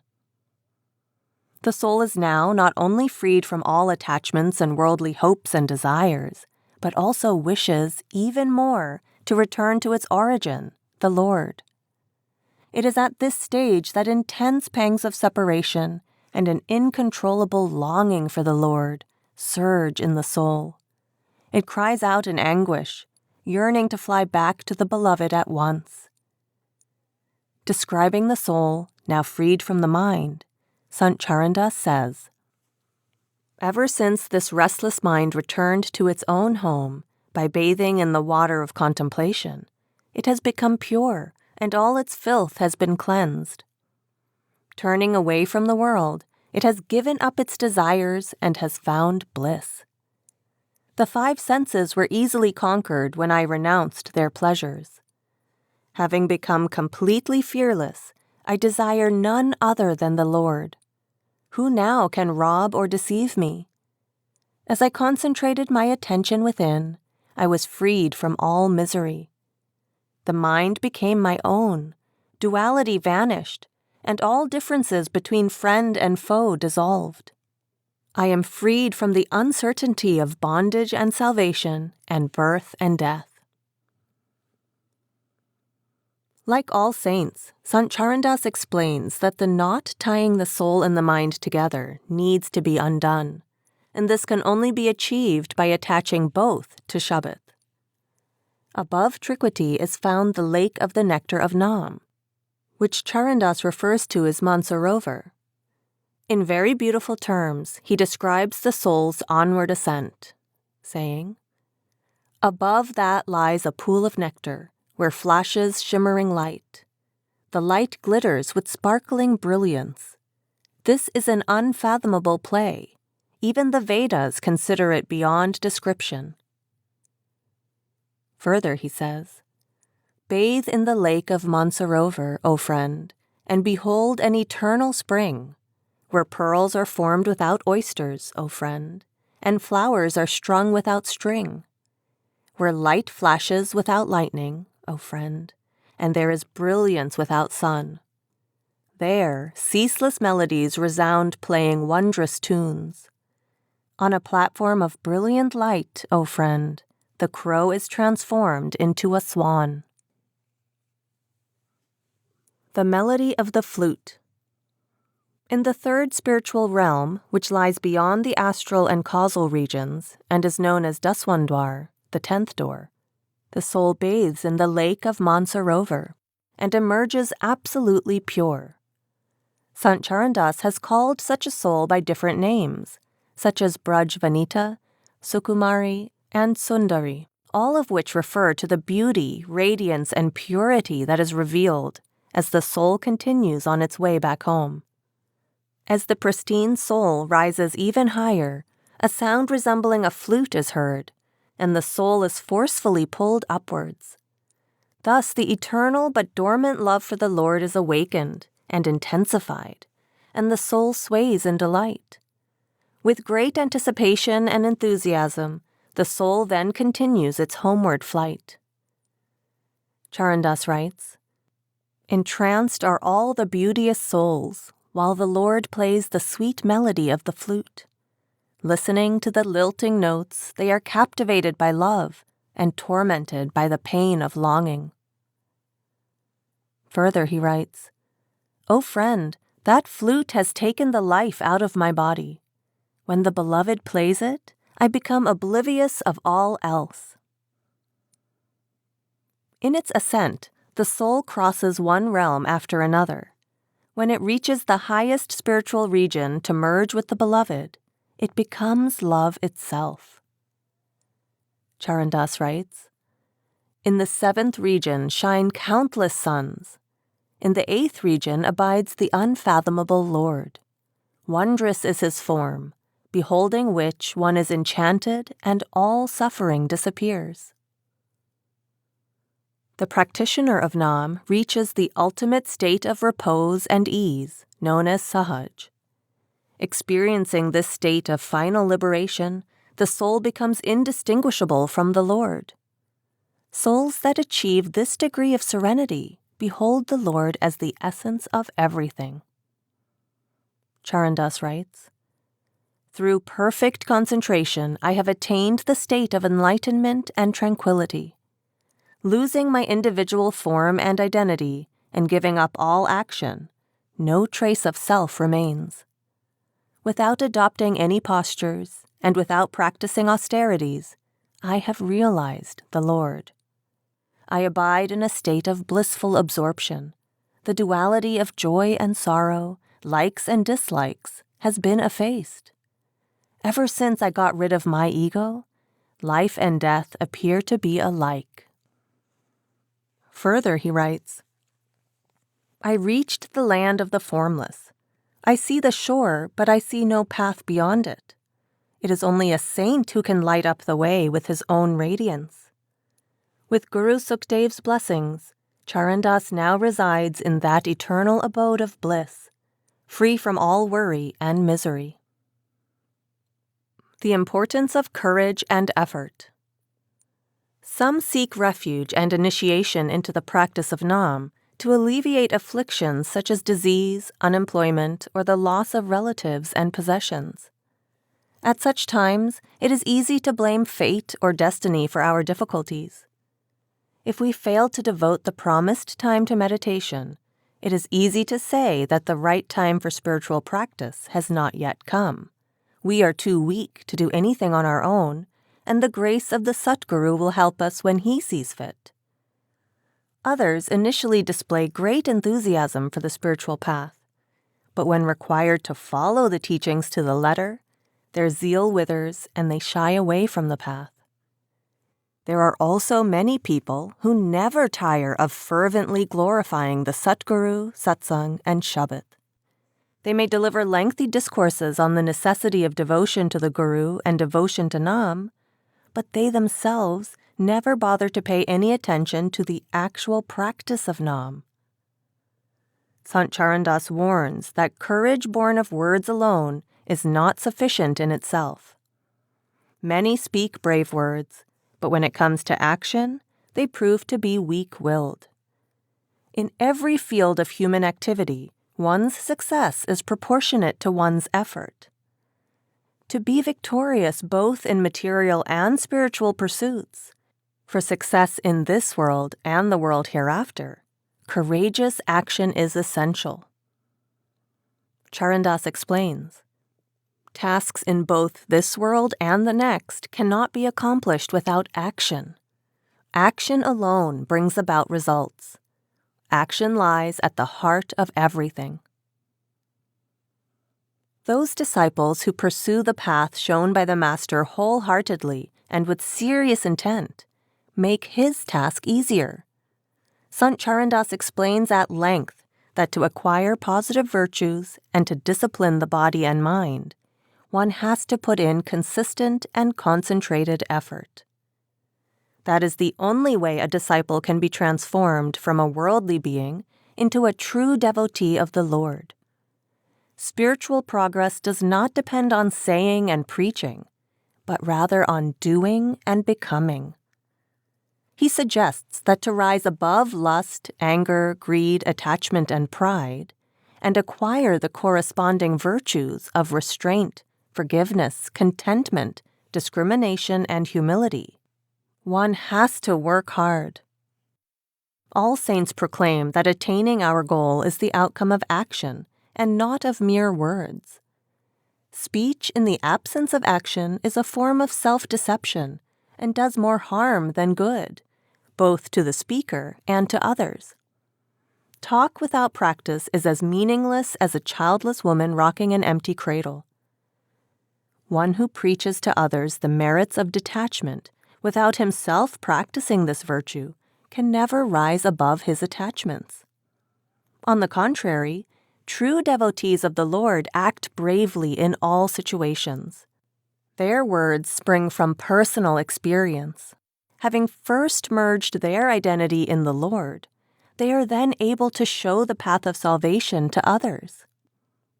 In Sant Charandas' words, "The consequence of following the path of action is different from indulging in mere talk.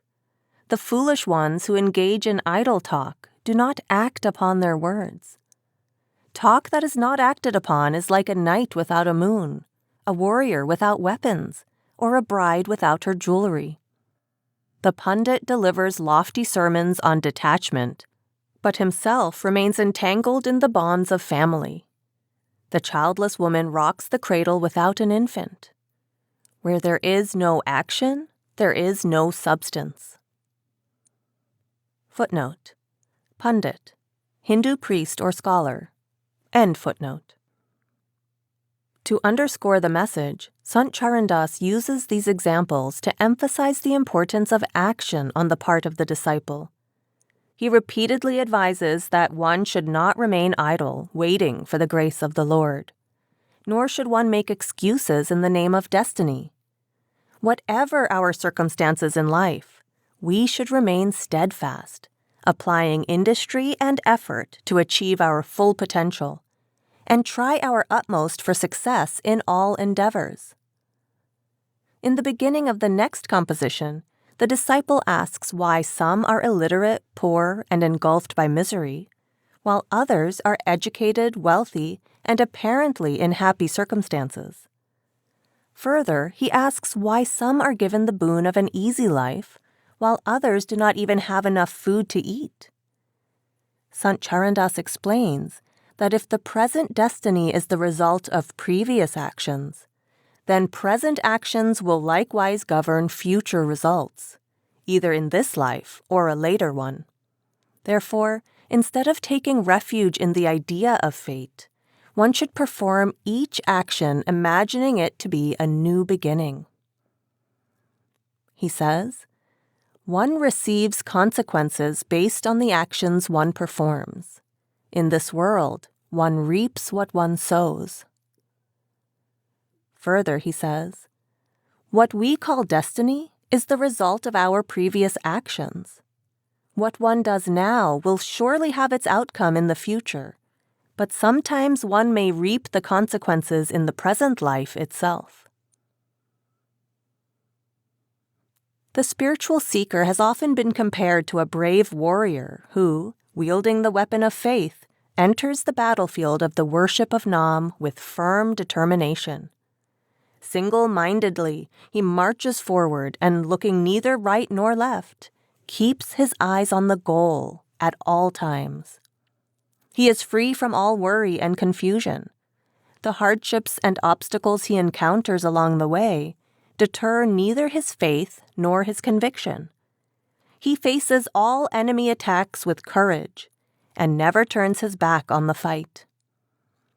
Only the courageous, resolute in faith and devotion will emerge victorious from this battle. Valiant is the warrior who makes a wholehearted effort in every endeavor, whether worldly or spiritual. Sant Charandas characterizes such a one as honored in both this world and the hereafter. He writes, "He is brave who puts in necessary effort with compassion and a sense of righteousness. Once he has embarked on the path of action, he never takes a step backwards. He constantly moves forward. He who returns only after obtaining the desired result is called the victorious warrior. The coward turns back midway, deserting the path of action." Further, he says, "None is as brave as a saint. He makes attention his arrow, the spiritual heart his quiver, and contemplation his bow. He draws the bowstring with the hand of love and hits the target. His longing is multiplied greatly on hearing the unstruck music of the tur. His foot on the eternal path does not falter, even if he is torn to shreds. Filled with the excitement of meeting the beloved, he rushes into the field of battle. Such a one finds repose in the eternal realm, so said Sukdev to Charandas. Imagery used in the above verses emphasizes the importance of one-pointed commitment to the practice of Nam. Sant Charandas praises the practitioner who has complete faith in the Satguru and Shabad and engages in this practice of devotion with unwavering effort. In the inner spiritual realms, the cascade of sound and light is so powerful that only those fortified with faith and dedication can bear the dynamic torrent. Only the lover who is prepared to be torn to pieces by the force of Shabad and lose his identity is deserving of a place in Satlok, the highest realm. Charandas repeatedly encourages us to tread the path of the sages with devotion, determination, patience, faith, enthusiasm, and perseverance. We need to make a concerted effort to overcome the wanderings of the mind and commit to following the path of the Guru. Effort is the true alchemy that turns an individual soul into the Supreme Being. Sant Charandas explains, "This teaching is the essence of all teachings. Guru Sukdev has revealed to me that effort is supreme. Efforts by the mind lead to understanding. One then beholds the Supreme Lord. When the soul becomes the Lord, it becomes fearless." Further, he says, "One who follows the path of righteous actions is the king who enters and abides in his own true palace. The bliss of that kingdom far exceeds the happiness of this world, for there is neither enmity nor strife. He obtains happiness and peace from his own actions. He rises above misery and worry." And further, "In all 4 ages, the path of righteous action has been considered to be supreme. So says Guru Sukdev to Charandas. Keep this firmly in your heart." The importance of faith and conviction. Coupled with courage and effort, Sant Charandas stresses the importance of having an unwavering belief in the possibility of one's success in spiritual endeavors. He states that the greatest virtue of the sincere seeker is absolute, unshakable faith. Without firm conviction, it is impossible to tread the path of devotion. All saints and scriptures have praised faith because it is essential to spiritual progress and sustains us on our journey towards God realization. He writes, "O devotees, a true disciple is one who is firm in his faith. Without faith, how will there be conviction? Without faith, man is worth nothing. Without faith, one cannot become a devotee of the Lord. Without faith, there is no perfection. Without faith, all waver in doubt and delusion. Without faith, there is no spiritual attainment. Saints and scriptures advise that faith is a prerequisite for one to ascend to one's true abode." Sukdev advises Charandas that faith unites the devotee with the Lord. The basis of any spiritual practice is love and faith. These are its primary components. Upon this foundation stand 4 pillars: the Satguru, the Lord, Nam, and Satsang.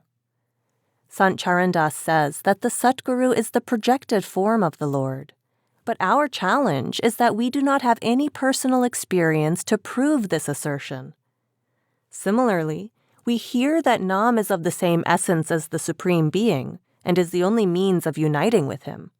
But until we have experienced its power ourselves, we cannot confirm the truth of this assertion either. Satsang, association with God's devotees, is also important. Until one develops faith in the Satguru, Nam, and the Lord, the process of spiritual development cannot be set in motion. Faith sets our practice into motion, and love energizes it. Until we have a deep and genuine devotion for the Satguru, the Lord, and Nam, how can we ever hope to make any progress in our spiritual practice? When we love someone wholeheartedly, we naturally develop faith in him. In other words, lack of faith means there is a lack of love. The two qualities go hand in hand. The mind should be supported by the irrefutable belief that whatever spiritual progress we hope for will come about through satsang, the worship of the Lord, the practice of Nam, and the grace and guidance of the Master. If we are easily deterred by hardship and obstacles on the path, the ups and downs in our meditation practice, or the wavering of our faith in God and the Master, our spiritual progress will be adversely affected. The practical meaning of faith in the Master is acting upon his instructions with conviction and resolutely following the path shown by him. With such dedicated effort, unshakable faith becomes a reality.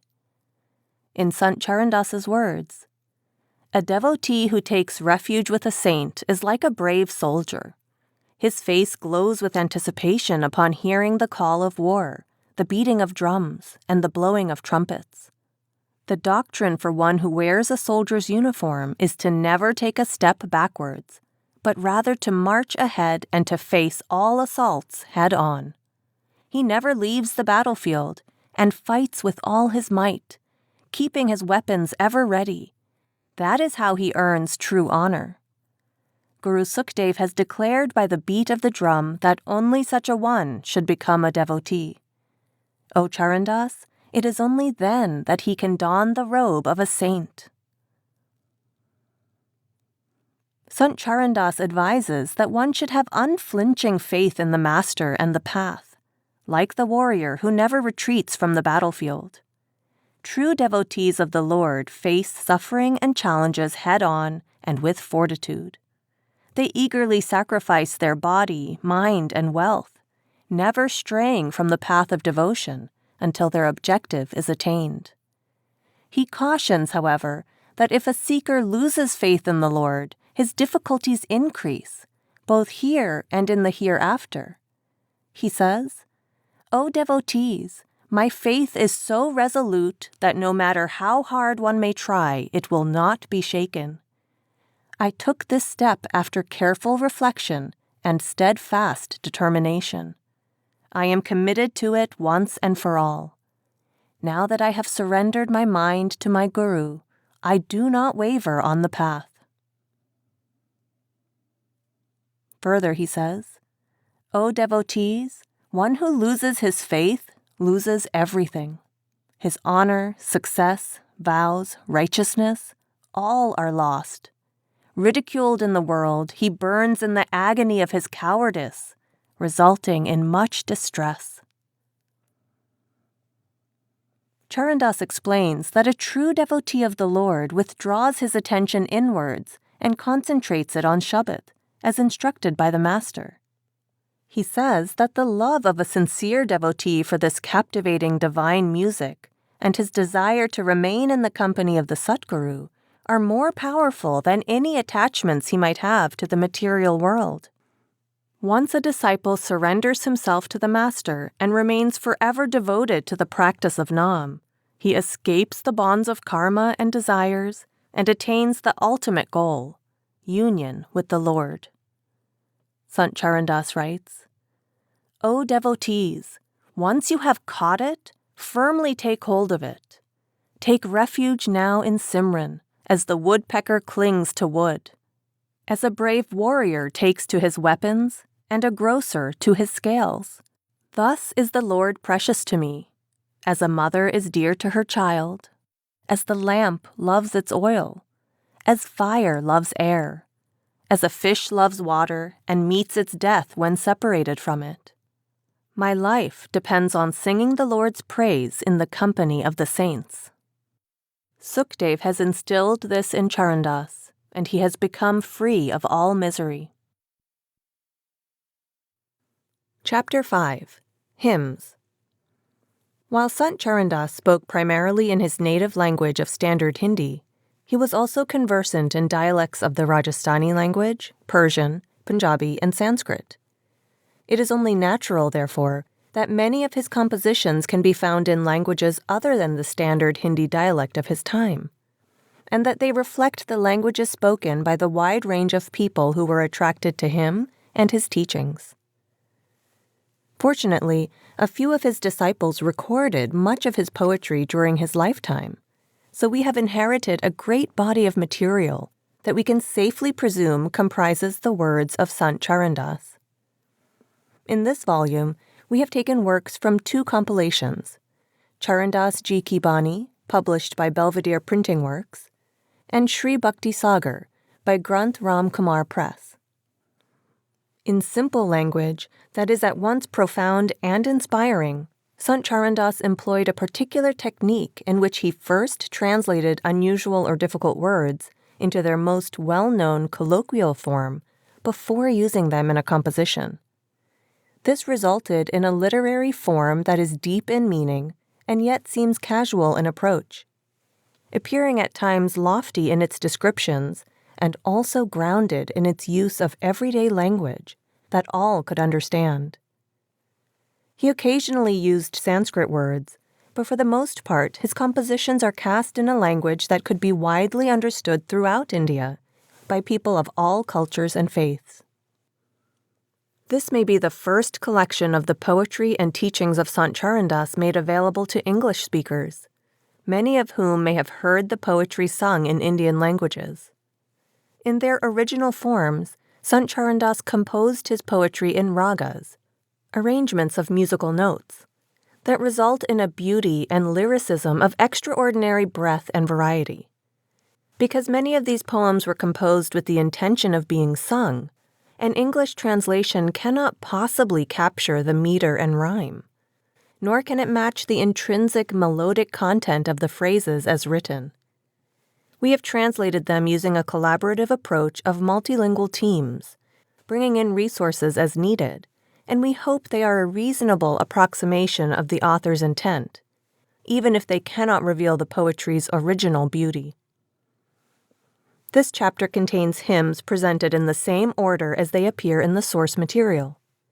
In some cases, we have retained the original language. For example, darshan was kept as darshan because it is difficult to capture the essence and the spirit of the original expression in English. In other cases, we used more than one word if Sant Charandas used a word with multiple meanings or a different usage in English. For example, bhakti is devotion or worship. Gyan is knowledge as well as other variations of knowledge. And guru is guru, teacher, or master. We also note that other publications with the same material might have slightly different lines or words, including various spellings for Sant Charandas's guru, Sukhdev. The wide-ranging topics that Sant Charandas spoke to his audiences are as relevant today as they were when he preached in the 18th century. The meaning of Shabad, the value of having a living teacher, the purpose of meditation, and how meditation relates to Hindu customs. Several of the poetry selections presented in the preceding chapters are repeated here. For ease of reference, we have included both a subject index and an index of the first lines of the transliteration, for those who know the Bani as sung in Hindi. Perform the arti of the immanent Lord. With focused attention, look within and revel in bliss. Adorn the platform of your consciousness with the carpet of truth, and let the cushion of rapture be your support. Place your mind on the tray of Sohang, and holding it still, light the wick of the Surat and Nirat. To attain union with the Lord, the arti is prepared in this manner, and the ceaseless sound of the bell resounds on its own. The glorious opportunity of wisdom dawns, and the 5 senses, with their 25 tendencies, have joined the arti in submission. Says Charandas, I am a humble disciple of Sukhdev. I behold my Lord in everyone. Performing your arti, my mind is amused, for I see neither your beginning nor end. You are beyond the 3 attributes, You are the eternal and unchanging invisible one, and have neither form nor shape. You are consciousness. You are bliss. You need no support. You are formless, unsullied, and detached. You are without form. You are unchanging. Though you are without attribute, you take on many attributes. You possess innumerable hands, feet, and heads. How then am I to worship you, my Lord? Soham is the wick with inexhaustible fuel, and you the one lamp that illumines the entire universe. You are the tray that carries the lamp. You are the one who adorns it for Arti, and you alone are the bell and the symbol. Says Charandas, Sukdev has revealed the Lord to me within. My soul cannot comprehend the fathomless. Perform your arti in the realm of the firmament, taking with you the finest materials. Fill the pitcher with the nectar of Sukmana, and let your mind offer the flowers of your deepest desire. The lamp at Triquity shines day and night, using the wick of Soham and its inexhaustible fuel. Using your breath as the tray, place on it the four-wicked lamp of your mind. Holding the tray between the sun and the moon, circle it in offering from left to right, then right to left. Within the 1,000-petaled lotus is the throne of the king. There ceaselessly rings out the sound of the gong. Arti performed in this way is true service to the Supreme Lord, the God of all gods. Such an arti, explains Sukdev to Charandas, takes one across the ocean of existence. Footnote: fill the pitcher with the nectar. In the arti ceremony, a pitcher of water is used to symbolize the nectar within. End footnote. I revel in performing such an arti where I revolve around him, my head bowed in submission. On the tray of my body, I place the four-wicked lamp of my mind, and let the light of knowledge and contemplation shine forth. With my devotion and love as fuel, the flickering light transforms into a blazing flame. Lovingly, I move the tray up and down in half circles and offer flower petals in reverence, repeating the hymn of devotion. My surat has become the drum. My nirat has become a stringed instrument, and the continuous sound of the cymbal resounds everywhere.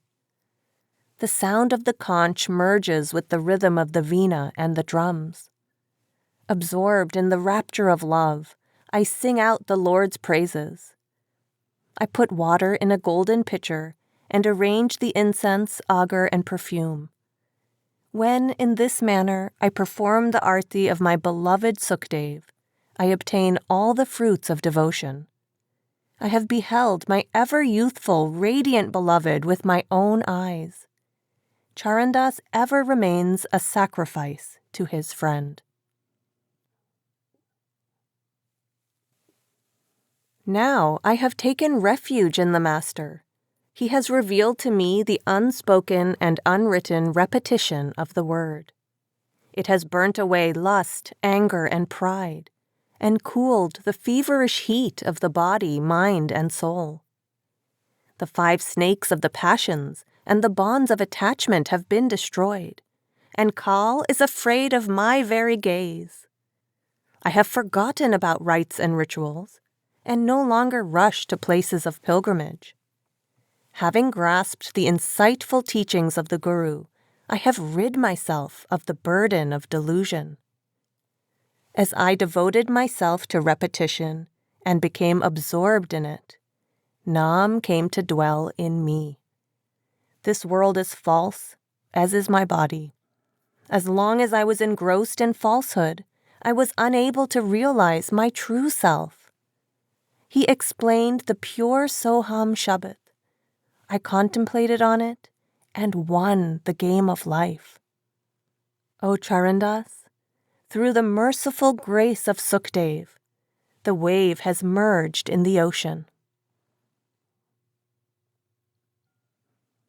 Come, my beloved Master, please come. Many days have passed in eager anticipation. Please bring forth bliss and blessings. With my eyelashes, I want to sweep the path you walk on. My eyes eagerly wait for you. Please set your feet on the path. Night and day, I await your arrival. Please turn your gaze towards me. With heartfelt zeal, I decorate my courtyard, trying to imagine how I would worship you. I sacrifice my body and mind to you. I want to circle around you and bow my head at your feet. I would be content to simply listen to your words. I am just a slave at your feet, O Master Sukhdev. I want to be completely absorbed in your darshan. My eyes thirst for a glimpse of my master. I have fixed my gaze your way and become oblivious of my body. Day and night I find no respite, and my anxiety causes me great distress. Anguished and constantly buffeted by thoughts, my mind does not become still. My body is worn out. I am in intense agony. My heart is afire with the pangs of separation. Restless, I lie down for a moment, only to sit up an instant later, and in the next second, I rush to the courtyard. Both inside and out, my friends and companions fail to console me. But, says Charandas, Sukhdev, my beloved, does not bless me with his darshan. None but the Guru belongs to me. I have given up all the bonds of this world. The Guru alone is my mother, father, and brother. The Guru alone is my wealth, being, and body. The Guru alone is my caste, race, lineage, and ancestry. The Guru is my companion wherever I go. The Guru alone is my pilgrimage and my fast. I have renounced all other forms of religious practices. I recite the Guru's name alone, day and night. Contemplation of my Guru gives me supreme happiness. I reside at his lotus feet and rely on no other. The Guru does whatever he wills. He keeps me in shade or sunshine as he pleases. For me, the Guru is the Supreme Being himself. I have realized him to be the very embodiment of liberation. Charandas's Guru is Sukhdev. I am attached to none other. O Creator of the world, how can I ever sing your glory? From one, you yourself have become many, according to your own will. You create all, you sustain all, you are also the destroyer. Wherever I look, I see only you. Your form is infinite. You yourself were Rama and Narayana. You yourself were Krishna, the flute player.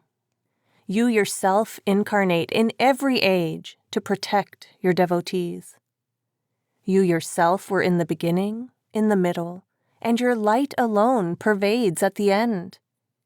Angels and demons are both your creations, as is the expanse of the three worlds. In water and on land, you are immanent. It is you who speaks through one and all. Whom else can I call out to when there is none other like you? O Lord, you are the source of all wisdom. You are the redeemer of sinners. Says Charandas, O Sukhdev, you alone are my very life and support.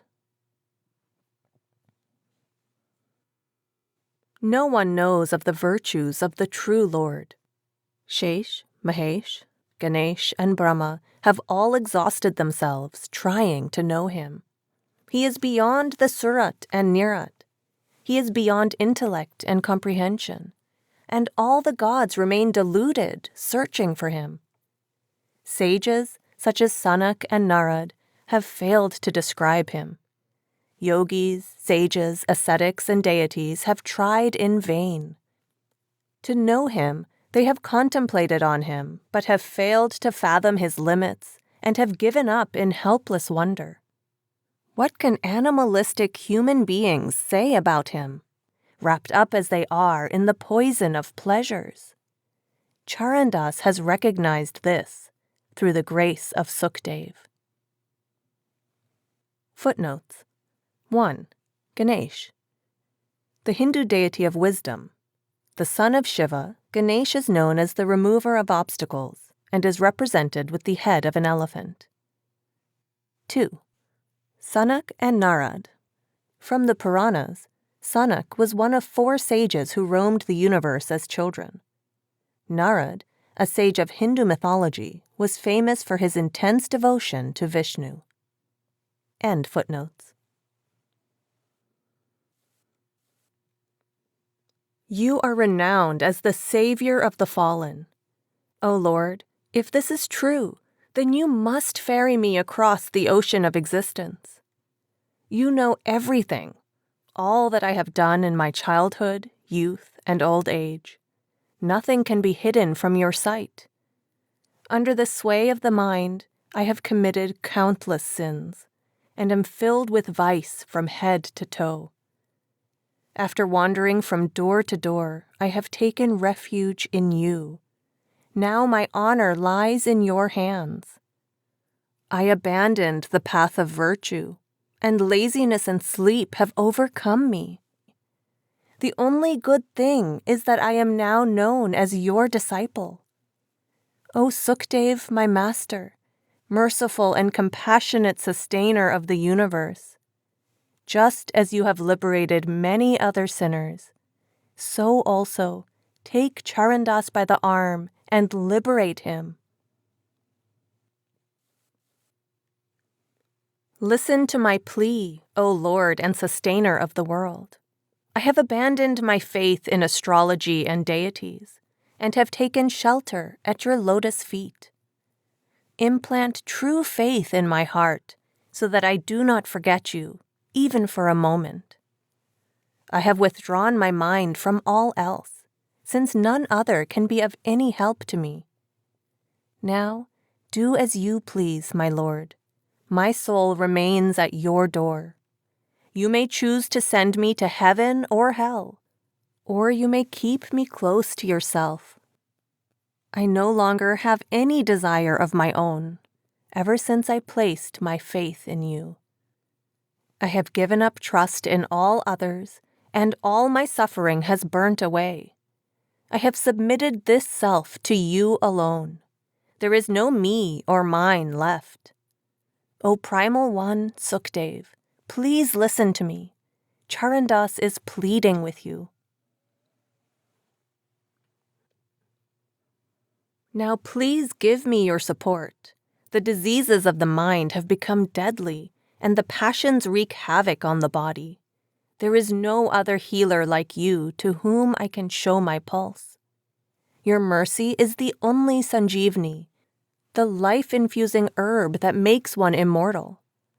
The medicine of rituals and ceremonies only worsens this illness. Give me the churin, the healing powder of knowledge and devotion, and rid me of all pain.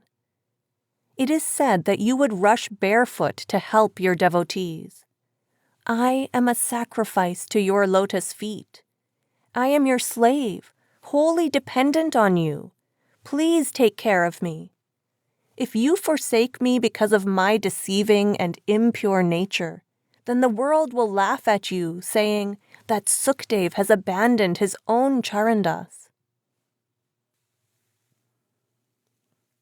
O benefactor of the destitute, uphold my honor. Except for you, who can correct all my ruinous mistakes? O Lord, you are the lover of your devotees and redeemer of the fallen. Fulfill my heart's desire. Turn your soothing gaze upon me. You are my ship, and I am your crow. Leaving you, I can go nowhere. If you were to banish me, O Lord, I would not find refuge anywhere else. O Lord, the whole world knows that Charandas has taken refuge in you. Think about it. My ridicule will mean your ridicule too. Dear Lord, I have taken refuge in you. Those who do not come under your shelter are ever wandering in misery. Others believe in gods and goddesses, but your devotion alone delights my heart. Ever since I gained understanding in this world, I have bowed my head to no one else.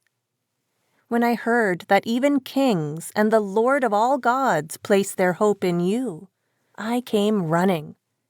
I renounced the fruits of all pilgrimages and penances, and now my mind is focused solely at your lotus feet. Even the sage Narad and the gods Shiva, Brahma, and the rest all contemplate upon you. True from the beginning, O Lord, you are eternal. Throughout the ages, the Vedas and the Puranas have sung your glory. O Lord, why do you not take hold of my hand now? Why have you forgotten me? You are the Creator, says Charandas. This is what Sukdev, my Guru, has taught me.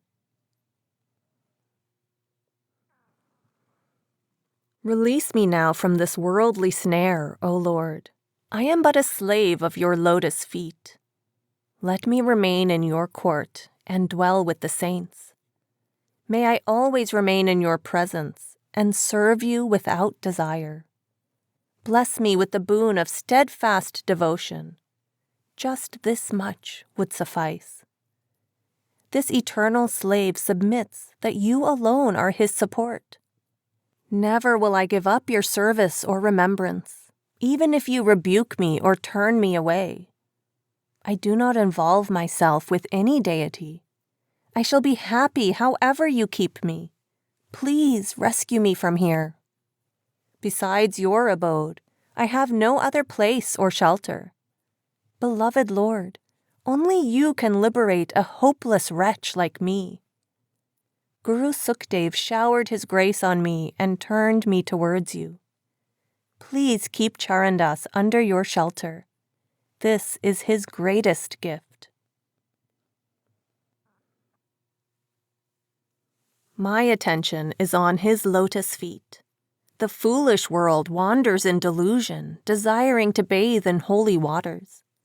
Know that all pilgrimages like the Ganges have emerged from these lotus feet.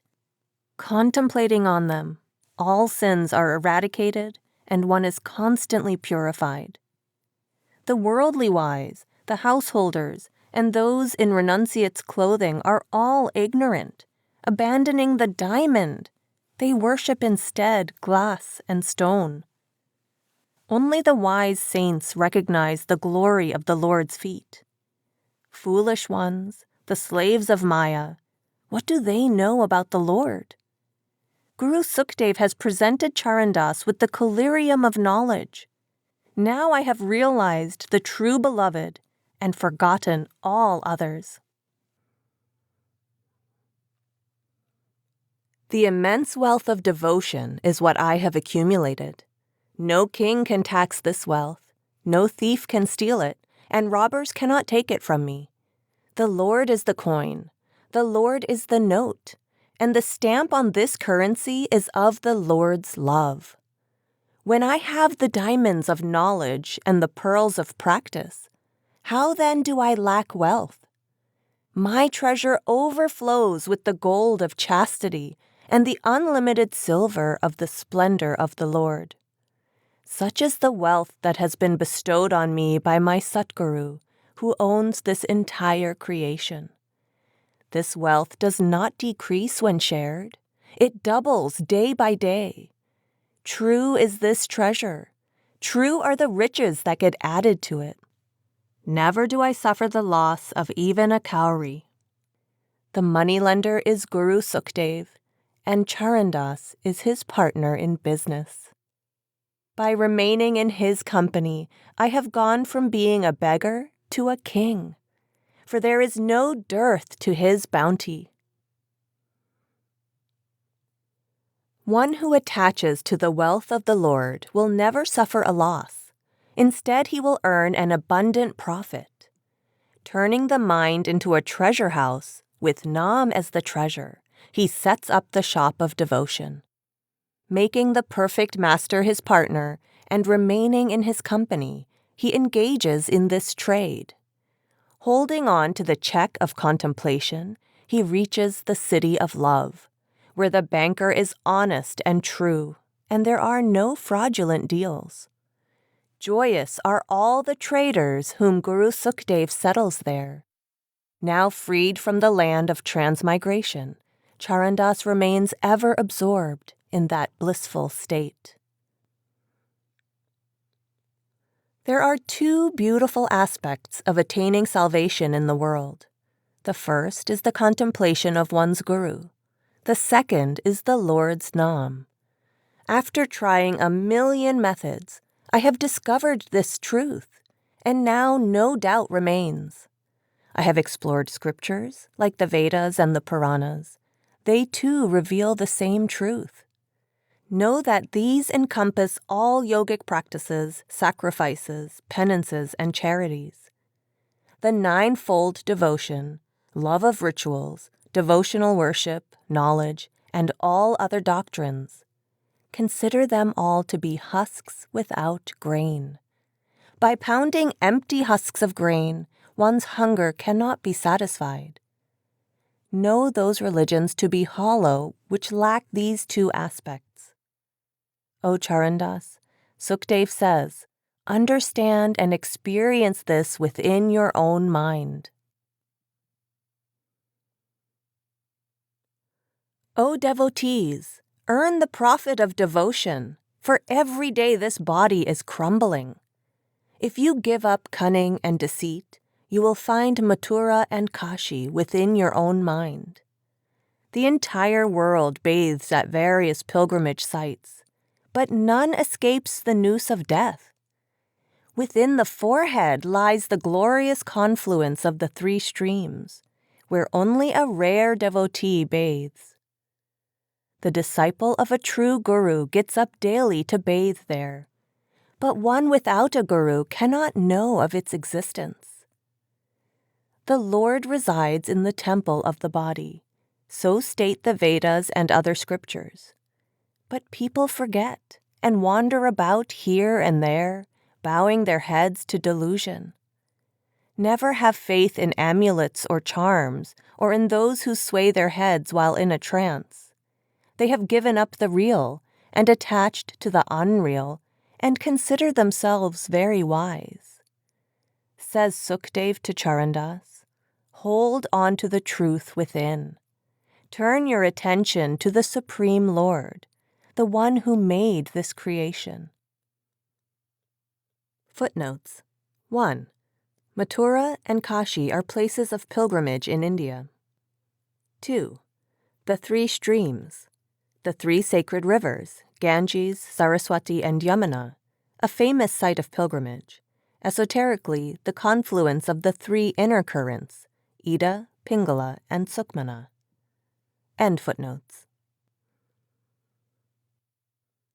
O my mind, repeat now the Lord's Simran, and all the sins you have committed in the past and the present will be destroyed.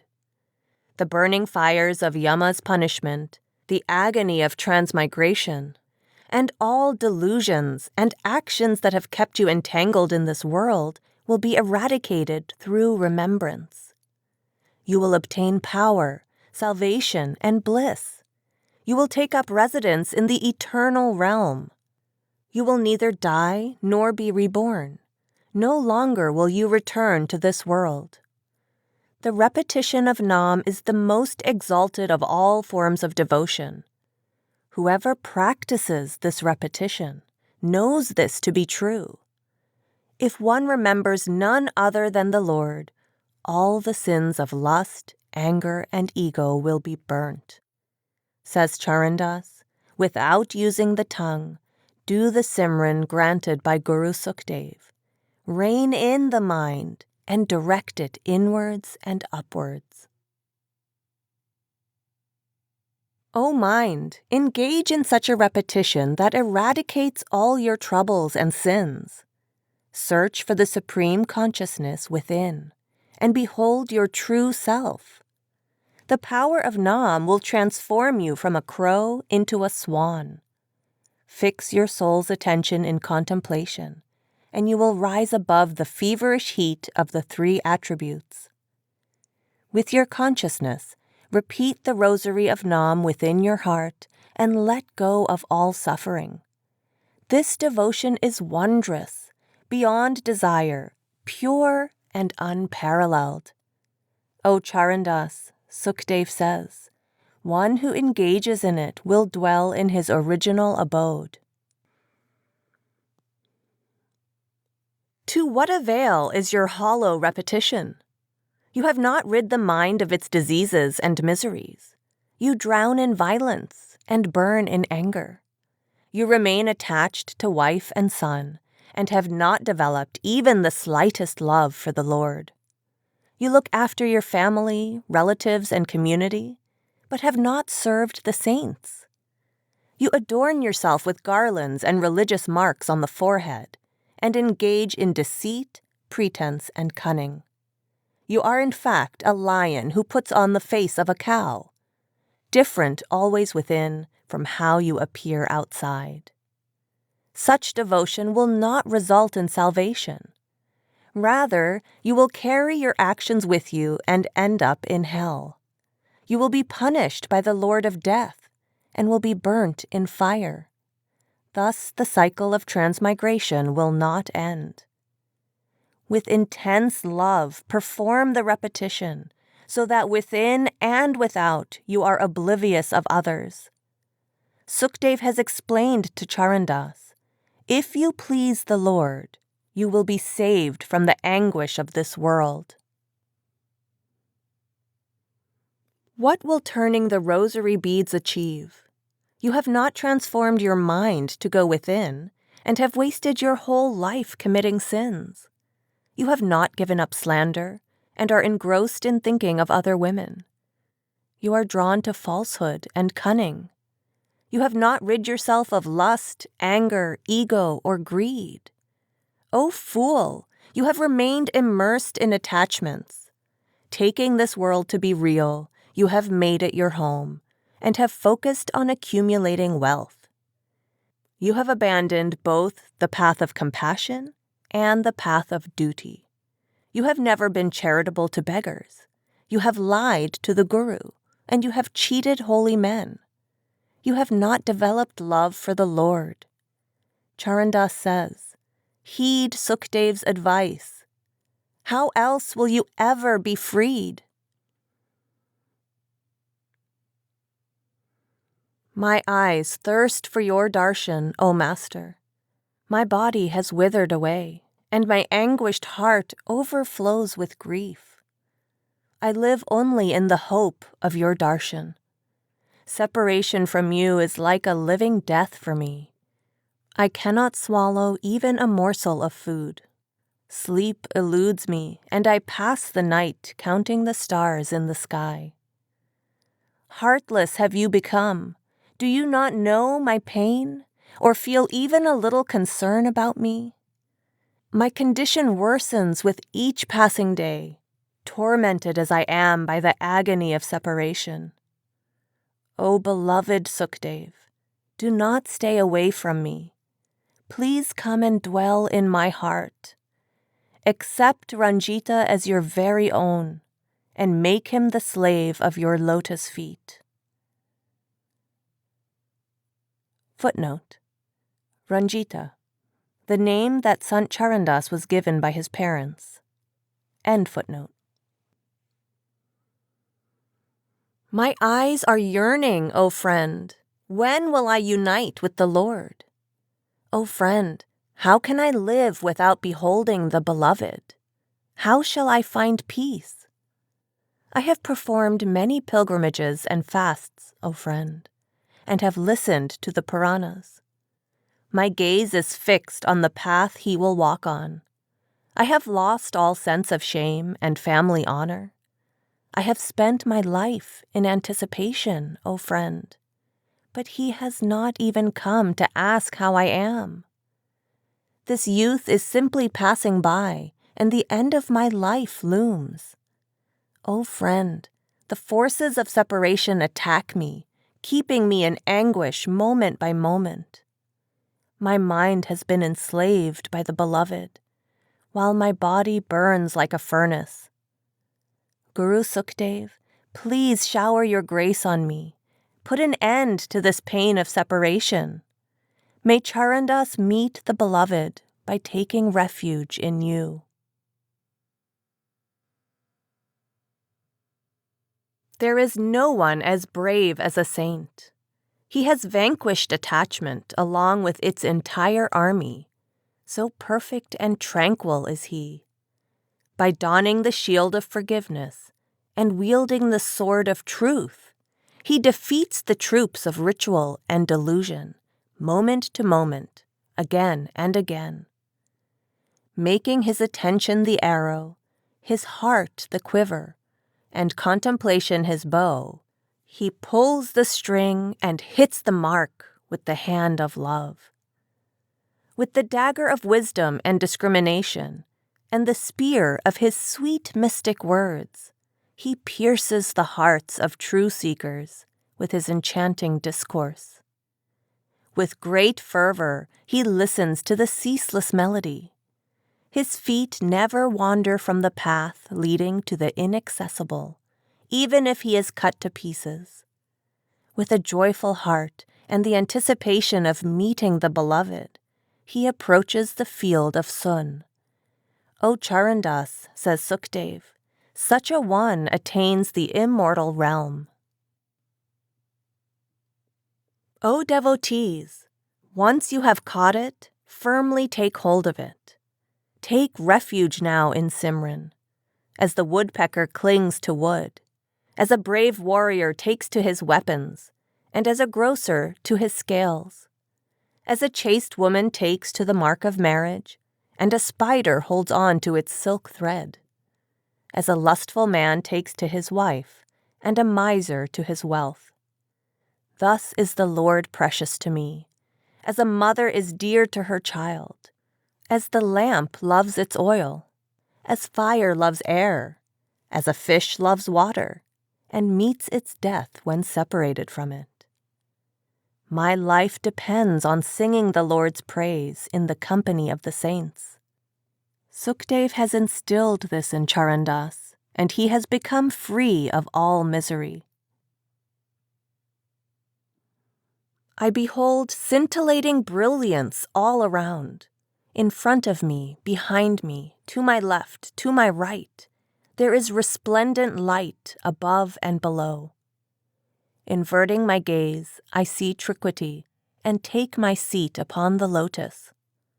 With discipline and perseverance did I practice devotion. Only then did I attain such a state where light flashes with no lightning, and strings of countless pearls are seen with no oysters. Rows of illuminated lamps shimmer with brilliant light. As my contemplation deepens within the inner sky, my practice is complete. I behold the dazzling light of countless moons and suns within. I have described this path of direct contemplation. Follow it if you have faith. Says Sukdev to Charandas, accept this to be true. Love the Lord of that realm where not a drop of poison can be found, and where showers of nectar constantly rain, where lightning flashes and the sky resounds with thunder, where the ceaseless melody of Shabbat reverberates, where this mind has become weary and the 5 passions have dissolved, where there is no day or night, and the states of waking, dreaming, and sleeping no longer exist, where the 6 seasons do not occur, O yogi, and it always remains the same, where fields produce harvest without sowing or plowing, and the wondrous fruit of liberation ripens without being watered, where Guru Sukdev is the king who showers his grace upon all without discrimination. Charandas says, without a doubt, all receive this wealth. O yogi, drink such a wine that sitting in the cave of the body, you bring the sun and moon together and forget this world. There the brewer brews his wine on the divine fire and ladles out cupfuls that intensify the ecstasy of devotion. The one thus intoxicated kills lust and anger with the sword of wisdom. The wandering of the restless mind is stilled, and all delusion eliminated. He who imbibes this sweet nectar of love reaches his original abode. He becomes immortal and attains the eternal state, ending all coming and going. Guru Sukdev has intoxicated me. I now consider the three worlds as insignificant as straw. When Charandas won the battle, he experienced everlasting bliss. Footnote: Sun and moon. Esoterically, merging the left and right subtle energy streams at the third eye, the cave. End footnote. He who focuses his attention on the ceaseless sound to make the five passions powerless and calm the restless mind, such a one dies while living. He purifies himself by closing the lower centers and adopting perfect posture. He concentrates his attention in triquity and controls his breath. He establishes himself in the inner firmament, where clouds thunder and lightning flashes. There, many wondrous melodies enchant him as he listens with rapt attention. Slowly and gradually the light appears, and all obstacles are removed. Hopes and desires of the world are left behind, while all attachment is burnt away. Ascending to the peak of Sun, he forgets the self and is no longer afraid of Kal. Says Charandas, Sukdev explains that he has left behind all attributes and knowledge. Footnote: Breath control is commonly used in Hatha Yoga to focus the mind. End footnote.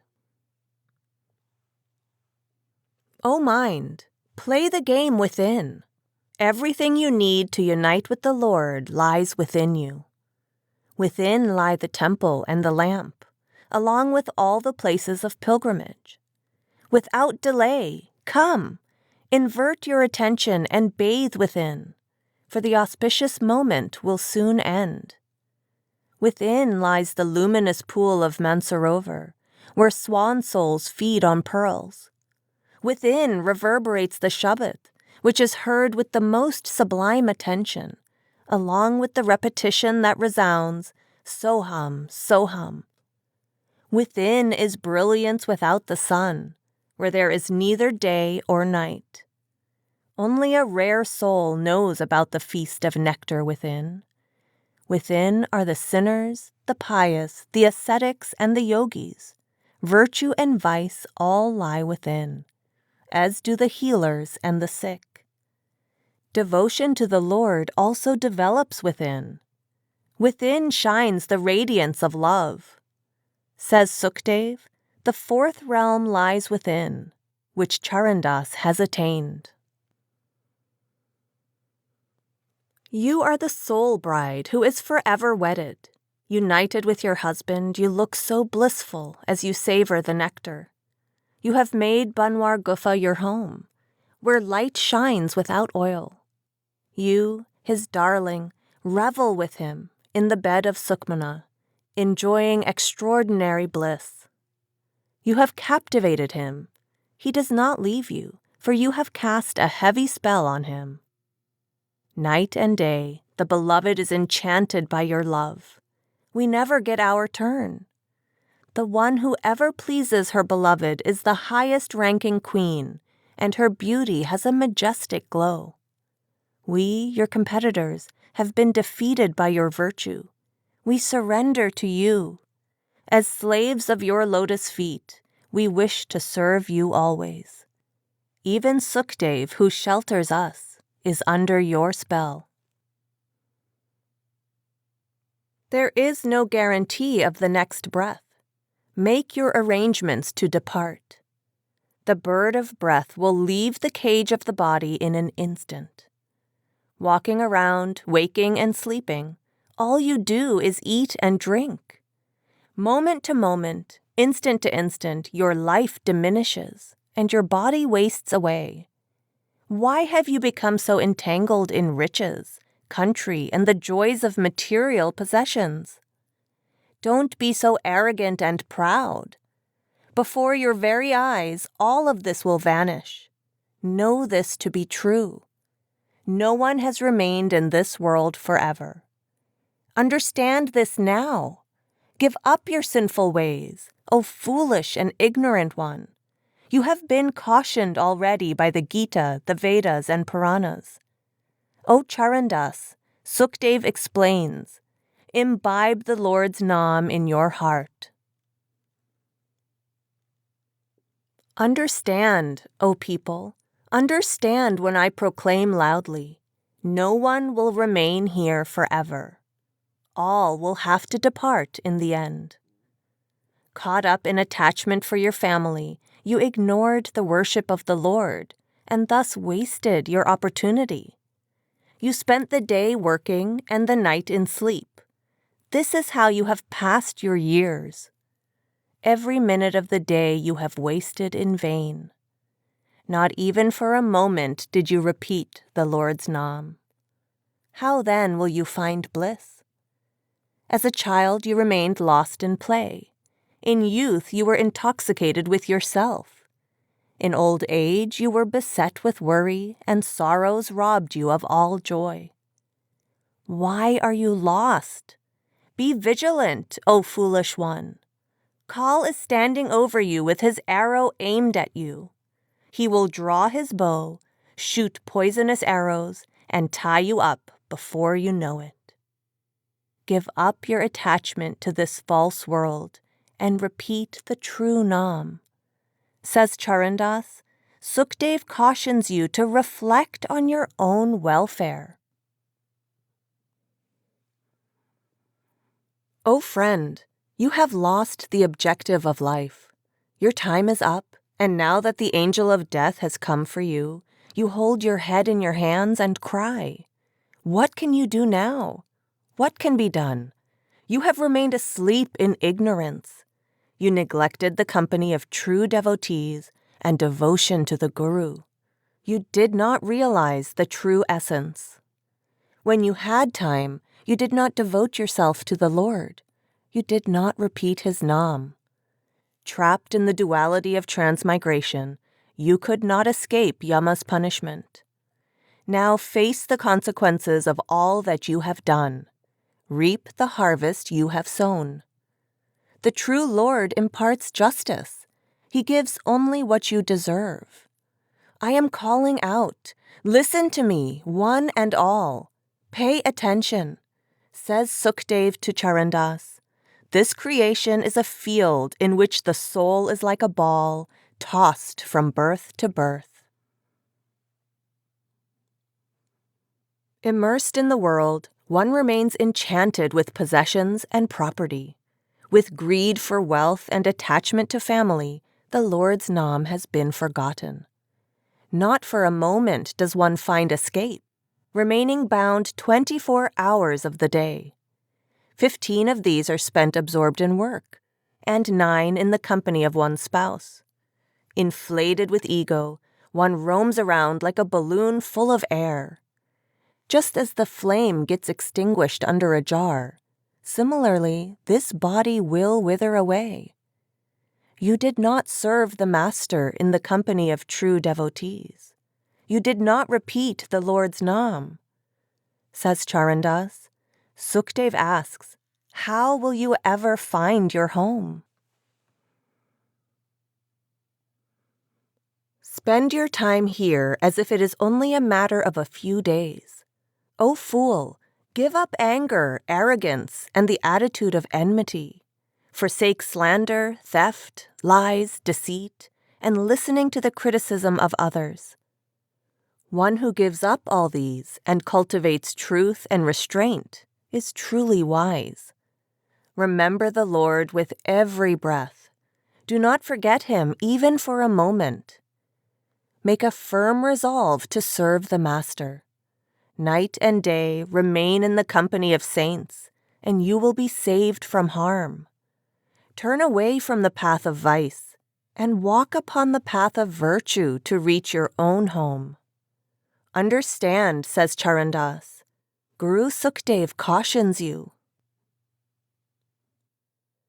Except for the Lord, who is your friend? Your family members associate with you out of their selfish needs. None have your interest at heart.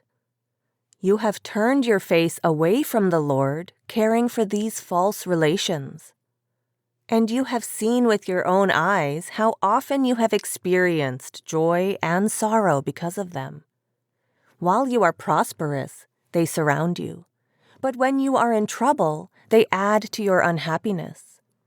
O friend, you were born with your fists closed, and you will depart with your palms wide open. Caught up in this drama, you do everything for their sake, dancing like a monkey to their rhythm. When you die, they will not remain with you. They will wrap up and burn your decaying body. You have not served the Guru, nor attended his discourse. You have instead fallen for wealth and worldly pleasures. Says Charandas, Sukdev explains, you have sacrificed your life for them, yet never have you repeated the Lord's Nam. O friend, you have never understood the extent of the Lord's love. He created you for repeating his Simran, but you decided to do otherwise. He protected and fed you in the womb, saved you from its heat, and made your limbs whole. He brought you into the world and took care of you in every way, giving you milk to drink when you had no teeth. When your teeth developed, he lovingly provided you with different types of food to eat. Deeply reflect on all the different kinds of comfort he has given you. Forgetting them all, you proudly walk around. You know absolutely nothing. The Lord has done everything for you, but you are engaged in the activities of this world. Whenever you talk, you speak only about the world. You are shameless. Even now, turn your attention towards the Lord and fulfill the purpose of your birth, O friend. Says Charandas, Sukdev explains it thus. Simran brings true bliss. Pay heed to that day, the day you will leave this body, and its resting place will be in the forest. Those in whose company you lived so happily will cover your face and distance themselves from you.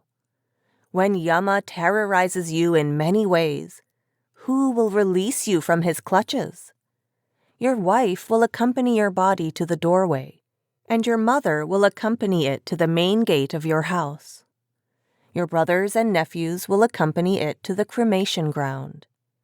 But the swan soul will fly away alone. Your assets, your wealth, and mansions will remain. Your sons will continue to live in your home. Those for whom you toil day and night do not accompany you when you leave. The deities and ancestors whom you served all your life will be of no use to you. Says Charandas, Sukdev explains, without the Lord, you will not obtain liberation. Footnote. Historically, women did not accompany their husband's body to the funeral. End footnote. I am truly fearful of that day when this bird, greedy for possessions, will have to leave the cage of this body. Ensnared by attachment to children and spouse, I have become greedy for wealth. Caught in the trap of desire and anger, I have become a slave to all. 15 hours of the day I squander at work, without giving a thought to the Lord's devotion. 9 hours of the day I spend with my spouse, enjoying the sense pleasures. Feeling proud of my birth and lineage, I consider myself to be above others. I have stayed away from the company of saints, the only means to cross the ocean of existence. When the messengers of death come to take me, I will find no peace. Guru Sukdev will come to my aid. He is the refuge of the slave at his feet. O friend, this world is but a dream. This body is a dream. This birth is a dream, as are all the affairs of life. One's mother is a dream. One's father is a dream, as are one's children and spouse. Honor is a dream. Caste is a dream, as are praise and insult. Renunciation is a dream. Indulgence is a dream, both rejected by the Vedas. All that is born is a dream. All that perishes is a dream. Happiness and sadness, too, are but a dream.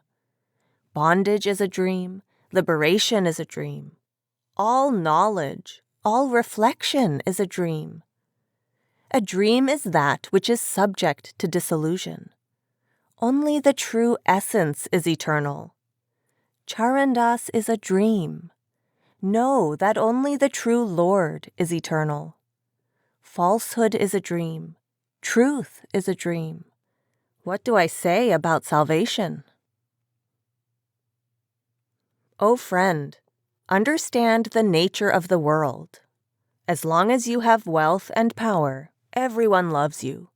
Friends, children, and spouse, all are interested in their own happiness. They have enslaved you with the chains of attachment. They have all intimidated you, beating you with the stick of shame.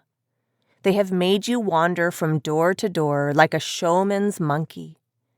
When you are stricken by calamity or the declining health of old age, they are ashamed of you and do not take care of you.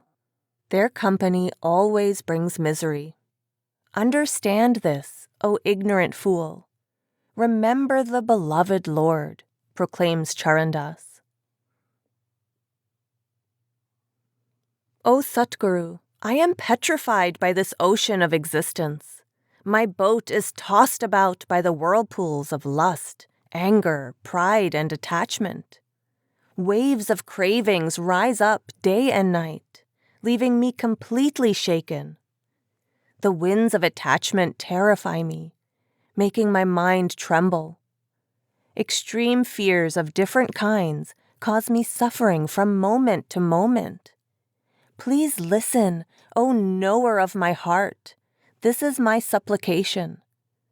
O Guru Sukdev, please help me now. I have lost all hope. Ferry Charandas across the ocean. He has taken refuge in you. Those who hold the Lord's devotion close to their heart find it easy to detach from father, mother, child, and spouse. They find the pleasures of the world insipid and are indifferent to praise and insult. They do not care about profit or loss and have given up all hopes and desires.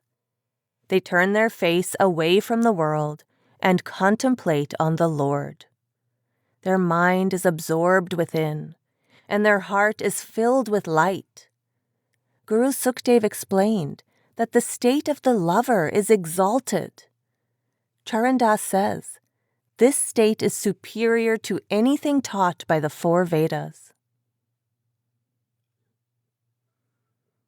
This opportunity will not come again, O friend. Devote yourself to the Lord. This body is waning every moment, O friend, like the shade of a tree. Until now, you have wasted your life, O friend, for you have not made the Lord your companion. The days that remain are slipping away, like water trickling through the fingers of your hands. Make use of the days that are left, my friend, by keeping company with the true. In their presence, sing the Lord's praises with great dedication in your heart. When the purpose of your birth is fulfilled, O friend, your entire family will benefit too. Absorbed in repeating the Lord's Nam, O friend, your 101 generations will earn salvation. This is the essence of the Smritis and Vedas, O friend. This is the mystery of the practice. Says Charandas, treasure the teachings of Guru Sukdev in your heart. Through perfect concentration, I have attained the state of enlightenment and tranquility. Losing my individual form and identity, and giving up all action, no trace of self remains. Without adopting any postures, and without practicing austerities, I have realized the Lord. The worshipper and the essence have merged and become one. Mind and illusion no longer disturb me. I abide in a state of blissful absorption. The duality of joy and sorrow, likes and dislikes, has been effaced. Ever since I got rid of my ego, life and death appear to be alike. I no longer exist. The Lord's will prevails in my entire being. He is the beginning, He is the middle, and He is the end. Who then is affected by doubts and deeds? Who is left to be liberated? All distress and anguish have disappeared. Not a trace of duality is left in me. When there was only me, I did not attain the Lord. Now that the I-ness is gone, it is all Him. Eternally in bliss, with no fear of call, I have become absorbed in Guru Sukdev. Charandas has merged in his real form and has fathomed the unfathomable. I am absorbed in ceaseless, profound meditation. My attention is so deeply focused on the Lord that it never wavers. All desire and action have been eliminated. Whose name is to be repeated? For whom should I do austerities? Who is the object of my contemplation, and who is left to do the worship? The intellect will provide no answers. There is none other than the Lord. Effortlessly, I have mastered the 5 postures as I sit still on the prayer mat. When I meditated on the all-blissful source, the self dissolved. I am no longer bothered about bondage or how to attain salvation, and forgotten are knowledge and intellect. I have become oblivious of myself and the Lord, as my mind becomes one with its own source. I am so absorbed in ceaseless meditation, as taught by Sukdev.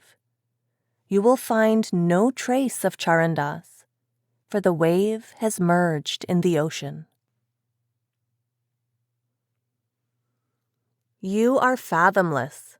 Only the realized one knows you. Beyond the perception of all is the immortal Lord. Only a rare one recognizes Him. He is limitless. He cannot be confined within boundaries, yet is smaller than a mustard seed. A painter cannot capture Him on canvas, nor can anyone portray Him in words. He is neither white nor black, nor is He red, yellow, or green. Extremely subtle, invisible, and beyond words is He. No one can describe Him. Throughout the ages, in every place, with all and within all is He. He can neither be cut nor burnt. He neither gets wet nor withers. He neither wavers nor moves. Do not describe Him as heavy or light. He is neither subtle nor gross. He is not a child, not young or old, not male or female. He is not near or far from us. He is not manifest or hidden. Use spiritual perception to open your inner eye. When you look, you will see Him. From Him come creation and dissolution, although he himself is beyond both. With the grace of Sukhdev, Charandas has realized the supreme essence. O devotees, realize the invisible and formless one, more hidden than hidden, more manifest than manifest. Such is his real form. Water cannot ruin his essence, nor can he be destroyed with weapons. He does not become small or large, nor does he increase or decrease. The wind can never dry him, nor can fire burn him. Cold and heat, misery and happiness, nothing can touch him. Never does he kill or get killed. Ever supremely conscious, wondrous and amazing, nothing compares with him. Nobody is like him. He is beyond comparison. He alone is like him. Both within and without, he is complete in himself. He stands apart from anything in the physical and subtle realms. Guru Sukhdev has revealed this secret, and Charandas is a sacrifice to him. My Satguru taught me the meaning of the word. He wrote, but he did not use ink, nor did he put anything down on paper. He did not use any vowels or accent marks, and the writing was not in red, yellow, or black. It did not slant to the left or to the right, nor was it crooked or confusing. Thus, all other actions are fruitless. All methods appear futile. Those absorbed in devotion until dawn become oblivious even of liberation. After knowing this, there is nothing more to learn. No desire remains. The fact is that I lack karma that is worthy, and my intellect has admitted defeat. Guru Sukhdev taught me the word from the school of the inaccessible realm. Only then did Charandas become learned and don the marks of a true scholar. Footnote: the marks of a true scholar. A tilak and a rosary are traditionally worn by pundits or Hindu scholars. End footnote. Only the rare one realizes the word which does not have punctuation, vowels, or accent marks. Only the Satguru, the teacher of all teachers, can impart it. Perishable is music, perishable are the Vedas and their scholars. Perishable are the learned and the ignorant. All the alphabets of the world are perishable, along with the 4 sounds. Perishable are Brahma, Shesh, and Mahesh. Perishable are the 3 attributes and Maya. Human incarnations of gods, too, are perishable. All that takes on a body is perishable. All 5 postures and the methods of yoga are perishable. Perishable are the ones who sit in deep meditation. All the 8 miraculous powers and the fruits of salvation are perishable. Perishable are the means of controlling body and mind. The sun, moon, and constellations are perishable. Perishable are the earth and sky.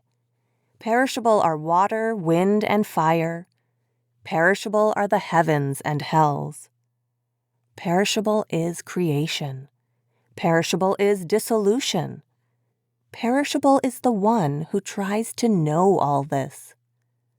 Says Charandas, Sukhdev explains that the imperishable one is above and distinct from all else.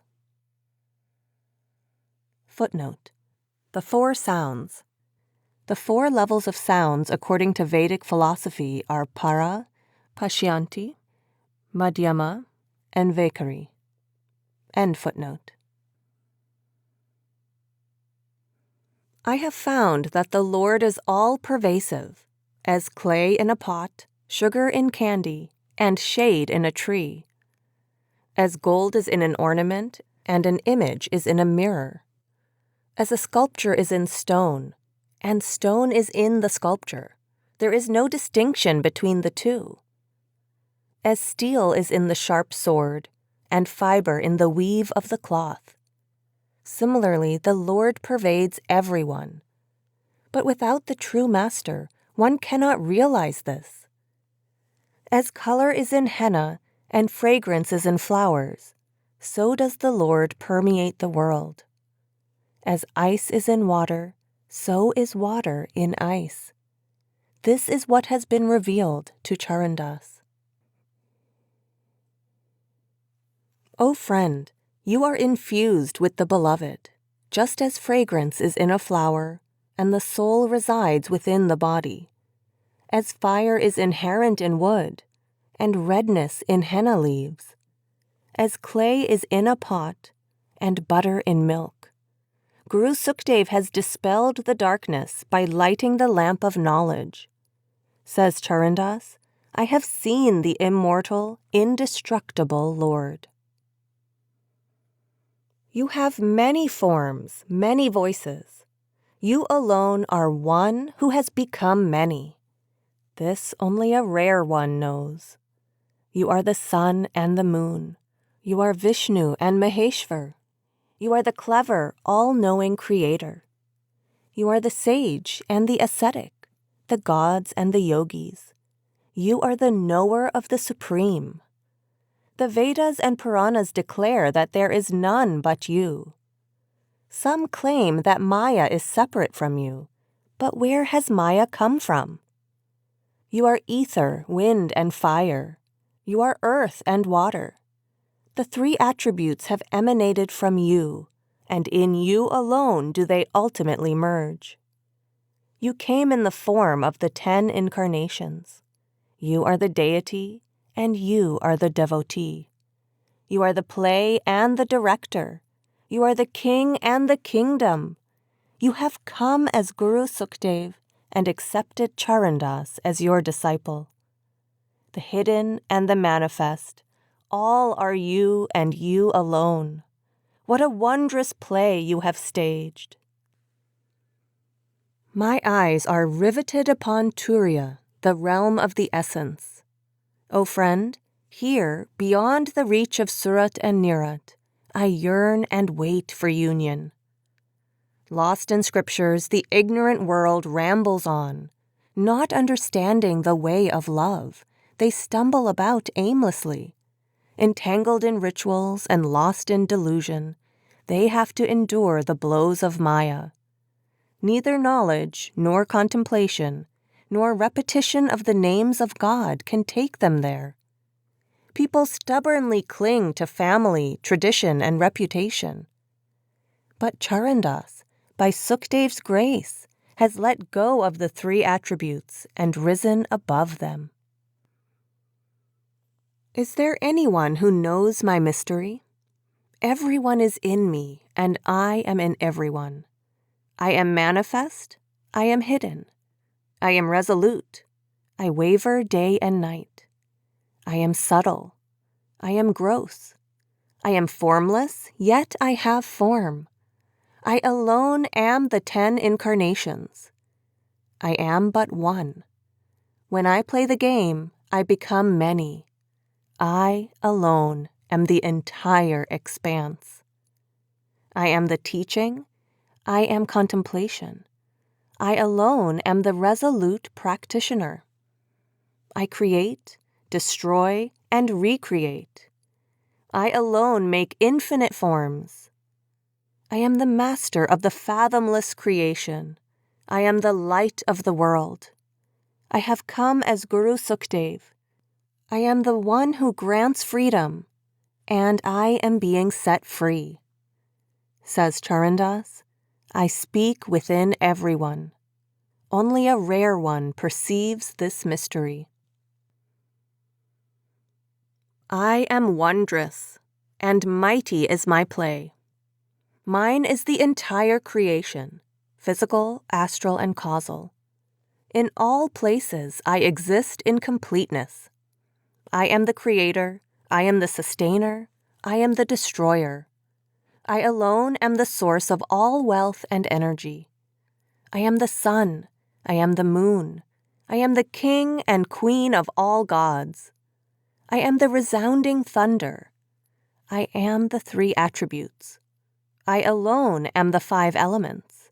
I pervade everywhere, in 10 directions and on 4 sides. I am formless, yet I take on countless forms to enjoy this drama day and night. I am the hidden one, and I become manifest in many. I alone am this mysterious play. O Charandas, absolutely nothing else exists but me. Through my Guru, I have now attained truth. Losing all sense of duality, I have seen oneness. Becoming motionless, I have returned home. My heart has become immaculate, my intellect purified, and all my desires are gone. No longer do I hear, feel, or think. Ever since my mind turned around, I have become oblivious of everything. When I gained understanding, I attained bliss and realized my soul's true self. My mind is clear. It has been freed of all worry. I am in everything, and everything is in me. This is the reality I have experienced. I am that, and that is me. Identity has disappeared. Sukhdev has bestowed every happiness on me, and I am fully content.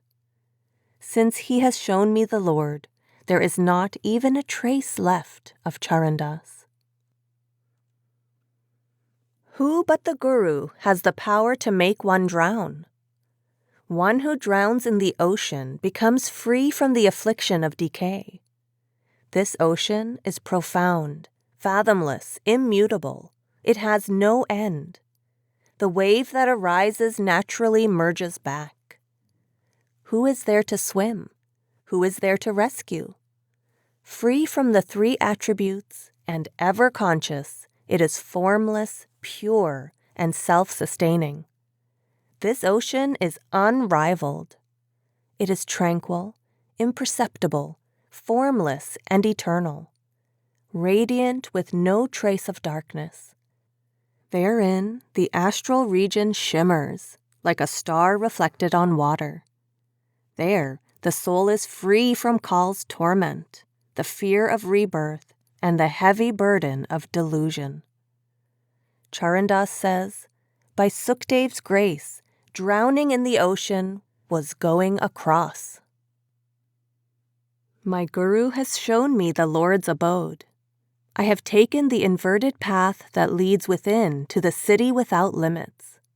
He has brought me back to my true home.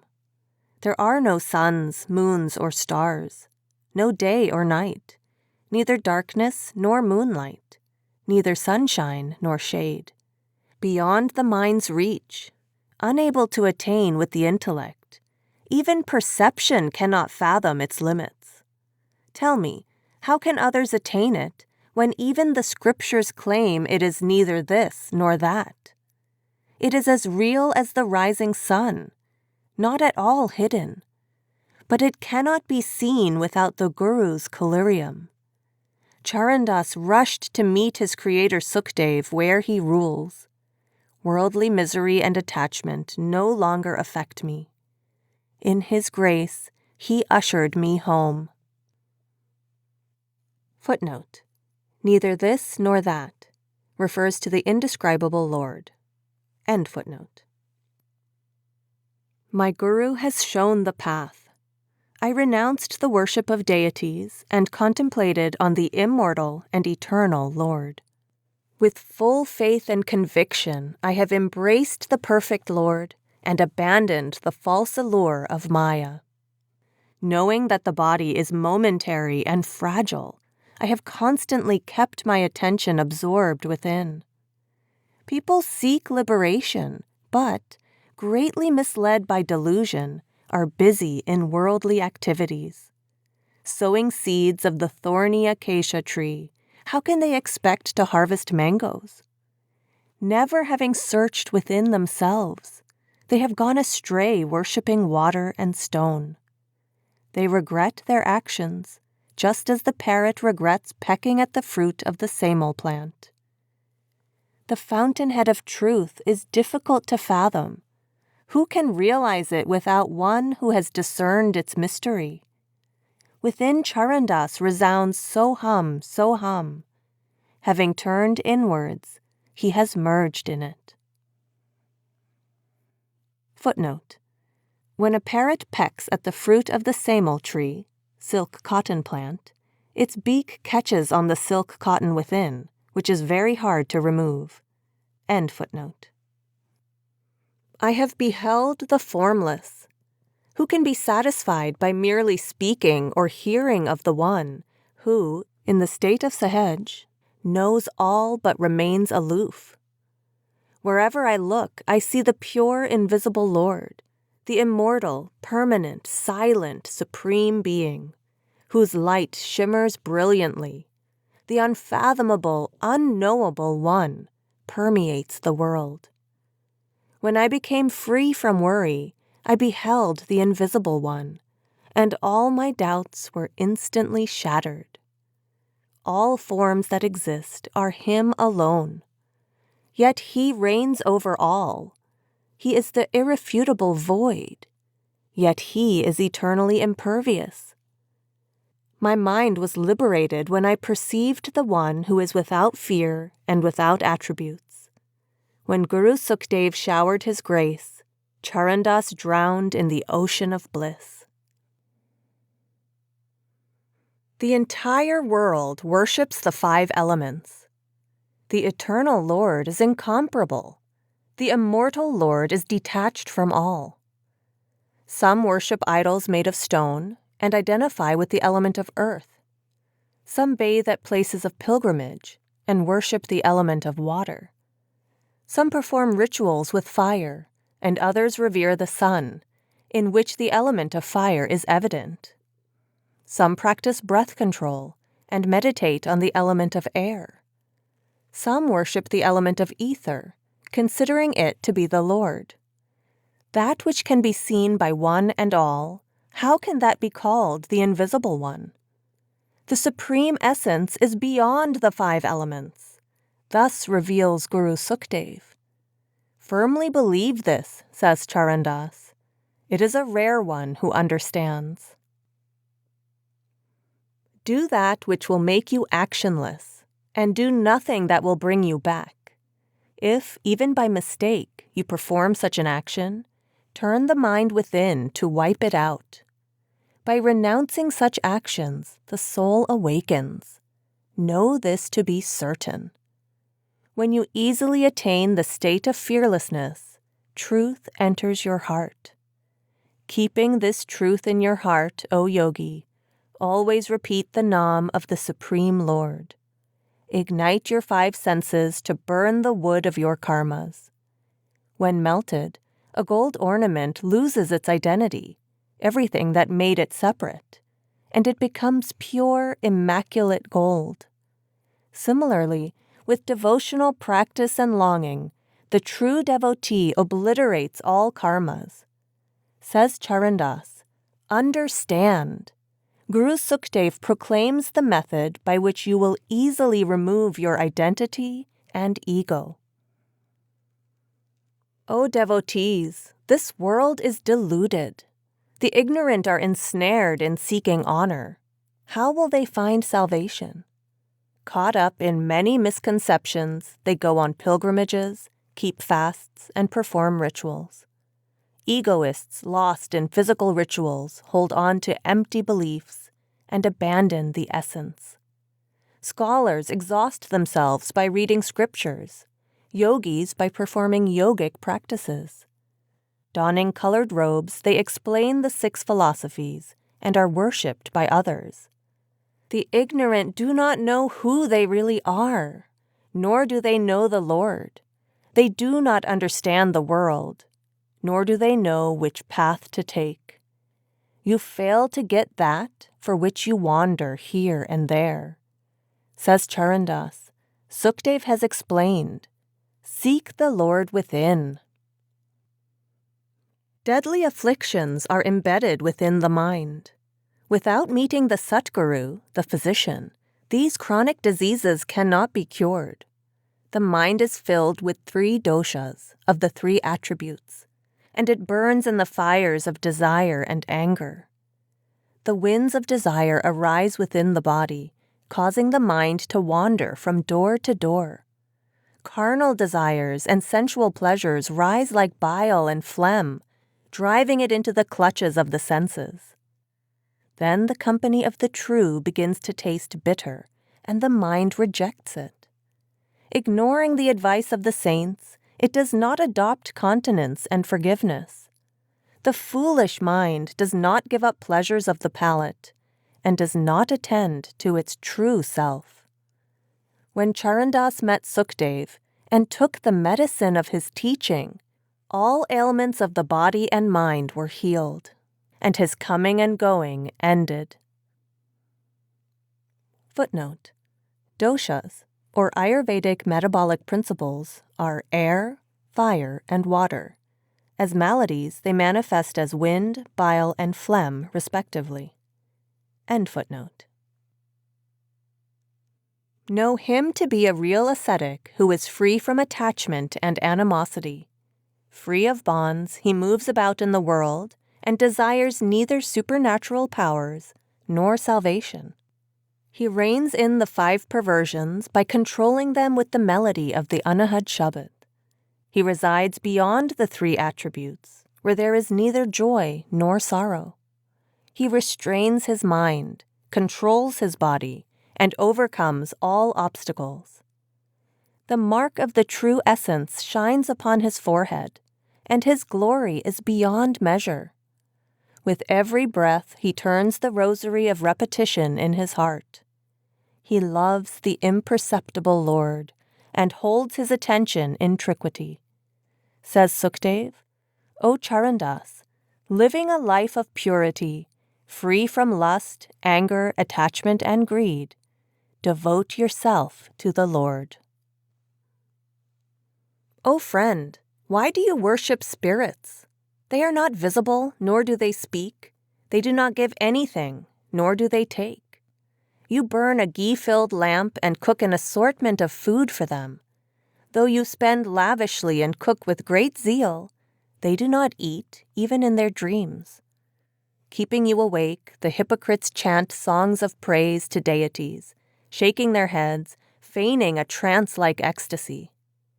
They make you and your family bow at their feet and recite words of deception. Relying on them, who are of no use during life or after death, you waste your life. With great good fortune, you received this human form, and now you are thoughtlessly wasting it. One with impure thoughts, irrespective of social status, deceives himself by keeping false hopes and will endure great suffering after death. Says Charandas, Sukdev advises, hold on to the anchor of true faith and devote yourself to the Lord. Only then will you attain liberation. O devotees, the slanderer is my friend. I always keep my slanderer nearby and do not let him out of my sight. By slandering me behind my back, he washes my countless sins. When I hear the slander, it eradicates the vices from my mind. Just as the goldsmith purifies gold when he heats it in the fire, and then sets the diamond with a hammer and anvil, thereby increasing its value to millions. Similarly, the slanderer of a saint glorifies him in the world. People of the world engage in yoga, penances, and recitations to rid themselves of their sins. But without doing a thing, my heaviest karmas are eliminated by my beloved slanderer. May the slanderer live happily in the world. May he never get sick. May the one who slanders me go across the ocean of existence. I repeatedly sing the praises of my slanderer's feet. Listen, says Charandas, the slanderer is a great devotee indeed. The primal, unfathomable, eternal Lord has created countless spectacles of wonder.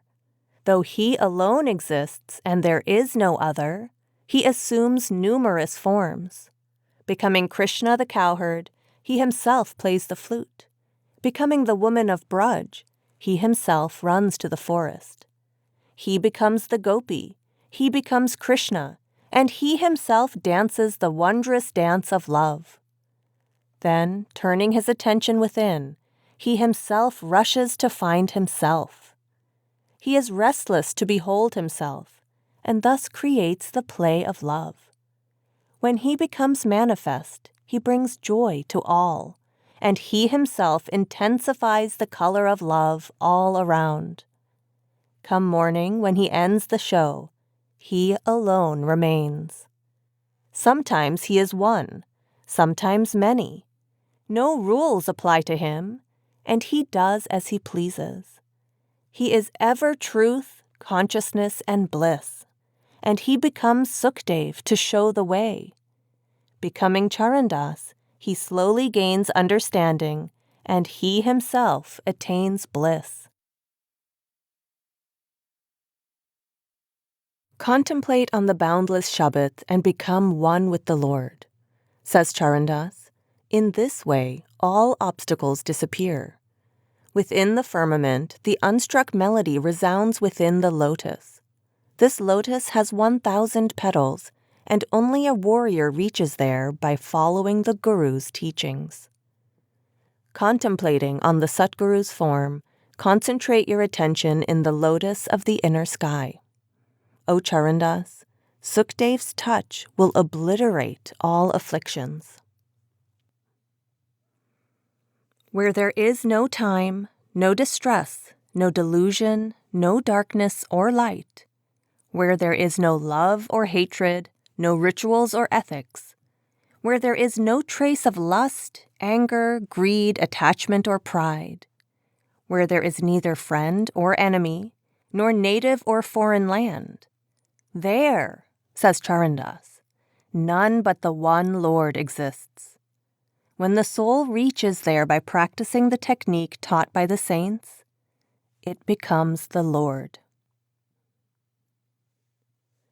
Where there is neither moon nor sun nor twinkling stars, where neither the three gods nor the three attributes exist, and the allure of Maya has no effect, where there is neither knowledge nor distinction, no practices, penances, or austerities, where there is no wind, earth, fire, ether, or water, where there is no night or day, sin or virtue do not exist.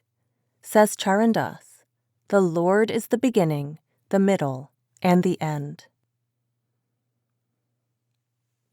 Where the unfathomable Lord of the soul does not wish to be served, where there is neither desire, duality, torment, or action, nor any pain of delusion, where there is no repetition, no austerity, no ego, neither form nor shape, where there is no caste or creed, no man or woman, there exists the all-pervasive Supreme Lord, ever endless and indivisible. Says Charandas, in profound contemplation one can behold his regal grandeur in the void absolute. The Satguru has made me a resident of my true home. Reaching there, I have become immortal and will never return to the cycle of transmigration. Yogis become weary of the methods of yoga. Others tried contemplation. But without the Guru's mercy, the Lord does not reveal himself. Scholars, shaven-headed monks, and those with matted locks all search in vain by reciting the scriptures. They wish to find him through these methods. But even the scriptures describe him as not this, not that. Wandering monks, ascetics, and renunciates are all rushing in the same direction. But tell me, how can they attain that which is beyond Surat and Nirat? One without a guru will never find the way to that mysterious realm, that land without sorrow. Says Charandas, Guru Sukdev has showered mercy on me, and in his kindness has taken me there.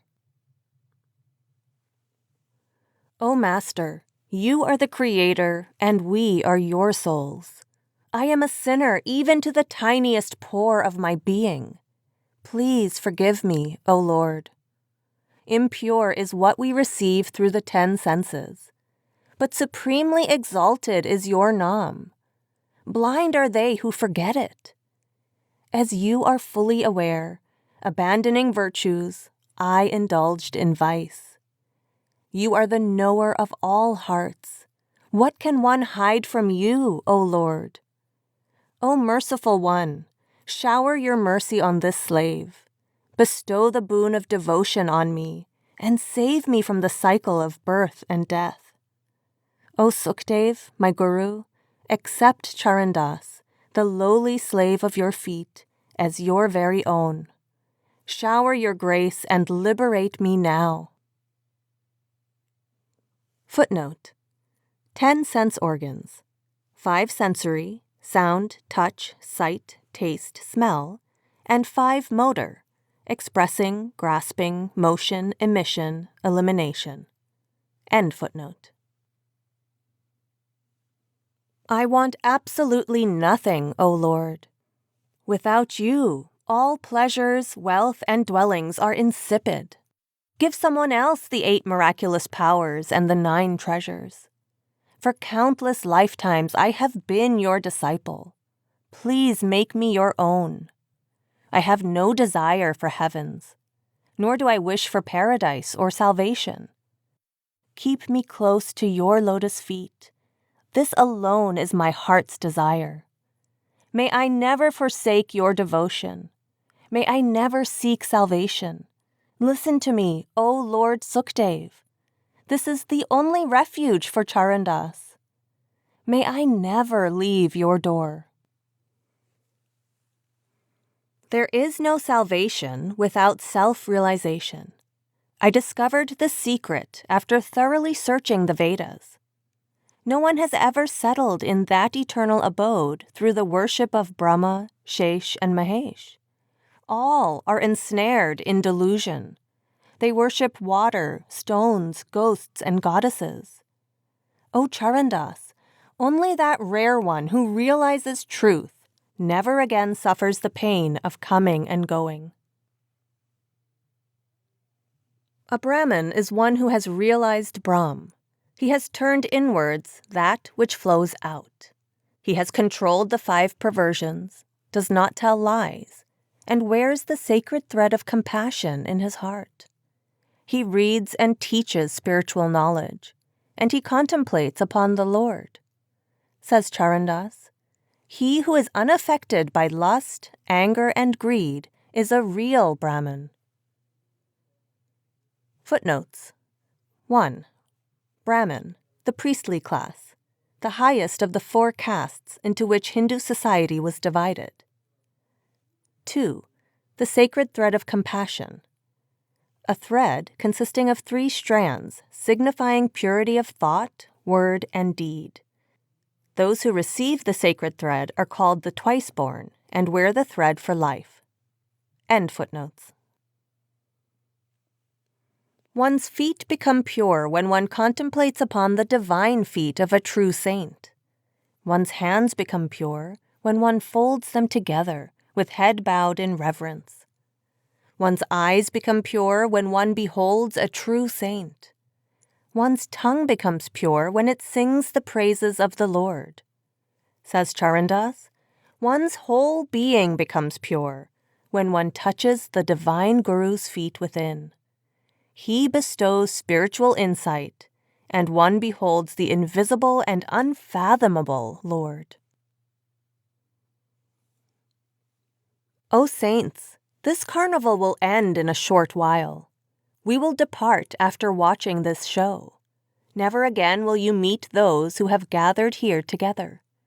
Many travelers from different directions cross the river in a boat. They meet, only to go their separate ways a few moments later. There are many different flowers making the garden beautiful, filling it with sweet fragrances. Buds appear, blossom into flowers, and wither away. Petal by petal, they perish. The happiness from wife, children and property is fleeting, like dewdrops on petals. They meet you here and leave you here. Then why grieve over them? In this give and take, each action has its consequence. So do your real work. Develop love for the Lord, who is your real benefactor. Saints explain that great merit lies in keeping the company of the true. O Charandas, Guru Sukdev has explained, contemplate on the Lord alone. Run, run, my companion. Do not waste your time on these swings. O friend, illusion is the very nature of this land. Run, run, my companion. Clouds are the image of Maya here. O friend, they shower drops of wicked thoughts all around. Run, run, my companion. Vines grow from the tree of karma, O friend, producing fruits filled with poison. Run, run, my companion. The green grass of deceit flourishes here, O friend, where flowers of delusion are in full bloom. Run, run, my companion. The peacock of 3 gunas cries here. O friend, the heron of hypocrisy and arrogance sneaks about. Run, run, my companion, away from these pillars of sin and virtue, O friend, or else you will swing constantly between heaven and hell. Run, run, my companion.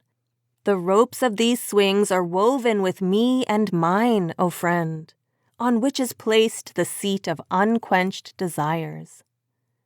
Run, run, my companion. Do not swing with such enthusiasm, O friend, like other men and women who are enchanted with these swings. Run, run, my companion. Here even yogis and ascetics have been deluded, O friend.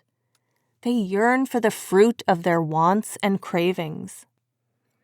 Run, run, my companion. Here desire is rocking the swings. O friend, the 5 senses and the 25 tendencies together sing alluring songs. Run, run, my companion.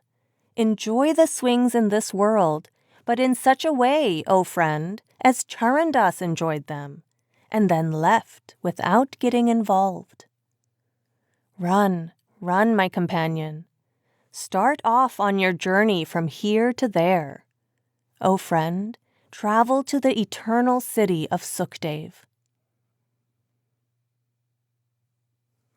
Holi is being celebrated in the city of love. Ever since I began playing in earnest, I have lost my sense of self. Many have lost their pride of lineage and sense of shame and are playing with abandon. Forgetting all sense of identity and status, they sometimes dance in ecstasy and sometimes break into song. Those who are steeped in the color of love have become carefree. Many have become oblivious of themselves. Who cares to follow social norms? Many are completely overwhelmed, their eyes brimming with tears, their voices constricted. Many are afflicted by this insanity. Their condition is impossible to describe. Only a lover understands the state of a lover who is steeped in love. O Charandas, Sukdev has described that city of love. The consequence of following the path of action is different from indulging in mere talk.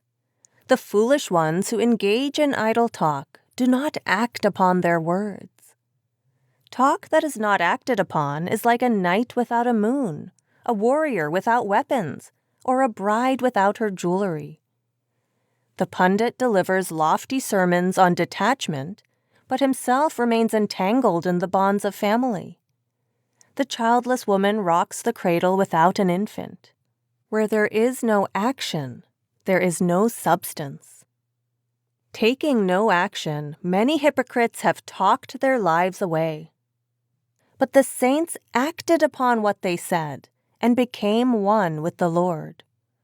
Says Guru Sukdev to Charandas, reflect upon this, hold firmly to the path of action, and discard empty talk. Footnote: Pundit, Hindu priest or scholar. End footnote. Couplets. What follows are not full poems or hymns, but simply couplets, 2 lines, each with 2 sections or 4 distinct parts per couplet. The first part of this chapter contains couplets grouped according to 9 themes, followed by a group of miscellaneous couplets. In Praise of the Master. In all the 3 worlds, there is no one like the Guru. The repetition of his Naam eradicates sins, and his contemplation transforms one into the Lord. Only through the Guru's power are the miseries of the world removed. No attachment, conflict, or suffering remains, and one is imbued with infinite love. Surrender your attention, intellect, mind, and ego at the feet of the Master. When no sense of self remains, you will be ferried across. You are the giver, I am a beggar, O merciful Master Sukhdev. You granted me your devotion, removed my entanglements from this world, and ended all my suffering. I was utterly worthless, insignificant as a cowrie, but when Guru Sukhdev showered his mercy, I obtained this priceless form. I was known to nobody, and my name was of no consequence. But now that Guru Sukhdev has showered his grace, others have reverence for me. People turned the other way and even avoided coming close to me. But since Guru Sukhdev showered his mercy, they now venerate my feet. A child of the Dusar family, I remained a pauper without devotion. But when Guru Sukhdev showered his mercy, he completely enriched me with the wealth of the Lord. This is a wealth that swindlers cannot touch, robbers cannot loot, and thieves cannot steal from me. It is so secure that it can never be lost. I am a sacrifice to my Guru. I offer my body and mind to him. In an instant, he transformed me into God. I have returned to my long-forgotten home. Ever since my Guru showered his mercy and blessed me with his darshan, he permeates every pore of my being, and there is no trace left of Charandas. All sense of caste, creed, and family has left my mind, as has pride of self. The entire world sings my praises. What need I say myself? My Satguru is the valiant one. He strikes with the weapon of Shabad. Hurling the cannonball of love at me, he demolishes the fortress of my delusions. My mouth has become weary of speaking, my ears weary of listening, and my feet tired of wandering, ever since my Satguru struck me with the arrow of his love. I am the deer, and my Guru is the hunter who has struck me with the arrow of Shabad. Wounded, Charandas has fallen to the ground, his body, mind, and spirit pierced by this arrow. Guru Sukhdev shot me with the arrow of Shabad, which pierced my heart. He laughed out loud because he did not leave even a trace of me behind. The Satguru is a sword of Shabad. Its blow slices the devotee in two. The coward turns his back and runs away. Only the brave one faces the onslaught. The Satguru is the spear of Shabad. Only a brave one can endure its blow. Thrust upon a coward, the spear is of no use. The Satguru is an arrow of Shabad that pierces the body and mind. The one who feels no pain will not understand it, while one who yearns for it discovers the secret. The Satguru has struck me with a fine arrow of Shabad. Having lodged itself in my heart, it causes me a gnawing pain, the pangs of love. The Satguru is the arrow of Shabad that has shredded me to pieces. I fall wounded in the battlefield of love. Sutures cannot close these wounds. The Satguru has launched a formidable attack with the Shabad. Completely shattered, the lover fights on in the battlefield. With such force does he strike that it penetrates right through. Those in whom no self is left, they become his very form. Those who die following the Satguru's instructions are never born again. They are freed from their bondage to transmigration and reach the Lord's abode. Highly fortunate are those who died following the instructions of the Satguru. They rose above the three attributes, where there is neither suffering nor joy. When the Master's word strikes, crowns and kingdoms lose their allure, as do diamonds and pearls, wife and sons, elephants, horses, and falcons. When the Guru's words of wisdom strike, sense pleasures seem insipid. The eminence of Indra's status seems but a malady to Charandas. On devotion to the Master. Presenting yourself before the Guru, speak in such a manner that nothing is kept hidden. Submit your plea with an open mind. I have surrendered myself to you. Keep me as you wish. O Charandas, remain at his door even if he rebukes you 1,000,000 times. Making the disciple his own, the Master protects him in 3 ways. Like a bird protecting the egg in its claws, a swan contemplating on its egg, or a tortoise ever gazing at its egg. 100 times more than a father does the mother love the son. Inwardly she takes care of him, while outwardly admonishing and rebuking him. The Lord's love is 100 times that of a mother. The Master's love is 100 times that of the Lord. O Charandas, this is how Sukhdev loves you and removes your faults.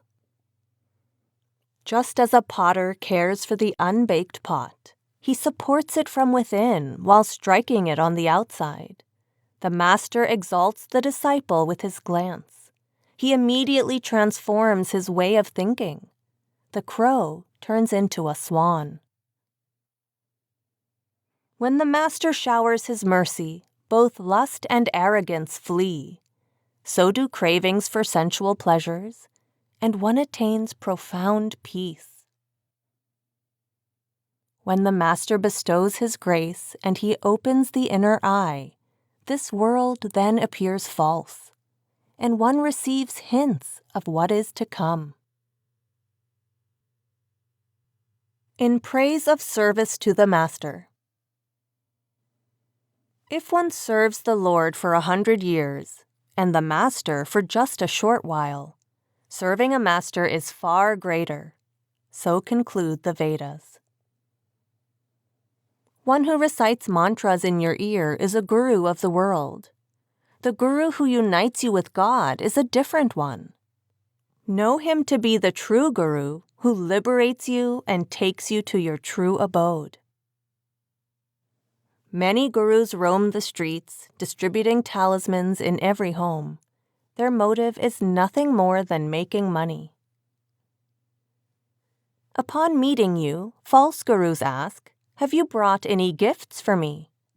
But when the true guru meets you, he tells you to repeat the Lord's Naam.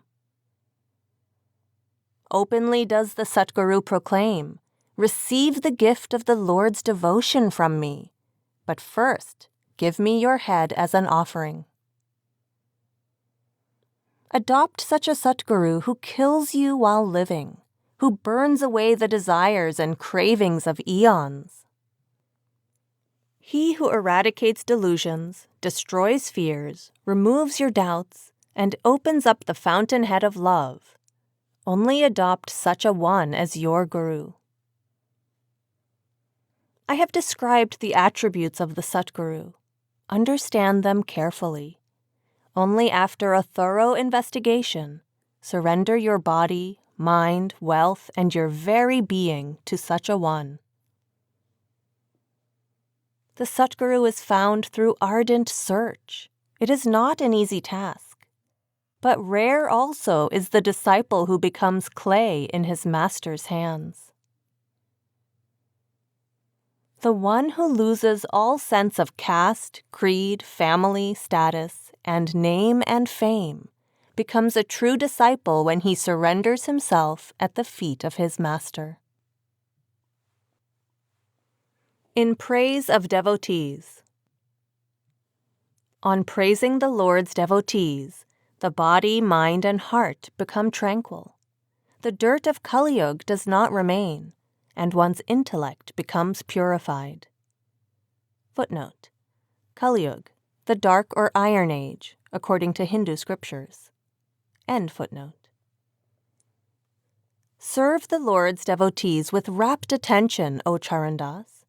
The bonds of birth and death will be cut asunder, and you will be freed from all worldly suffering. Most exalted is the status of the Lord's devotee, much higher than that of Indra. Giving up the enjoyments of the three worlds, the devotee makes the Lord his own. Only one who devotes himself without desire for reward is a servant at the Lord's feet.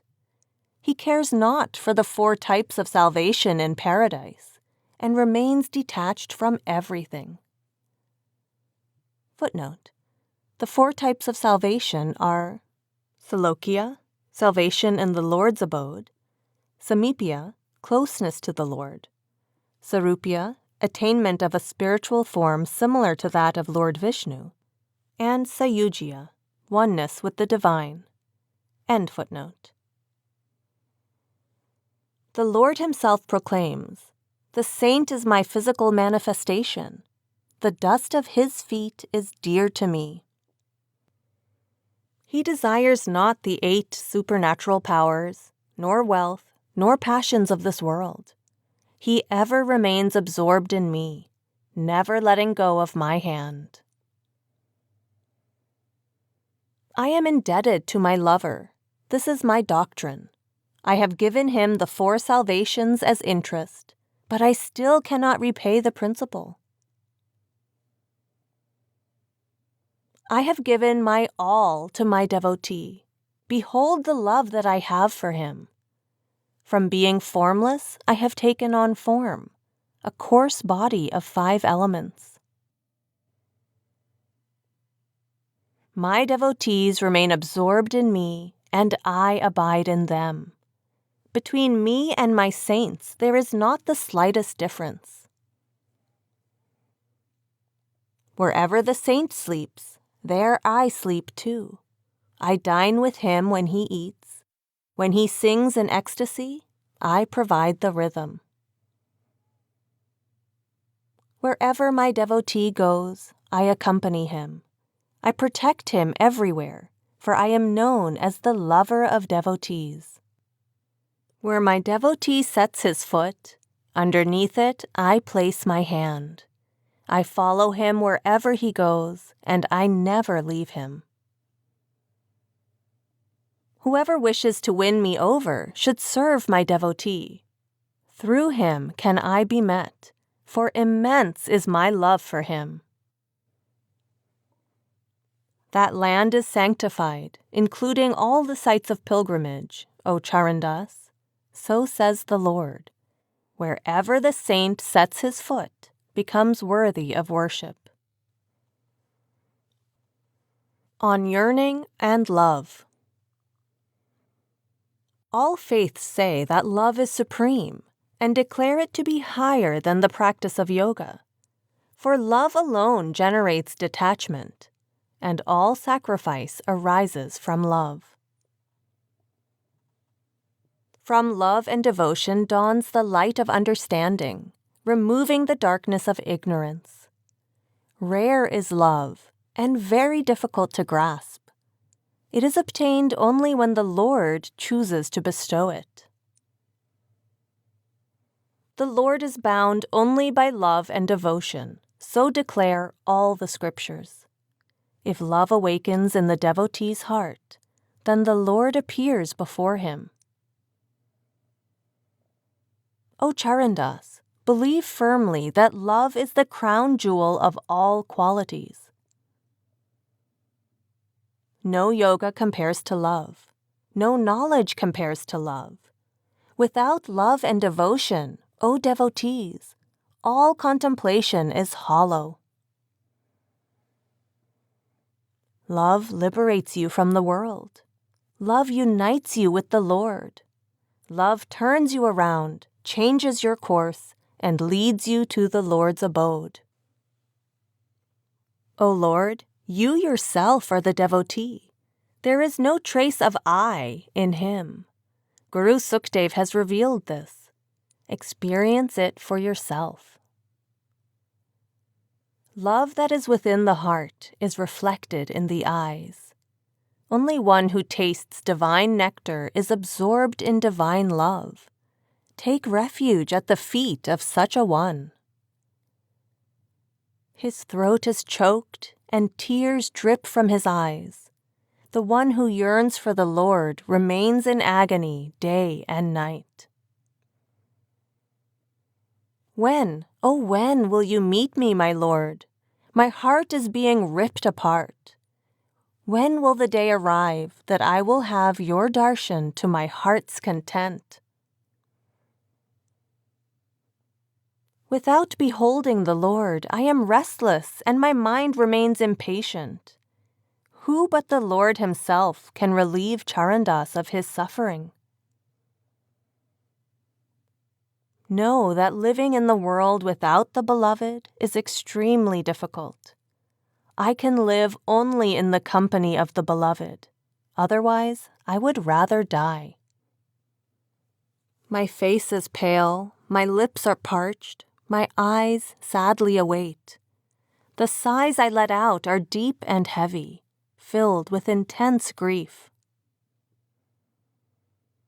The one who longs for the Lord is distraught, oblivious of all else. Her heart burns in the fires that rage within, as if pierced. She yearns for the Lord and has lost all control, trapped in the net of separation. O Charandas, she weeps constantly, remembering the attributes of her Beloved. The body that is afflicted with longing is like wood attacked by termites. Day by day it wastes away when the Beloved does not show himself. He does not ask about the well-being of the one who yearns for him. Whenever the thought of the Beloved arises, it pierces her heart like a spear.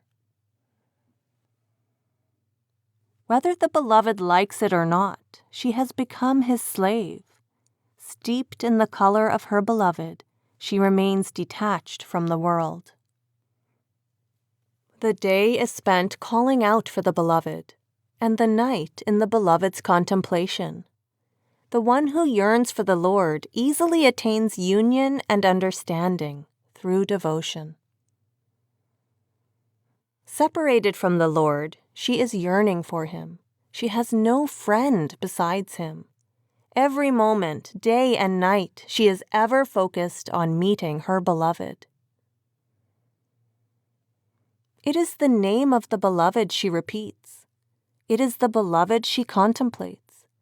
The Beloved is her very life, and she, too, is as precious to her Beloved.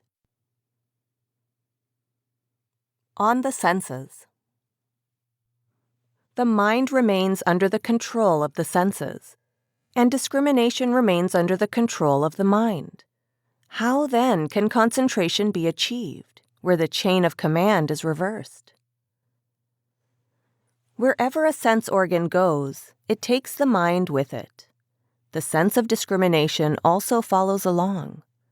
Know this to be true. If the mind is engrossed with the senses, discrimination is rendered useless. So says Charandas. Reflect and understand this for yourself. Reigning in the senses, one brings them under the mind's control. One then brings the mind under the influence of discrimination. Submitting this discrimination at the Lord's feet, one's contemplation becomes uninterrupted. Detach the mind from the senses and awaken the soul's faculty to hear and see. Then sensual cravings will not arise. Remember this, O Charandas. The senses are subdued only through control. There is no other method. The mind is restless, ever seeking gratification and pleasure. Constantly moving, it never remains still, despite a million efforts. The mind will only be controlled when the senses are restrained. Everyone has unique desires and individual cravings. All remain engrossed with these 5 senses. None can dispute this fact. Until all 5 enemies are vanquished, you cannot be the victor. Only upon careful consideration does Charandas make this observation. Separately shall I now describe the secret nature of each sense organ. One who controls these 5 brings an end to all suffering. Number 1. Sight. A man is attracted to a charming woman just as a moth burns itself when drawn to a flame. He gains nothing and instead destroys himself. Such is the organ of the eye that it can never become a friend. Says Charandas, listen one and all. Thus explains Guru Sukdev. Either have darshan of the sadhu or the guru. Then wherever you look, you will see only the Lord, and all delusion and evil thoughts will vanish. Both friend and foe seem alike. Both the creator and creation become one. When the sense of sight is used in this manner, the royal mind will finally be subdued. Number 2. Hearing. Still the mind to listen attentively to the voice of the Lord, and listen to his praises. When you contemplate in this manner, you will attain understanding through your devotion. Some listening purifies you and dyes you in the color of the Lord. Some listening creates impurity, generating waves of treacherous thought. Such is the dual nature of the organ of the ear. So make a million efforts to listen only to the sound current. Listen to the Guru's instructions. Direct your mind inwards. When it rises above lust and cravings, it will turn towards the Lord. Thus have I explained how the organ of hearing has 2 facets. Now listen attentively as Charandas proceeds to discuss the organ of taste. Number 3. Taste. Devious is the organ of the tongue, which craves sweet and sour tastes.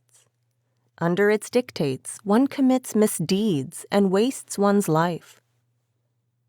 Without vanquishing the tongue, everyone loses the battle of life. So says Charandas, they are ruined in the world. When bait is cast into a pond, the fish gets stuck on the hook. It gives up its life due to its desire for taste, and dies after intense suffering. It cannot forsake the cravings of its palate, and thus loses its life. When people in the world act in this manner, consider them to be truly ignorant. Either use the tongue to take the Lord's name or to utter his praise. If you speak, speak only the truth, or else keep the tongue restrained within the mouth. Utter words that are sweet. Address everyone with tenderness. Carefully reflect upon your words before you open your mouth. Eat without indulging in taste to better perform the Lord's devotion.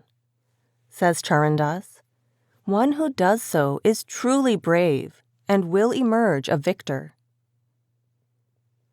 When you do speak, speak of God. When in silence, contemplate upon him.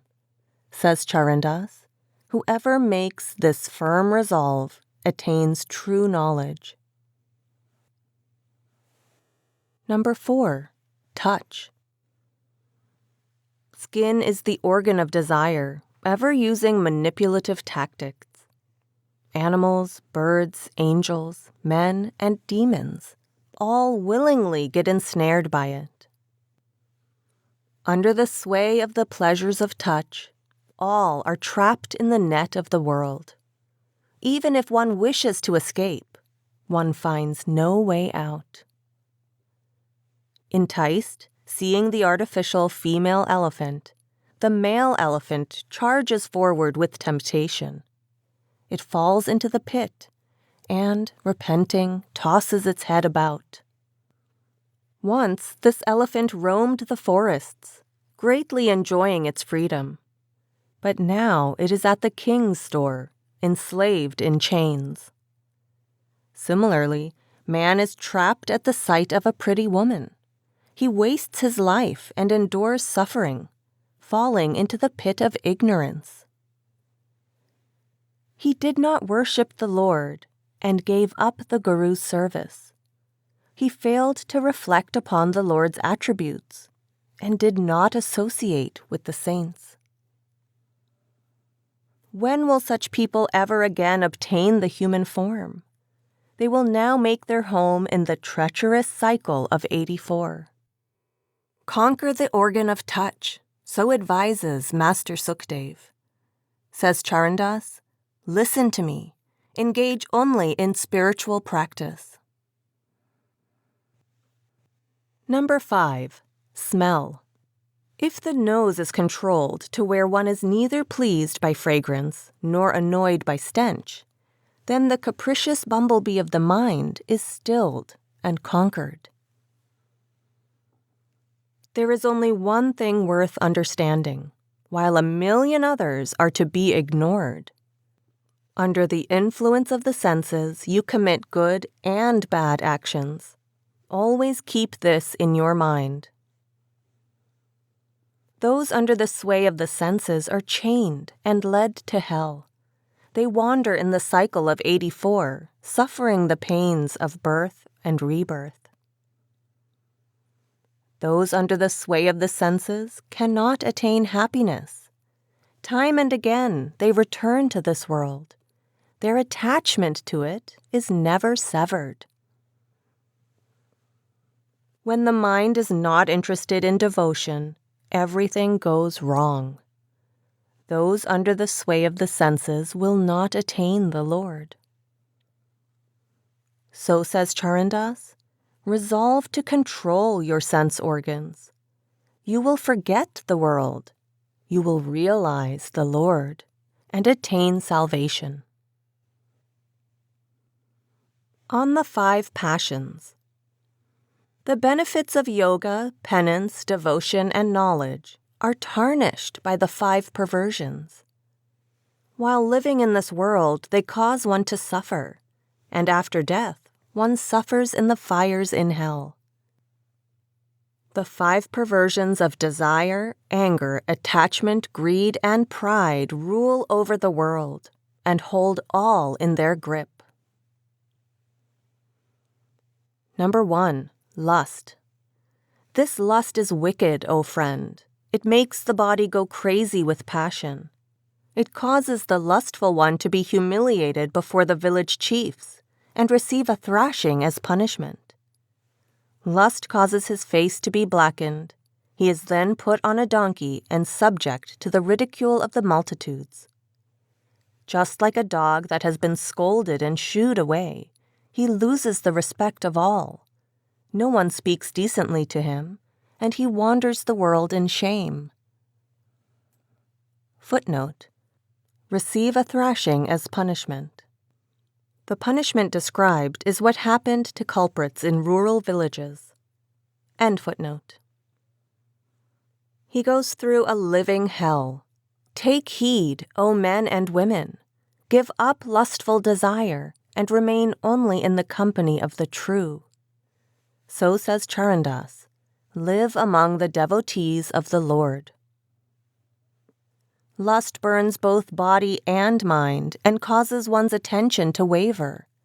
Losing all morality and sense of shame, one stands exposed to the world. Take caution, O men and women. Very clearly have I shown. Enjoyment with another's spouse takes one straight to hell. Number 2, anger. Anger is a wicked perversion, as everyone knows well. About this shall I now speak, so listen with attention. Anger brings about disgrace in whomever it intensely manifests. It causes one to lose one's honor and destroys all discrimination, whether it manifests in man or woman. It corrupts the intellect and incites one to quarrel with others. It infuses hostility in one's body and completely drives compassion away. It causes one to speak disrespectfully to the Guru and turn one's back to the saints. It destroys one's love for the Lord. It leads one straight to hell. Know anger to be like suicide. Realize its extreme stupidity. It leads one to receive blows and can even result in death. Proclaim anger to be base and lowly, and thus remain wary of it. Do not let it approach you. Embrace forgiveness instead. When forgiveness comes to abide in you, then all anger disappears. Listen to Guru Sukhdev's wisdom, O Charandas, for your own benefit. Number 3, attachment. Attachment, in reality, is a form of intense pain. Drive it away. Only when you renounce attachment for this world will you be able to leave it forever. Live in the world as a lotus lives in a pond. The plant grows in the water, but its flower remains above it. Live in the world as the tongue remains in the mouth. Even if it feasts upon butter, it never becomes greasy. Such is the true saint who remains ever detached. Keeping his attention at the Lord's feet, he does not immerse himself in the world. The power of attachment is the most potent of all. Its magnitude cannot be understood. It keeps the whole world bound. None can escape this delusion. Relations, family, friends, caste, and creed are all driven by selfish motives. This spiritual truth is explained only by the merciful Guru. Spiritual practice eradicates all suffering and conflict. Happiness cannot be found in this selfish world. Do not attach your mind to it. When selfishness makes its abode in you, it leads to intense worry. Then, even without any fire, you are burnt alive. Worry is like a two-headed serpent that lives in the body. It continually consumes you day and night without you even knowing about it. A person in whom the serpent of worry abides cannot remember the Lord's Nam. As soon as he remembers the Lord for a moment, his attention gets diverted again by worry. When the heart is consumed with the fire of worry, O Charandas, How then can one's attention be fixed at the Lord's feet? Worry is the source of all cravings and afflictions in the world. Give up expectation of the world and resolve to remember the Lord's Nam. In the river of hope ever flows the water of the mind's desires. Even if spirituality develops, it is washed away, and thus the mind finds no peace. Until the mind becomes still, there can be no contemplation, nor can there be focused repetition. He who longs to perform the Lord's devotion should give up cravings for the world. As long as attachment to the world remains, there is no end to misery. One is consumed by intense fear and is overwhelmed. Behold, the whole world is on fire. Only when one rises above the influence of the world does peace descend. Supreme bliss manifests, and all give and take with this world is finished. When only devotion to the Lord remains, all obstacles are removed. When the Lord makes you His own, He takes you by the hand. Number 4, greed. Now I describe how base and immoral greed is. It is a reservoir of terrible sins. Falsehood acts as the minister of greed. Know him to be exceedingly immoral. Craving acts as the wife of greed, blinding its victims. They lose their sense of discrimination and do not fear even death. Pride, cunning, deceit, and fraud are the companions of greed. They torment one during life and take one to hell after death. They make one give up one's true duty and cause one to take other paths. They turn one away from the Guru and the Lord with the lure of temptation. One wanders in all 4 directions, entangled in conflict and suffering, embracing the pillars of greed with both hands. To ants, monkeys, and birds, greed brings much grief. Charandas in his wisdom has given up greed and devotes himself to the Lord. Greed damages one's reputation. One remains dependent on the world. It makes one immoral and corrupt, completely destroying one's discrimination. When greed departs, it is replaced with deep contentment. In the company of renunciation and truth, one is freed from conflict and grief. When one is completely content, where is there room for worldly cravings? One then considers even the pleasures of various paradises nothing but a malady. Pure is the state of one who is contented, who remains absorbed in the Lord. He remains motionless, seated in the contemplative state, and his mind does not wander. Do not have any kind of expectations from anyone. Instead, remain carefree in a state of supreme contentment. As long as desire makes you a slave of the world, the Lord does not make you His own. Says Charandas, in such a state there is no end to one's suffering. Number 5, pride. The one who progresses in pride falls into the pit of craving. Wandering in the cycle of 84, he never finds release. The proud one is trampled, robbed of wealth and wife. When he becomes humble, he reaches the Lord's abode. So says Charandas, listen, O noble saints. Submission leads you to salvation, and pride takes you to hell. Upon careful reflection, recognize and eradicate your pride. Then you will become innocent and will be freed from all perversions. The beautiful ones are proud and think no one else to be as beautiful. The young, too, are proud, blinded by the arrogance of youth. Intoxicated with success and riches, the wealthy consider everyone else to be inferior to them. Those proud of their noble lineage believe themselves to be pure and deem their caste to be superior. The highly educated have great pride and foolishly engage in arguments. And rulers are so arrogant that they consider themselves to be supreme. Unmindful of what consequences follow after death, they commit violence on a massive scale.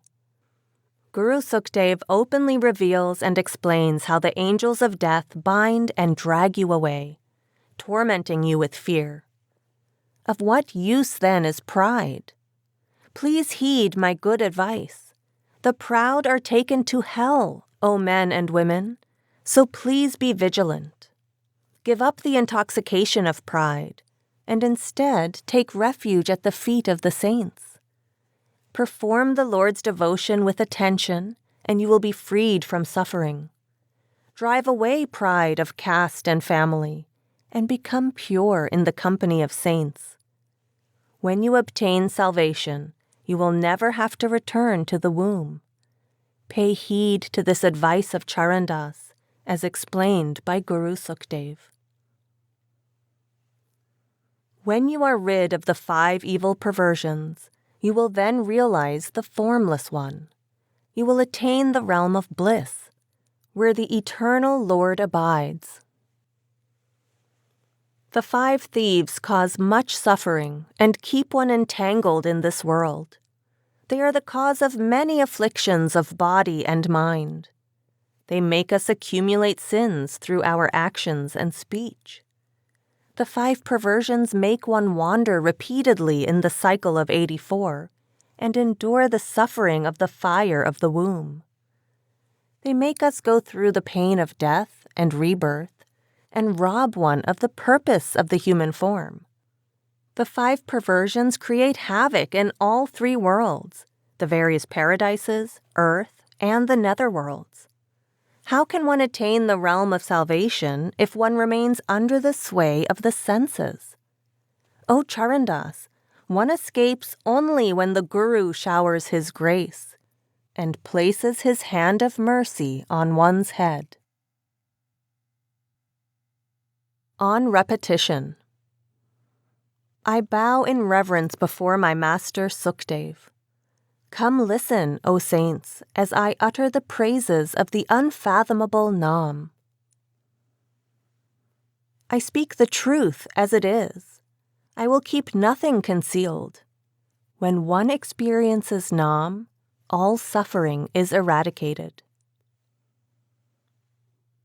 No matter how many penances one performs or how attentively one engages in yoga, says Charandas, without Nam, all efforts are fruitless.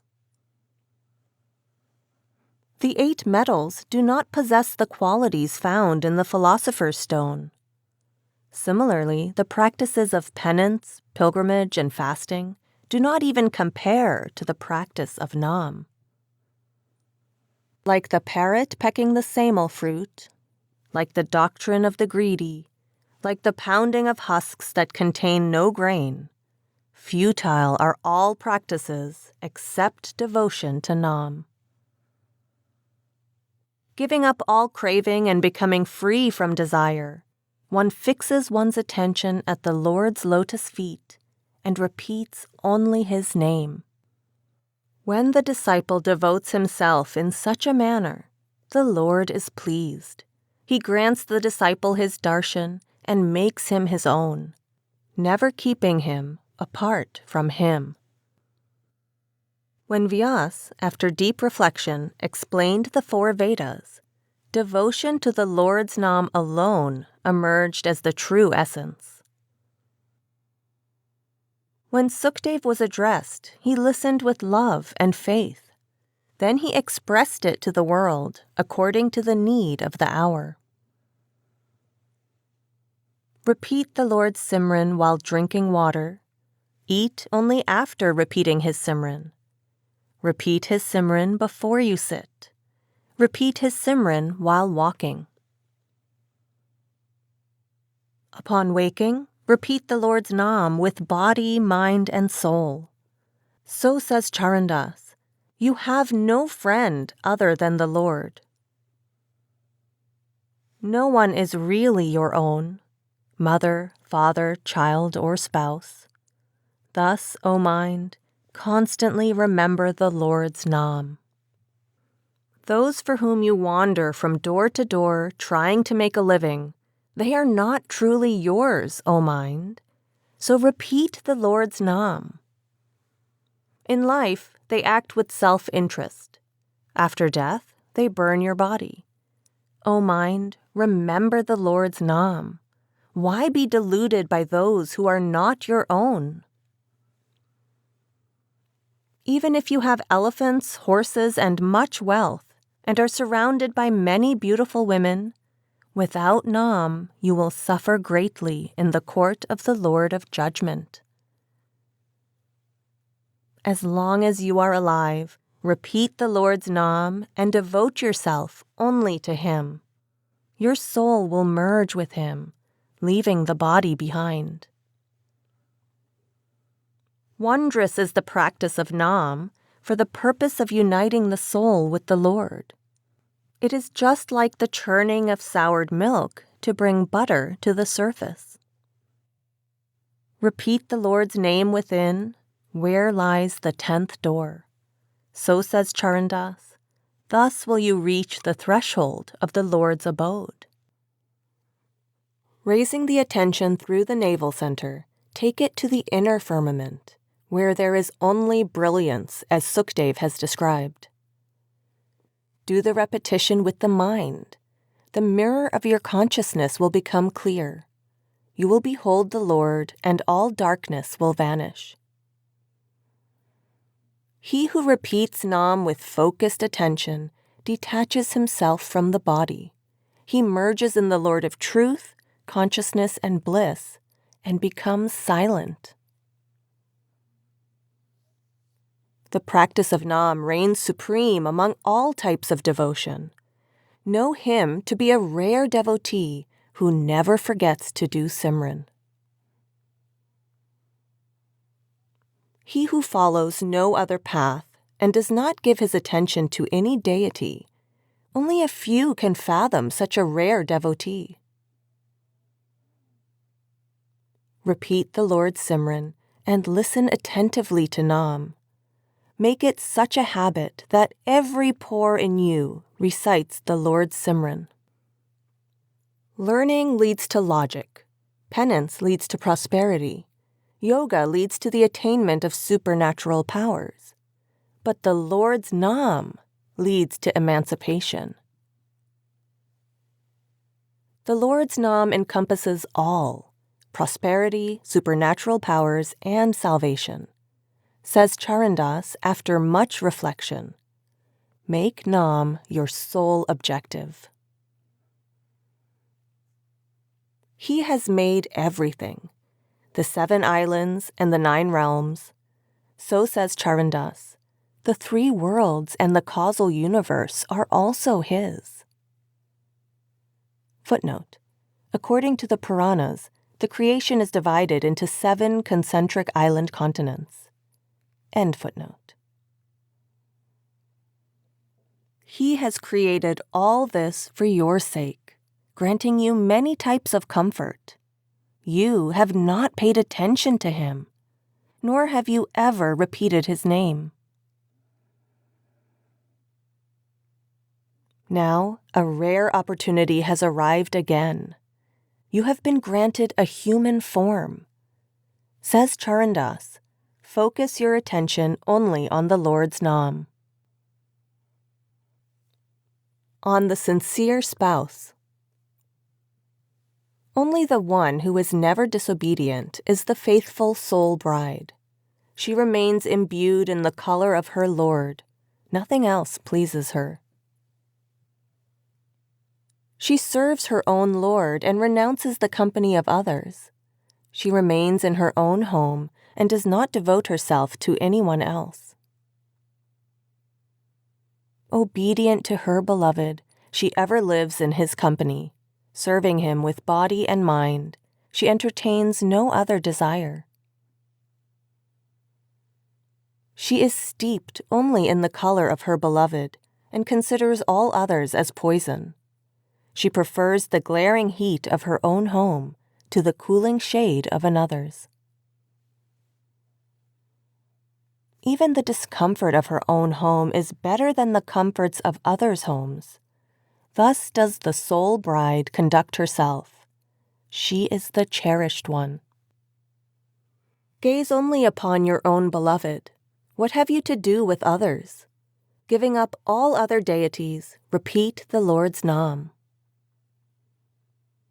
The Lord is your divine spouse. Look not in other directions. Now, says Charandas, make this your firm resolve. May this head bow only before the Lord, or else may it be severed. I would rather give up my life than worship any other deity.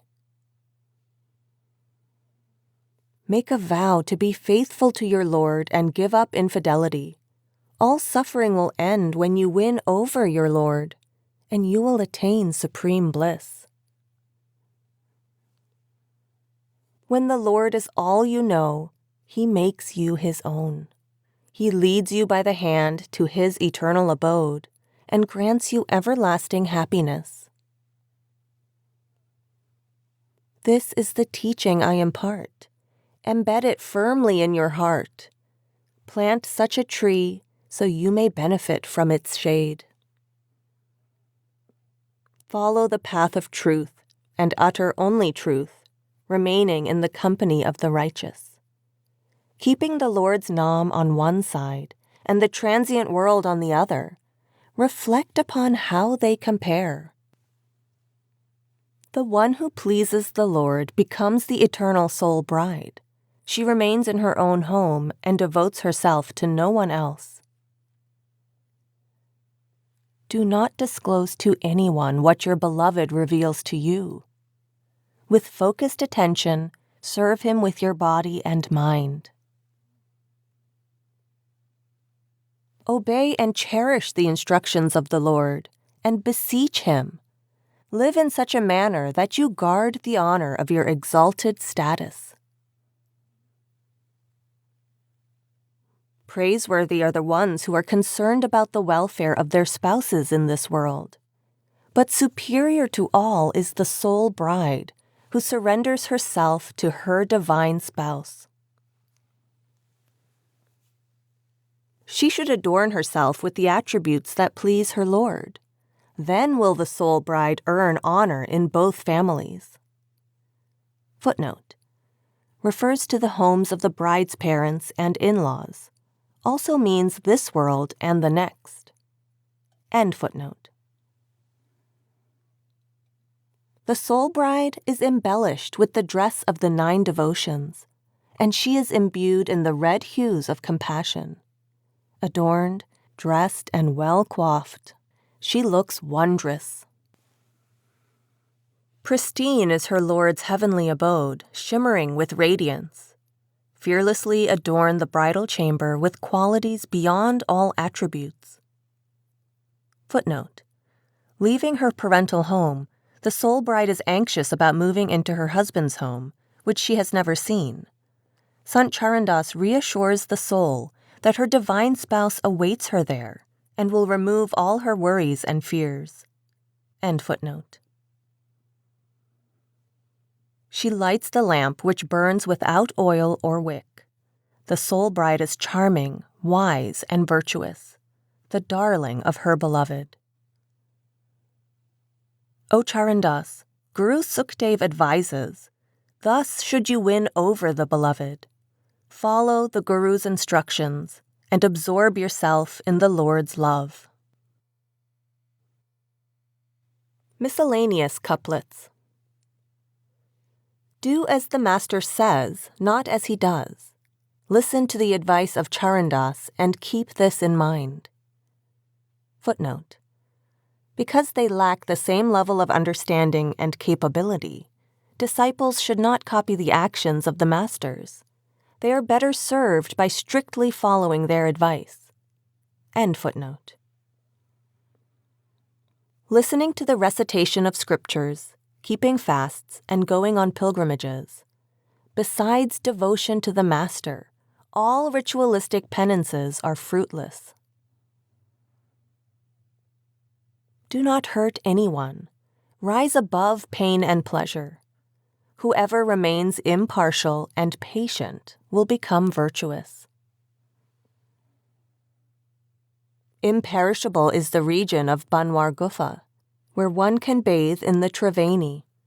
All moments are auspicious there, and one's sins are eradicated. Footnotes.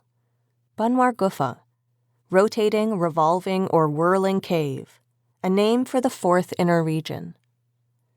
Triveni, confluence of three inner streams of energy.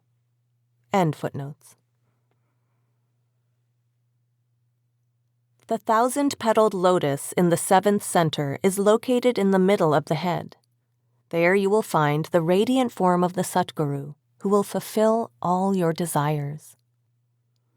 Do not follow the advice of the world. Seek the Satguru's wisdom. Imbibe his teachings without delay to cleanse your heart.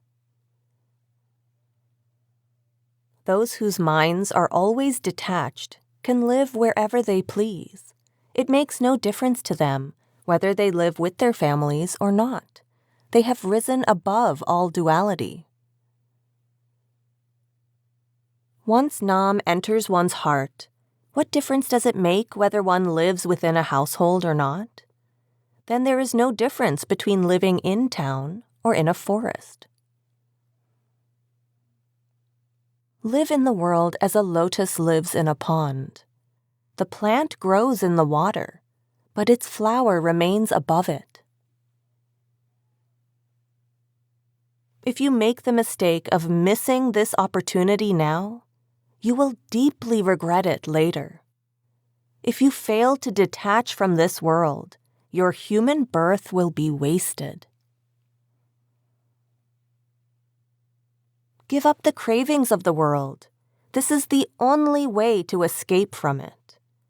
Make this resolve, O mind, for this is the perfect opportunity. Remain detached from the world. Keep your attention always upon the Lord. While your body remains here on earth, keep your soul absorbed in the Lord. Just as a married woman visiting her parents remembers her husband, similarly, while living in the world, one should never forget the Lord. A miser hoards his wealth and buries it deep within the ground. He always keeps his eye on it.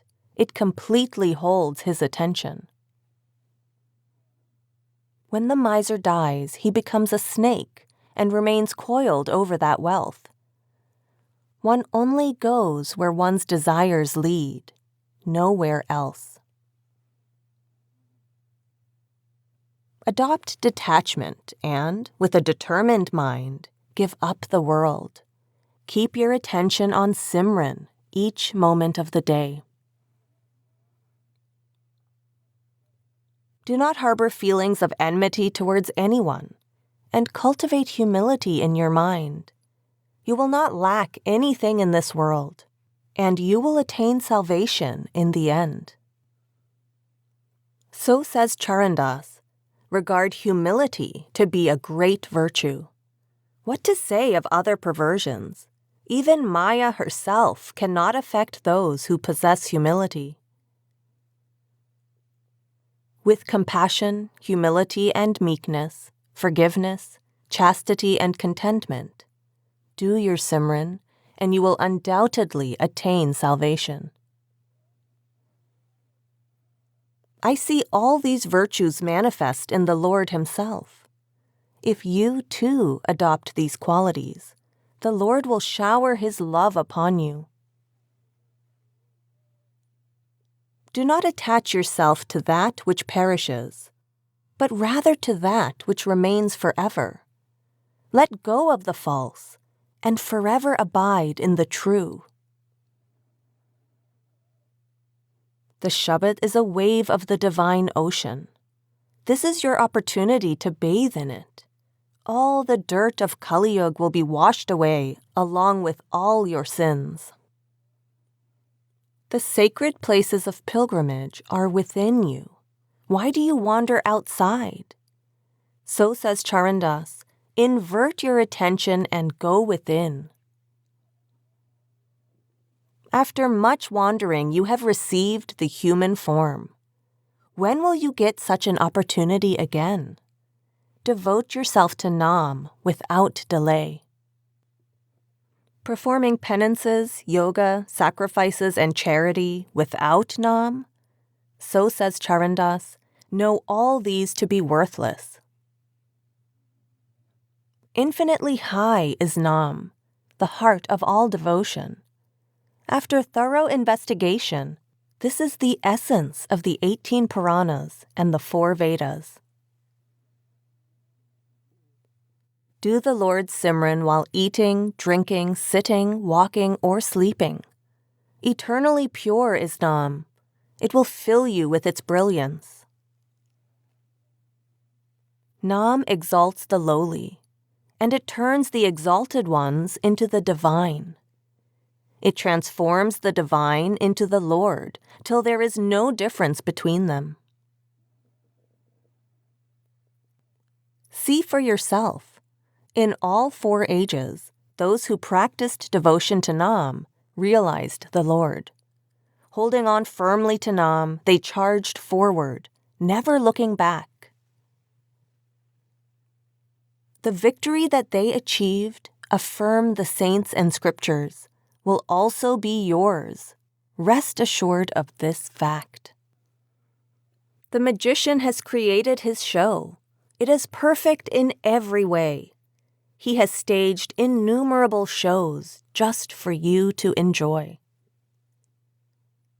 As you behold and enjoy the show, praise its creator.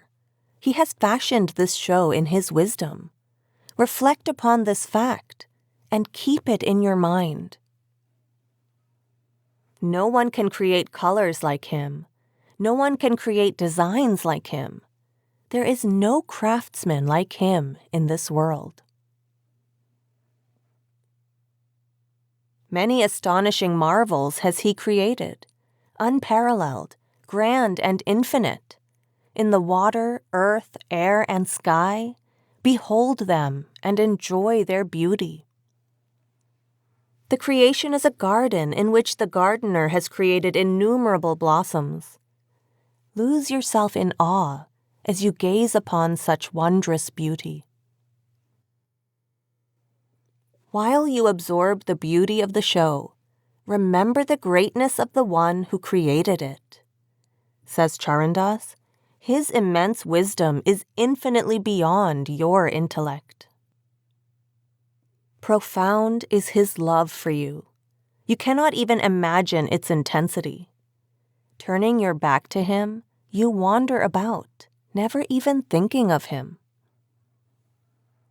You failed to remember the Lord from the very beginning, and instead took to wealth and lust. You keep wandering in the delusion they create, assuming various forms time and again. Let bygones be bygones. Now pay heed, O you ignorant fool. Following the Guru's teachings, remain detached and ceaselessly do the Lord's Simran. Now that you have received this precious human birth, do not waste it in sleep. Says Charandas, give up all laziness and keep awake. In sleep there is much to lose, while there is great merit in remaining awake. When enlightenment dawns upon you, its radiance will be visible on your face. Keep your mind in the Lord's Simran during the day. At night, remain awake in his contemplation.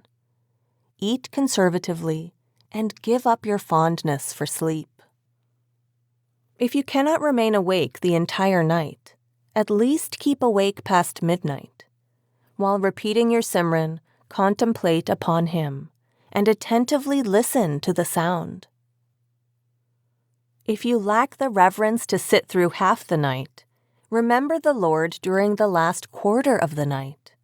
Wake up, ceaselessly repeat your Simran, and devote yourself to the Lord. Footnote: the last quarter of the night. The 3 hours before dawn are the most quiet time in the day, and therefore conducive to meditation. End footnote. It is disgraceful if one does not keep awake even during the last quarter of the night. Failing to remember the Lord, one loses even the principle. If one does not keep awake during the last quarter of the night to contemplate upon the Lord, one will go through intense suffering and will endure the punishments of the angels of death. One who does not keep awake during the last quarter of the night to do Simran as instructed by the Guru, and instead sleeps, snoring with his mouth open, will incur great sin.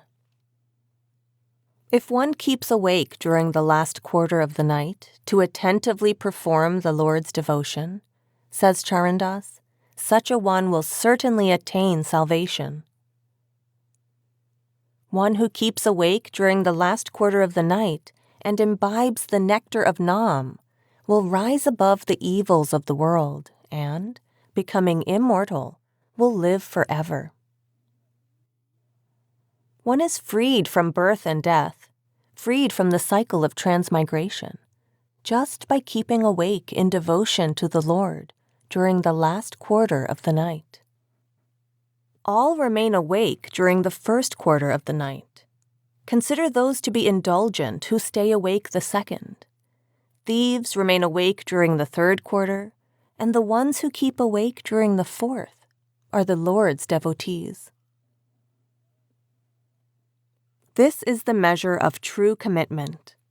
What greater proof of detachment could there be than when one remains awake contemplating on the Lord all 24 hours of the day? Those whose hearts ache for the bliss of Nam, how can they ever go to sleep? Struck by the weapon of love, their hearts have been pierced through. From this world they are easily detached, whether kings or paupers. They depart, leaving their bodies behind. They are the very embodiment of detachment. Those whose minds are always detached can live wherever they please. It makes no difference to them whether they live with their families or not. They have risen above duality. They remain asleep to the world and awake towards the Lord. Day or night, they remain constantly absorbed in the Lord. Sleep does not bother them because they are anxious to meet the Lord. They do not care to sleep on the softest of beds, forsaking the company of their dearest beloved. How did those with great good fortune meet the Lord? How did the others remain attached to the world and forsake the Lord? Not caring about sleep or wakefulness, they know only one thing. True devotees remain awake during the night, while the rest of the world sleeps. Only he who remains awake in the Lord's devotion is ferried across. He who remains awake to the world keeps drifting in the ocean of existence. Many spend their time indulging in intoxicants, while others are busy with their occupation. Yet others attend to their worldly tasks. All are preoccupied with wealth and possessions. This is how they waste their human birth, the terribly foolish and ignorant ones. They continue wandering in the cycle of 84 because they obey the dictates of the mind. If one indulges in overeating, one's intellect remains sullied. If such a one is unable to contemplate on the Lord's pure Nam, how then will that filth be cleansed? Eat light, pure food, and do not oversleep. Waste not this priceless human birth without devotion to the Lord. This entire teaching is addressed to myself, so that my arrogant mind may somehow be subdued. I ask only this from the Satguru: bestow meekness upon me and drive away my self-conceit. Make me innocent like a child. O Primal Lord, be merciful, eradicate all my vices, bestow upon me the attributes of saints, and grant me the protection of your lotus feet. Limitless is your power, and unlimited is your creation. So says Charandas. This is how you are, my Lord. How can I ever praise you? I have no words. My tongue has no power to speak of your glory. Shower your mercy upon this orphan. You are the protector of the meek. With folded hands, I beg for only this. May your hand of benevolence ever remain on my head. My heart swells with joy and bliss. Every pore of my being is filled with peace. These ears have become purified by constantly listening to your voice. The Guru is Brahma, the Guru is Vishnu, the Guru is the Lord of all gods. He bestows the fruit of all supernatural powers. O Guru, you are the one who will liberate me. O Guru, you are the boatman. You take us across the ocean of existence. You transform the soul into the Lord and remove all suffering. O merciful Guru Sukdev, by placing your hand of mercy upon the head of Charandas, you showered your grace and made me your own, protecting me in every way. O Primal Lord, I bow my head at your lotus feet. Grant me refuge at your feet and become my protector. I shall not forsake your devotion, even if I have to lose my body, mind, and self. You are the master.